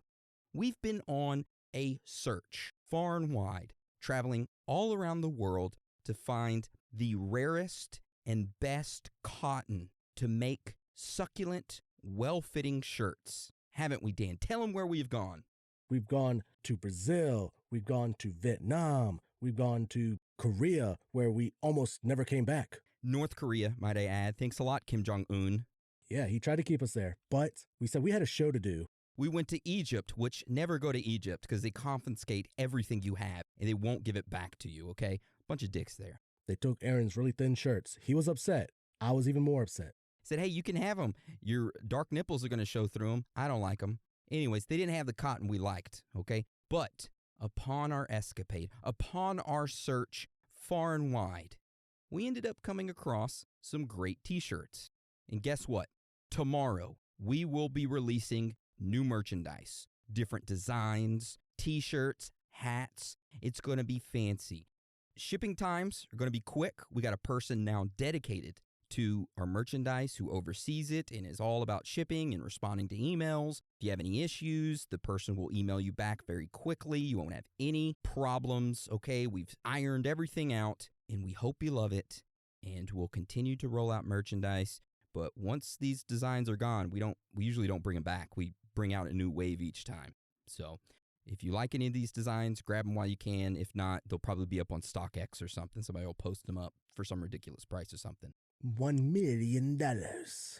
All right, that's the end of the ad, okay? End of the ad. I hope you all go get some if you want some. If not, no pressure. We love you all. That's right. We love you, and we're proud of you. Get your mug. Get your mug, get your shirt, get your hat, get your roll-on. Boom. All right, welcome back. So now we're going to transition into strange facts and findings. So Dan, do you want to tell us about this first one? So our first strange fact and finding is about a cave in Vietnam. Now, when I first learned about this cave in my homeland, I was always intrigued by this. If you don't know, Dan is Vietnamese, people, okay? Just an FYI. So in Vietnam, there was a large cave that was discovered that is called the Hang Son Dong. Now, at this cave, there's an opening where sunlight enters, and it gives the vegetation in this cave the sunlight it needs. Because of this, the cave itself has its own, jungle, and even animals have, migrated down into this cave system to live because it's honestly just like the outer area of the cave where it's jungle and all that stuff. So they've adapted to actually live in this area. And I have a quick clip that we can watch so y'all can see what it looks like and everything. So I have a link to that video. We'll link that in the references that you can go and take a look at it. Honestly, it's beautiful. It's amazing that this is in a cave system with just a little skylight to where just enough light shines down into it And it reminded me of the fact that they were talking about how the sun's rays refracted into hollow Earth. So this would be like an example of it. Okay. I would think. All right. Yeah. So if you want, you can go to our website, go to references, and watch that video, and we'll have it linked up for you. I like that. Have you ever heard about that, Aaron? About that cave? No, never have. They still haven't, discovered the whole thing yet. Damn. Must be a big-ass hole. It is. That's what she said. All right. So let's move forward to our next strange fact and finding, which is about satellites that are in orbit around the Earth. So there is an area at the North Pole that the satellites that orbit Earth are kept away from. And I know this sounds crazy. It sounds almost bonkers because when I first was looking into it, I was like, there's no way. I mean, the satellites can easily go over that area. But when you look into it, no, they don't. We have an image from NASA showing the routes the satellites take, and there's an area in the North Pole which all of them avoid. Now, I'm not just talking about one or two. I'm talking every single satellite that orbits Earth. And there is an assload of them, okay? Now, if you look at that image, the area that they avoid kind of makes a perfect circle over the North Pole. And something else to add to this weirdness is that when you look at seismic waves, when they get to that area where the circle is at in the North Pole that the satellites don't orbit near, well, those seismic waves, they disappear completely in this area. And then they end up returning later on. Now, this area does have a specific name, which is called the shadow zone. And we do have a picture of those satellites and what route they take in their orbit and the circle area that they avoid. And we'll post that up on our site for you to go take a look at, which is very weird. I wonder why they avoid that area. I don't know. Yep. All right, Dan, so tell us about our next strange fact and finding. All right. So our next strange fact and finding is about Antarctica, which is our Patreon episode. And I did mention this in there. So if you are a Patreon member, you know that we dropped an episode today. We covered it and all that weird shit that is there. So if you haven't checked it out, go give it a listen. It is a great episode. So anyway, off the coast of Antarctica, there is this hole in the Weddell Sea that was first seen in 1974. They call this the Weddell Polynia, and it is basically an area of water surrounded by ice. So this opening was big, and when I say big, I mean that it was the size of the state of Oregon. It's huge. Yeah, it was a giant asshole, okay? Now, what is strange is that 2 years later, in 1976, this hole, it just mysteriously closed up. However, almost 40 years later, in 2016, it was noticed that an opening the size of the state of Maryland had randomly occurred in the Weddell Polynia. Now, some believe that this hole is actually an entrance to Hollow Earth. However, others just think that there's a volcano under there and it became active again and it kind of like melted the ice underneath it, creating the hole. But whatever it is, super weird, you know? Which we have a video. We'll link that as well. Y'all can go take a look at that. Pretty interesting. That giant hole. So go take a look at it. All right, Dan, tell us about our next strange fact and finding. All right, so the next strange fact and finding is about a patent that was filed.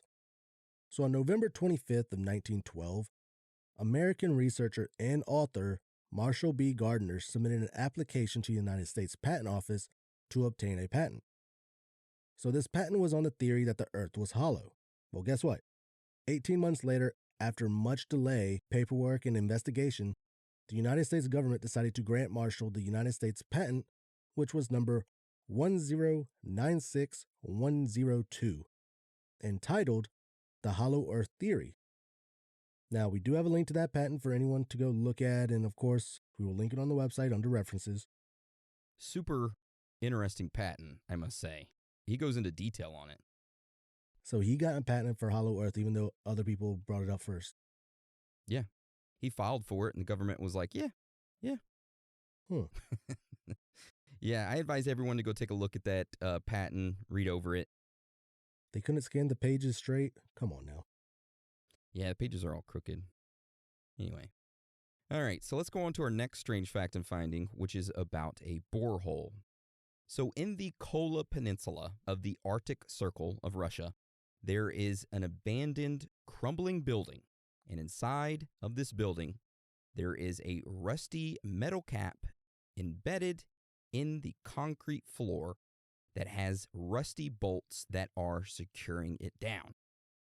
So this rusty metal cap on the concrete floor is actually the Kola Super Deep Borehole, which is the deepest man-made hole on Earth and the deepest artificial point on Earth.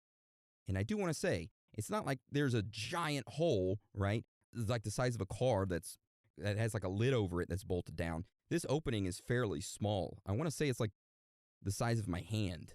So it's not like you're going to go falling down into it. Yeah, it's like the same size they use for like drilling for oil. Yeah. So it's not very big. So way back in 1970, the Soviet Union decided to start drilling this hole. Then in 1992, after drilling for 20 years or so, the temperature of the drilling area reached 356 degrees Fahrenheit, which was twice the temperature of what they actually expected when drilling at that depth. And they couldn't continue anymore without additional equipment. So because of that, and the Soviet Union actually collapsing, they had to stop drilling.